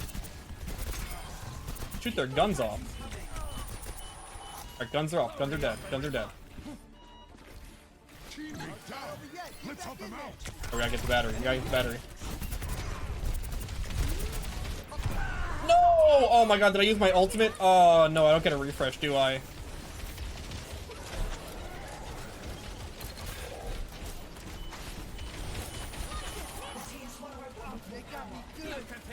They got me good, Torbjorn, help me! Tracer! Winston's got the battery, but we need to work together here! Come on! Tracer, you need to get me up! I'm the healer! Alright, here we go, here we go, here we go. And we got the battery. Winston got the battery. Winston's amazing.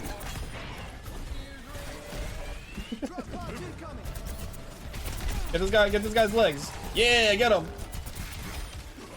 Remember to shoot their body parts. Get them's legs.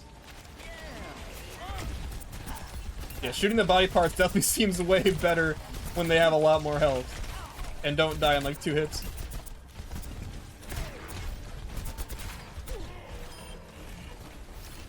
It also stuns them. Every time you get a body part, they like get stunned or pushed back a little bit and don't attack. What the fuck is that? Oh shit. Oh shit.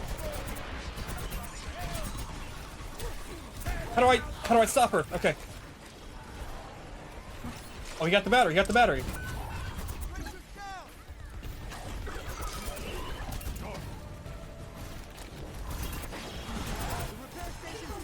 Better. What is that noise? Oh my god, I didn't even notice he was there. Oh, fuck. She's repairing herself! She's repairing herself! Get her! I can't kill her fast enough! Wait to stop that thing. Wait to stop it. Wait to stop it. This is fun. I hate to tell you guys, but the new enemies they made, this is kind of fun.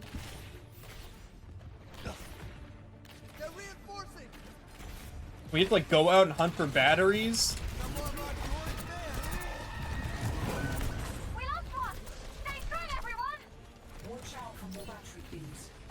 Okay. Oh! I'm seriously injured. I'm seriously in trouble.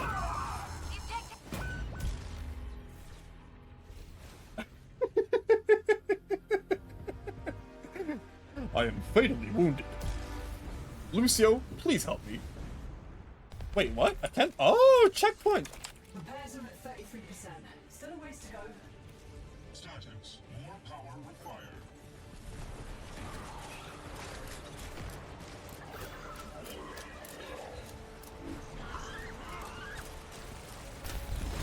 I would not want to be the repair station. Here come the slicers. I didn't realize that there was checkpoints. Get them wings. Get them wings.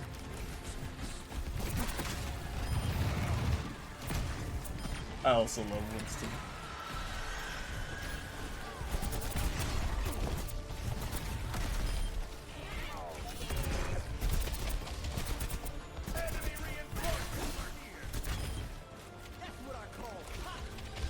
Alright, Winston's getting their shit. Damn, they jump, dude. What the fuck? That Winston? Oh yeah, these are the light batteries. These aren't even the heavy batteries. That's why he can get back so fast. I was wondering how he got back so fast the first time. It's because it was just a light battery. Oh, this is a heavy battery.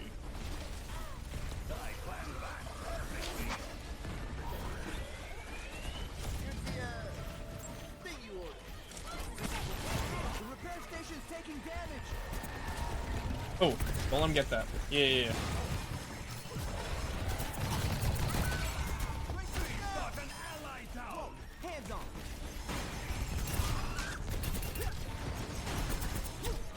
Fuck. So much health. Ow. Oh. Oh. Why'd that make me feel something?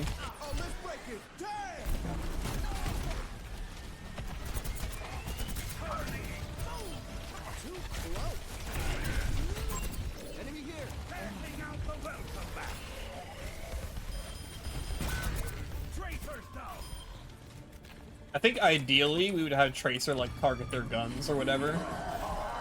Oh fuck.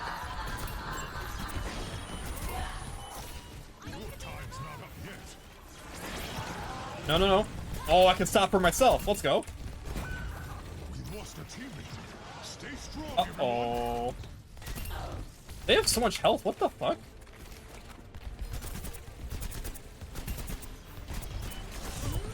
Ow. Holy shit, tamale. Stay focused. You don't want to lose another one.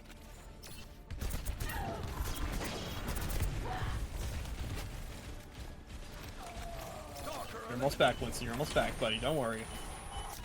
I'm seriously injured. My turn to save you, Winston.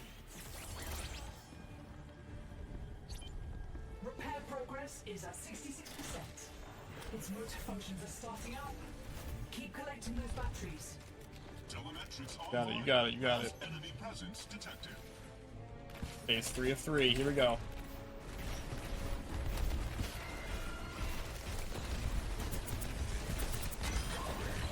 Nice, nice kill, nice kill. Quick and easy, quick and easy. Get these fucking guys. Die. Like little raptors.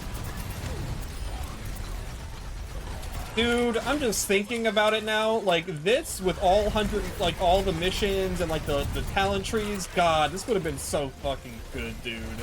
Uh-oh. Like this is still fun, but like, could you have imagined if like the full vision was met? Shoot the gun off, shoot the gun off. Nice.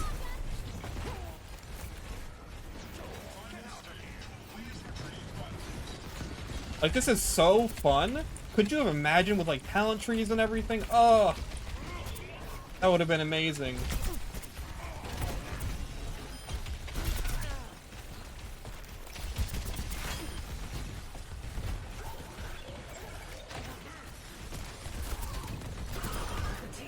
Did that shit just jump? Oh my god. Hey, back up, back up. That was bananas. Oh shit, the fucking... Overwatch 3, surely? No. They said they gave up on it, right? They gave up on the vision?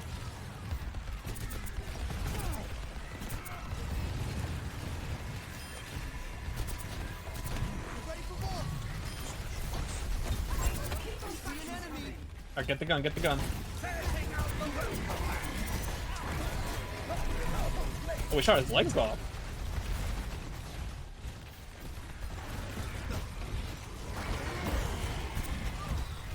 Dude, look at him. Oh my god, look at the robot damage. That's so cool looking.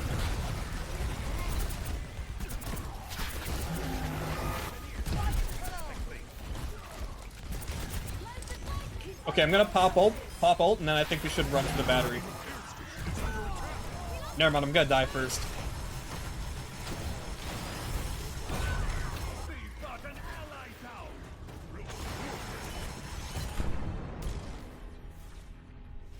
Oh, they got me good.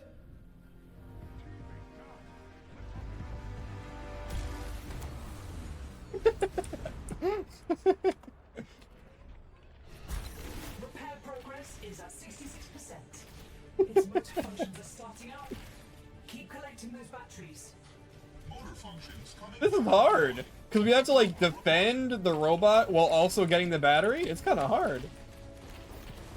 This is even the hardest mode.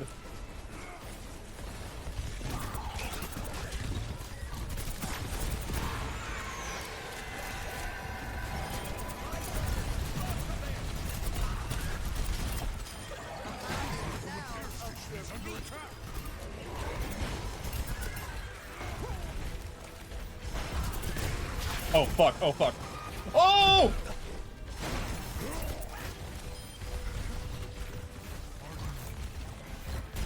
Oh fuck. I'm popping it. Kiss. Yes! Blow him up, blow him up, yes!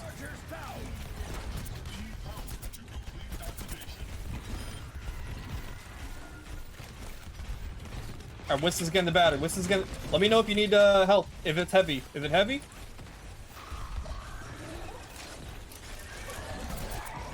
Okay, it's good. We're good. We're good.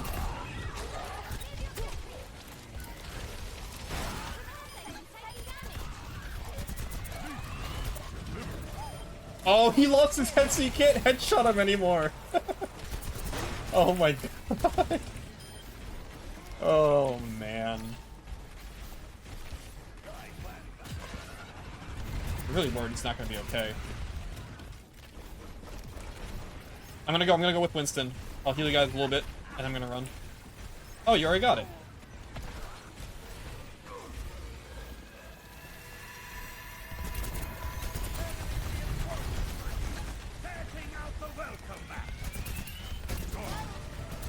Our head gone, head gone. Can't crit him anymore. Oh my god. Everybody, hang in there.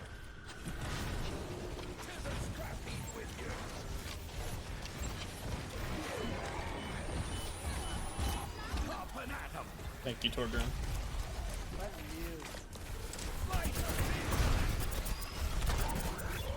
Our head gone. Nice. God damn. Another battery. And we got sniper or smokers. I don't know what to call them. I'm just gonna call them their Left 4 Dead name. That's because that's what they are. Oh no, these are the Screechers.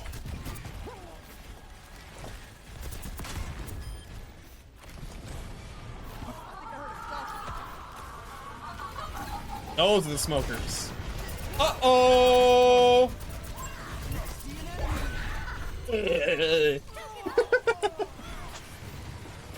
Uh-oh! I'm going to die!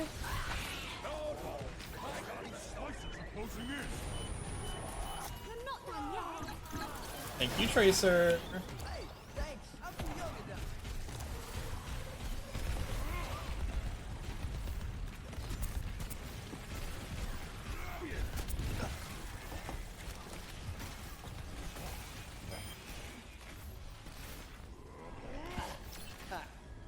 Who's left? You've done it. Twice. He's going to establish a connection so we can control it remotely. Alright, now we're just gonna finish everything else. Link established. Come on, TS1. Time to show them the way. Okay, here we go. Man, I don't even want to know what the final difficulty is like. God damn.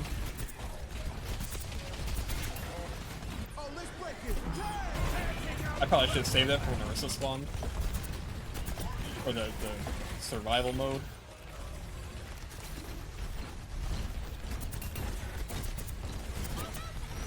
Aiming for the gun. Uh-oh! Gun gone, gun gone. He still got punch mode. His gun's gone though. Okay, but now he can still ram people.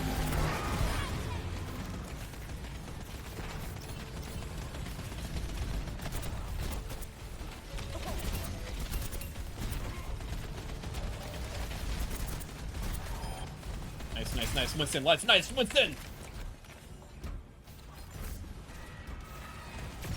Terminals up ahead. Also, null sector commits. Lots of them. Oh, thank goodness, I can't fall off here. Thank goodness. Knock out its wings, knock out its wings! No more wings, you can't fly! Haha! I have ultimate again. Oh, fuck.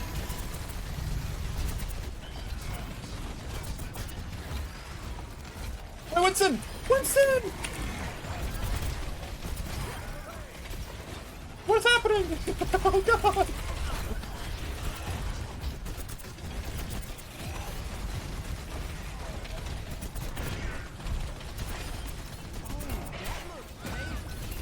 Oh shit, oh shit, oh shit. Tracer down, Tracer down! I gotta pop this. Winston's about to die.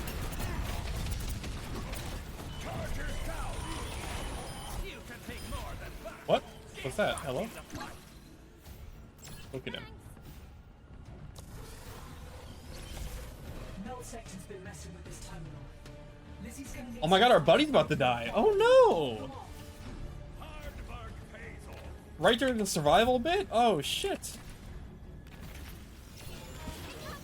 This is really worrying. We have one more. my god, I knocked his head, but I was gone. Now I can't crit him anymore. Who's down? Oh shit, Winston? That's like the worst guy to get down. Now we don't have a shield.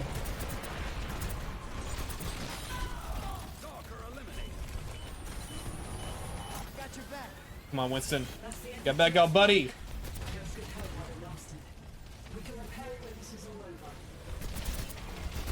Get their guns, get their guns. If they don't have their guns, they can't fire. Nice. Get their wings, flip their wings.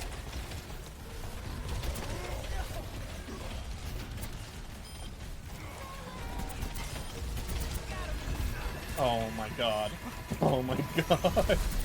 Oh my god. Oh my god. Alright, I have a new ultimate, Alright, I think that big one's called a charger, okay. Like Left 4 Dead. What? The fuck?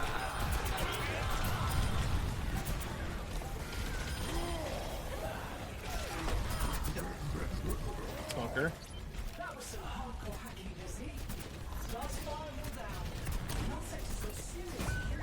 Ow.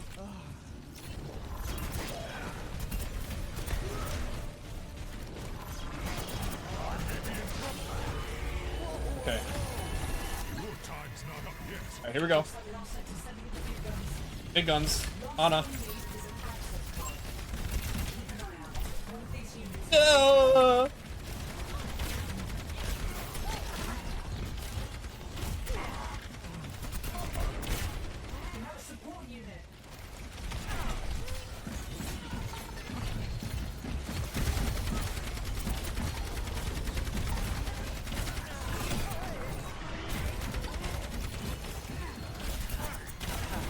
What the fuck? What the? Oh shit! This guy! He's on the floor!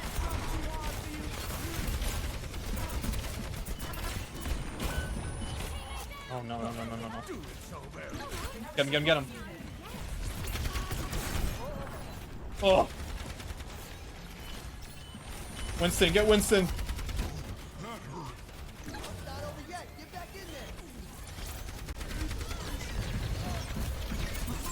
Alright, get to the res.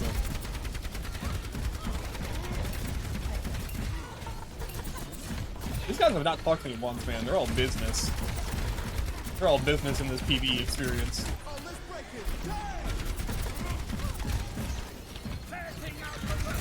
This kind of stuff makes me hopeful that there's gonna be like a Doomfist boss fight in the story mode at some point, or a Ramatra boss fight.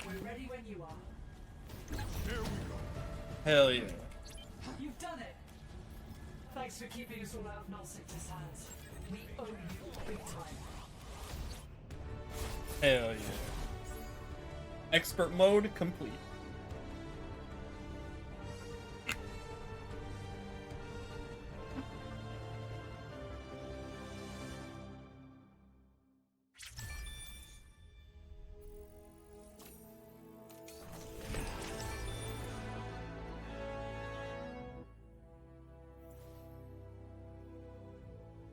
I just got an endorsement? Cool.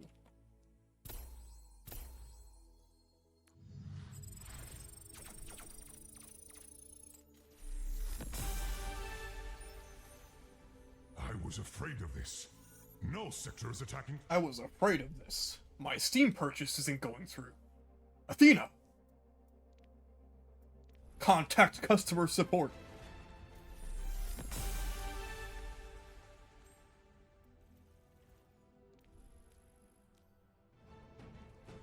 What is this again? What do I have to do for this? Flashpoint maps?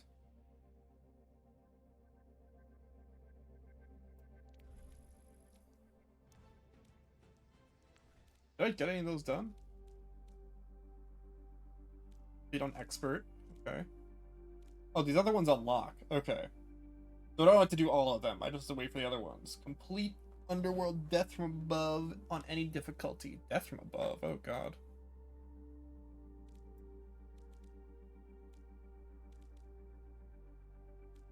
Mystery swap. Okay. Alright, I see. Ultimate zones, yeah. Okay, I see. So there's gonna be it's not different variation. It's not like it's like archives. It's not gonna be like an evolution of the concept. It's gonna be like variations. So, like this will be Death from Above, this will be Ultimate Challenge, or this will be Mystery Swap. Which is still pretty cool. Yeah, it's not... Don't make it seem like it's gonna be like a continuation of a story. It's not. Also, interesting that like event missions, story missions, is there gonna be different types other than these? I purchased this. Shit. Where's my stuff? Come on. Map initiated. I will report global threats here.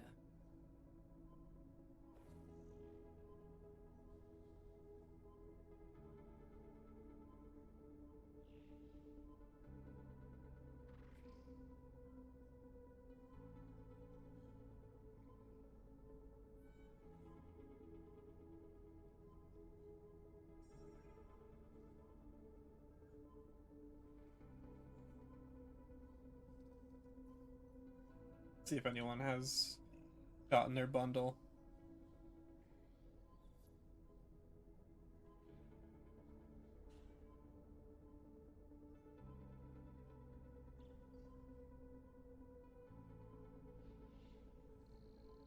So is it only that bundle that's not working?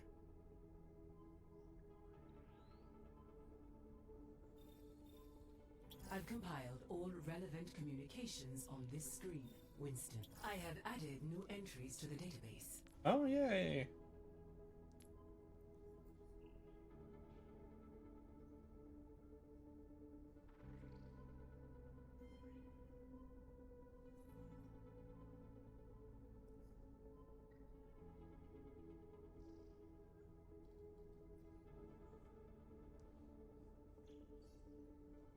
Well, Blizzard can't help but always ruining the Overwatch 2 streams. So sad.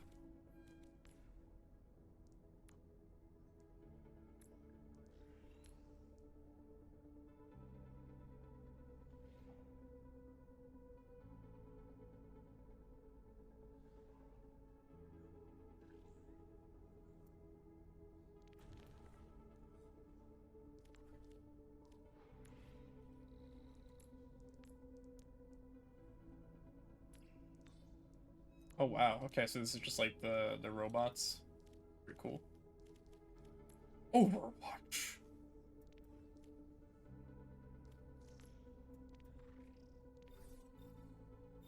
You know what else is crazy? The fact that we're not getting any new story missions until next year. Oh my god! It's so funny. That's so funny, dude. I can't believe we're not getting any more until next year.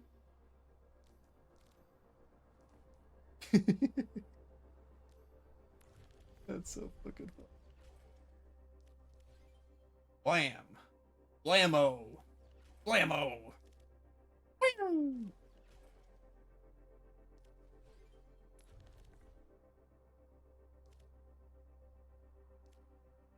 See if we get the other Flashpoint map.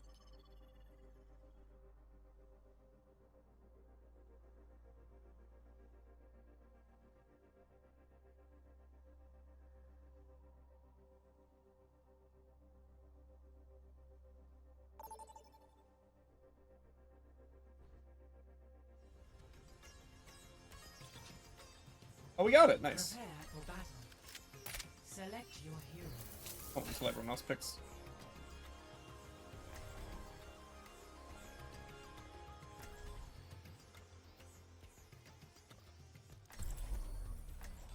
Nice.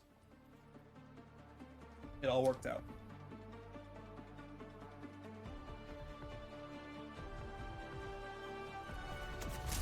We will have peace at any cost. I'm eager to see what problems we encounter on this mission. It's weird that we never got a third-person mode for this game, considering how much people love the characters and love wearing their skins. You think they'd add like a third-person mode or something? Hello. I know that would break some of the balance, but like also like who cares? 2, 1. Initial flashpoint. At least have it for like the non-ranked modes.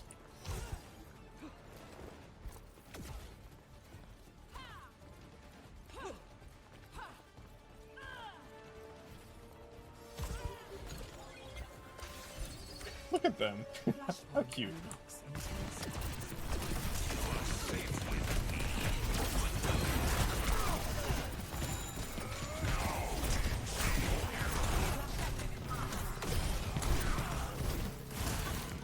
Is someone else firing? What is happening?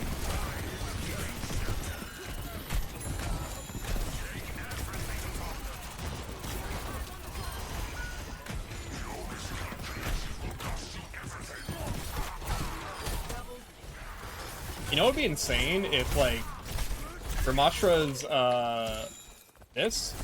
if it also pushed down projectiles? That'd be crazy. So, like, Junkrat's bombs? Or even, like, Tracer's pulse bomb or something? Like, anything that responds to physics.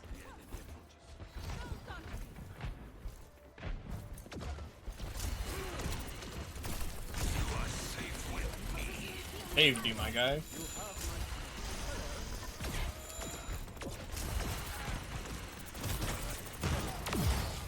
No! Our pylon!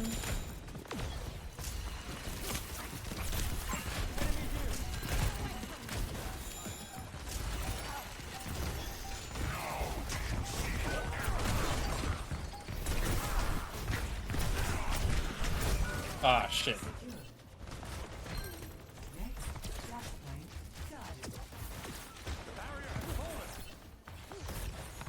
Oh, we got it. We got the whole thing. Cool. I will break before I yield.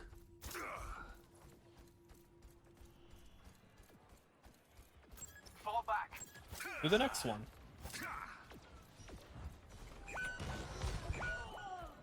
Stay on guard. Unlocks in 10 seconds. Huh? What?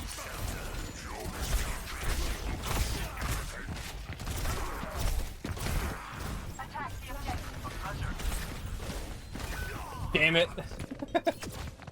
Oh, I thought I was so close, but the other team is coming. Oh yeah, stop that guy. Kill him. My resolve. How is he still alive? Get him. Duplicating Yari. On my way. Securing the objective. Mobilize here. Life protects life.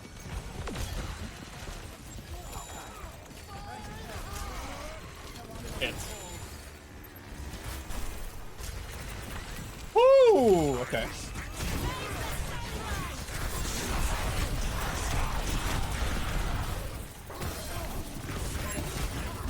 Yeah?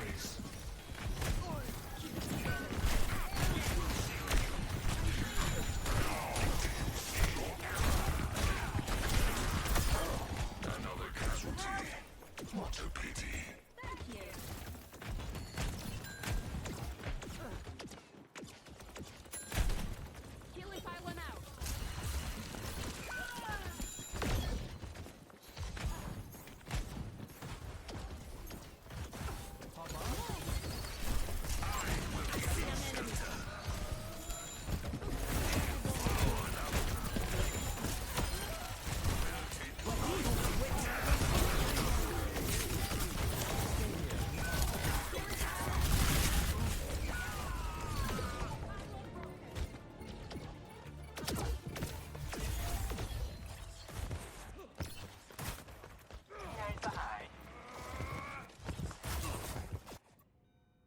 Clever tactics.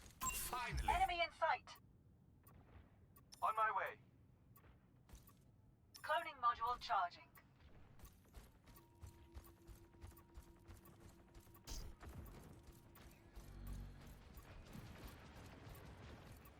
Duplicating Bastion.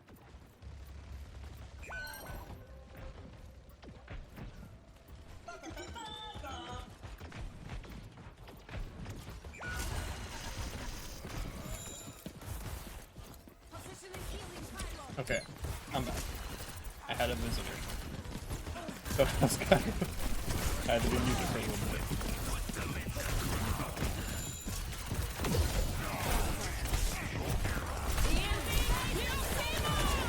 Oh, I've been attacked by the power of the sun.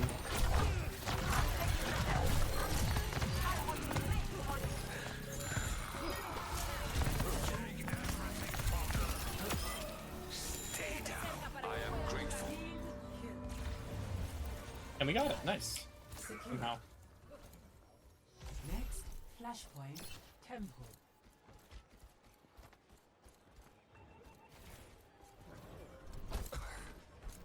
Up and at 'em. Get your friends up, I always say. Let's move up. Over there.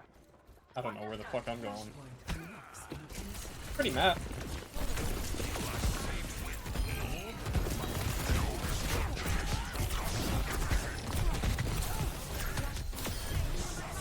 No, I just popped my ultimate like no. Oh, he just said sorry.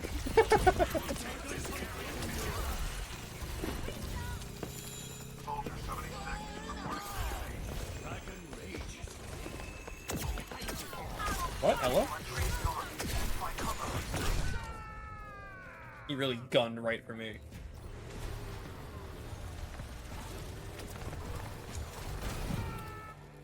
Damn, if I put that up just a little bit at a different angle, I could have maybe been saved.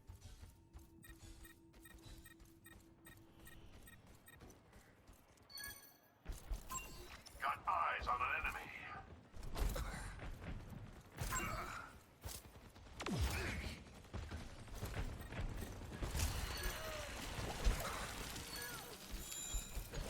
That water? That looks like shit.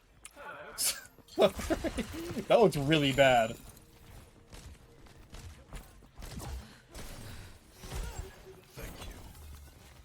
Been playing too much Pikmin 4, the prettiest game on the market. True.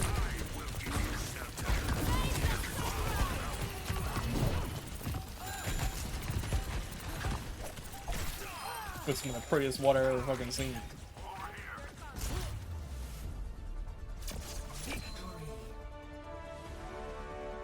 GG, cheesy.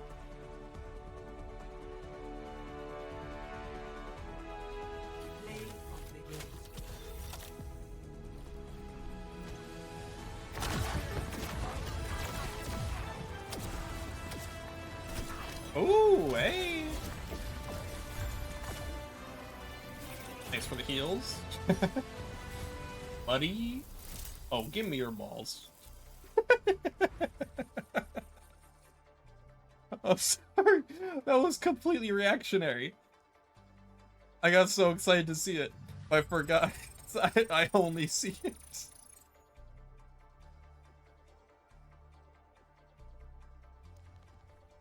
Do I have my stuff yet? Come on, come on, come on. Where's my stuff?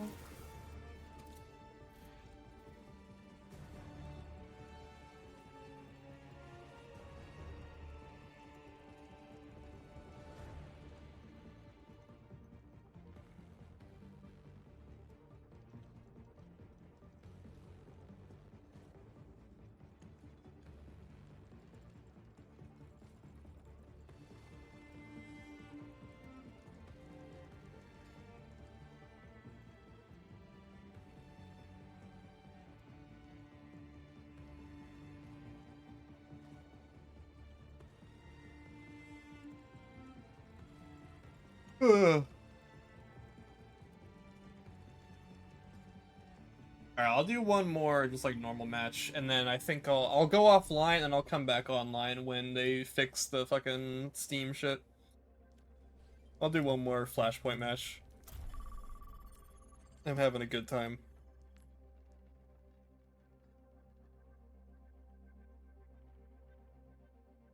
Oh, weird, there's a fucking Olari challenge for the season?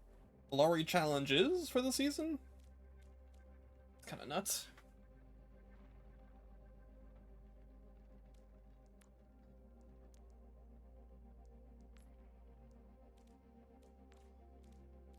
Oh, here's my Genji progression. You get a bunch of titles and nameplates too, or name cards. That's cool. Ba-dum, ba-dum, ba-dum, ba-dum, ba-dum. Glory moment. It's so funny because like everyone is obviously queuing in to play Olari. It's like after the first person queues, everyone's just like, "Fuck! Now I gotta think about who I want to play." God damn it!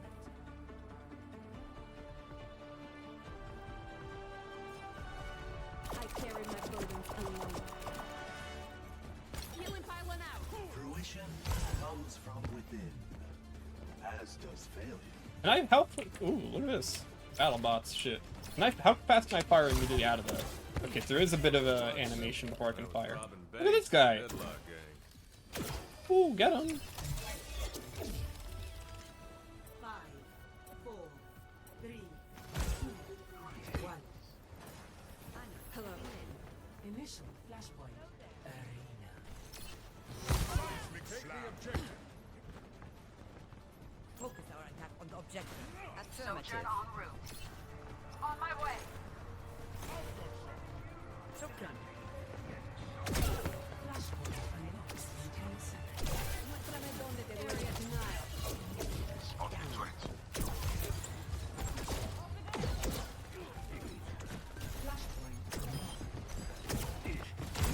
Why is he going as far away from me as possible? Jesus Christ. Ah, do friends! I mean, that's my fault too, but still. I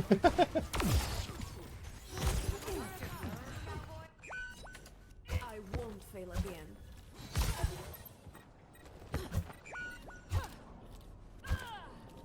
Taking the point. Fall in, team.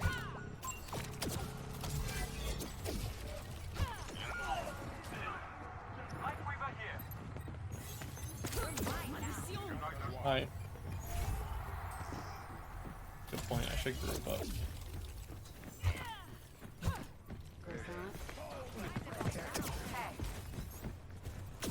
We are falling apart. Here they come.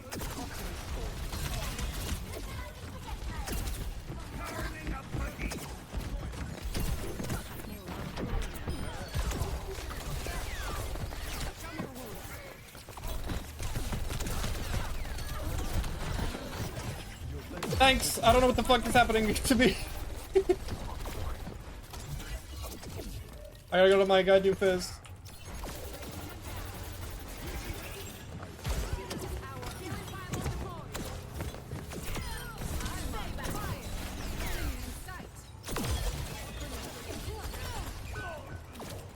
Is that healing anyone? I have no idea. Thank you, Pylon.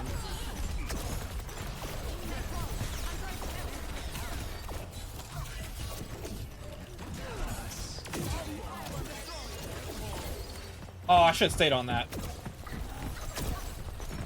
I really think the pedal platform should, like, fold up a little bit, and then, like, you have to basically jump off. I know that would be kind of annoying to, like, if you get caught by it, but then, like, you won't accidentally fucking fall off it all the time, you know?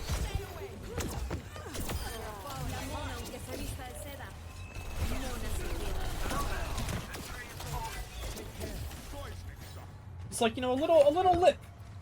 Or maybe have it so, like, you're constantly being, like, pulled back to the, I don't know. I don't know what you can do to make it better.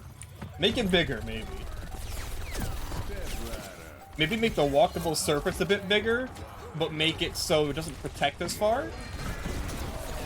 Like, make, like, a transparent pedal that, like, you can walk farther on.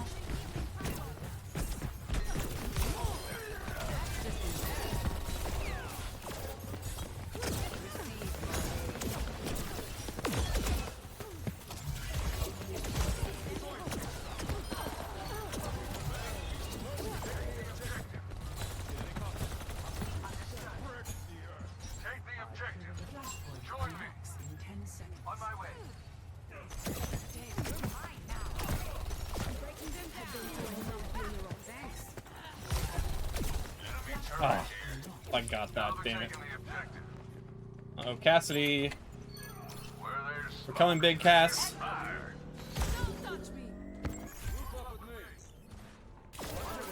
Let me see. Healing piling out.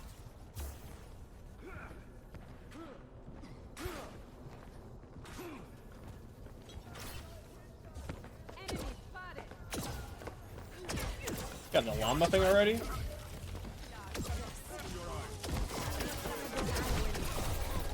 Hello? What?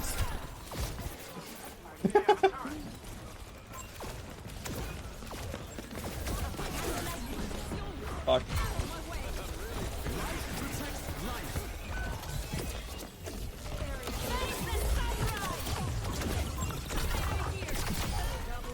Go.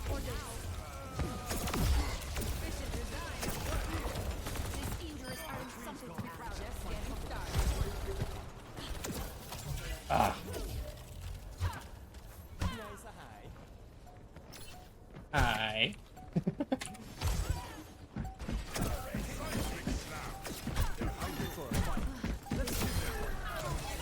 God, I feel like my melee should do like a little bit more damage than a normal melee, you know? It just feels like it should be, you know? Like instead of 1 bar, maybe it does 2 bars. It's like I'm hitting you with my whole ass sword. I should do like mad damage.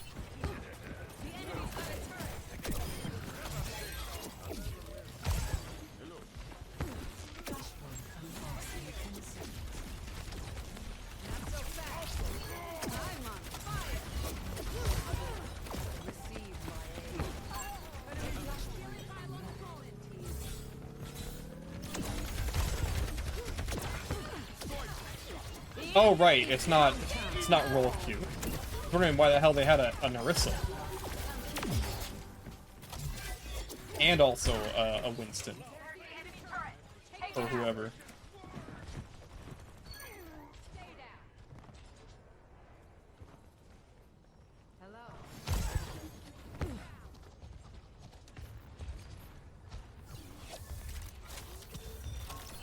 She's pretty cool. Step right up. Should I be going over there? I don't know.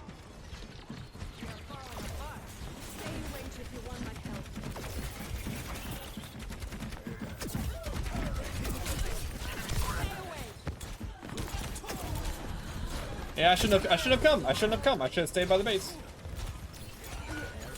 I mean, they should have come back also. That's a cool skin. Omnic Cassidy. Pretty cool. Efficient design at work.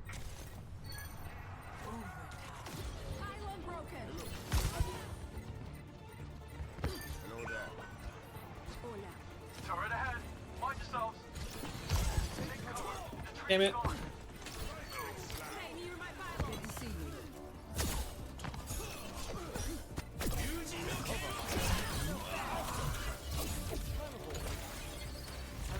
Epic. I'll drop a DD.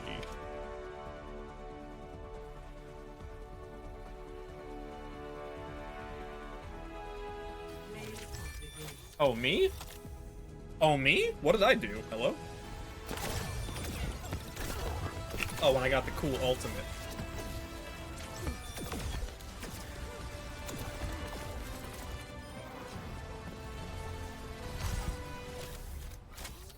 And I get to see it again.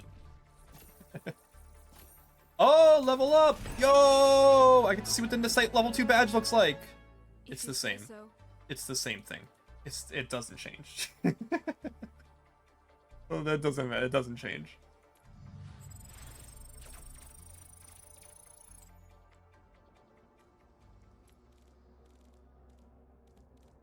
So, Ilari. Ilori. I gotta get used to saying her name.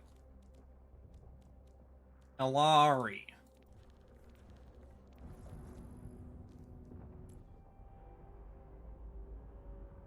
So I'm pretty sure this is my Overwatch 1 level that they carried over and show on my thing. And this is my new level? I don't understand this badge. I don't get what this means.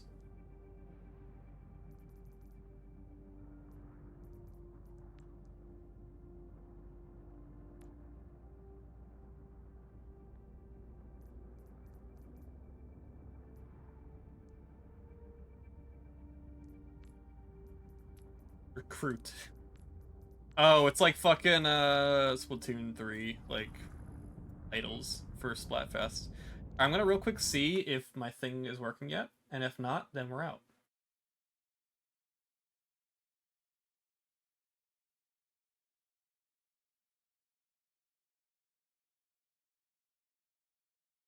Also try and uninstall Overwatch 2 as well.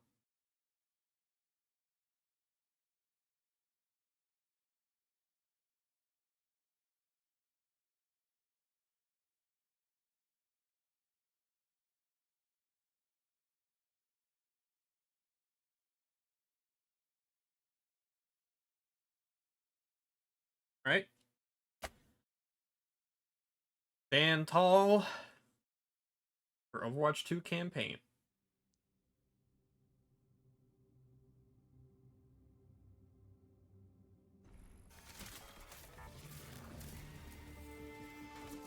Hold.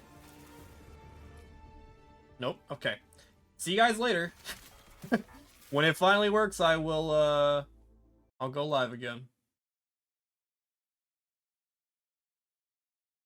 Thanks, Blizzard, for once again... once again, I can't believe it happened again. Once again ruining an Overwatch stream. Happens every fucking time. Alright, see you guys later.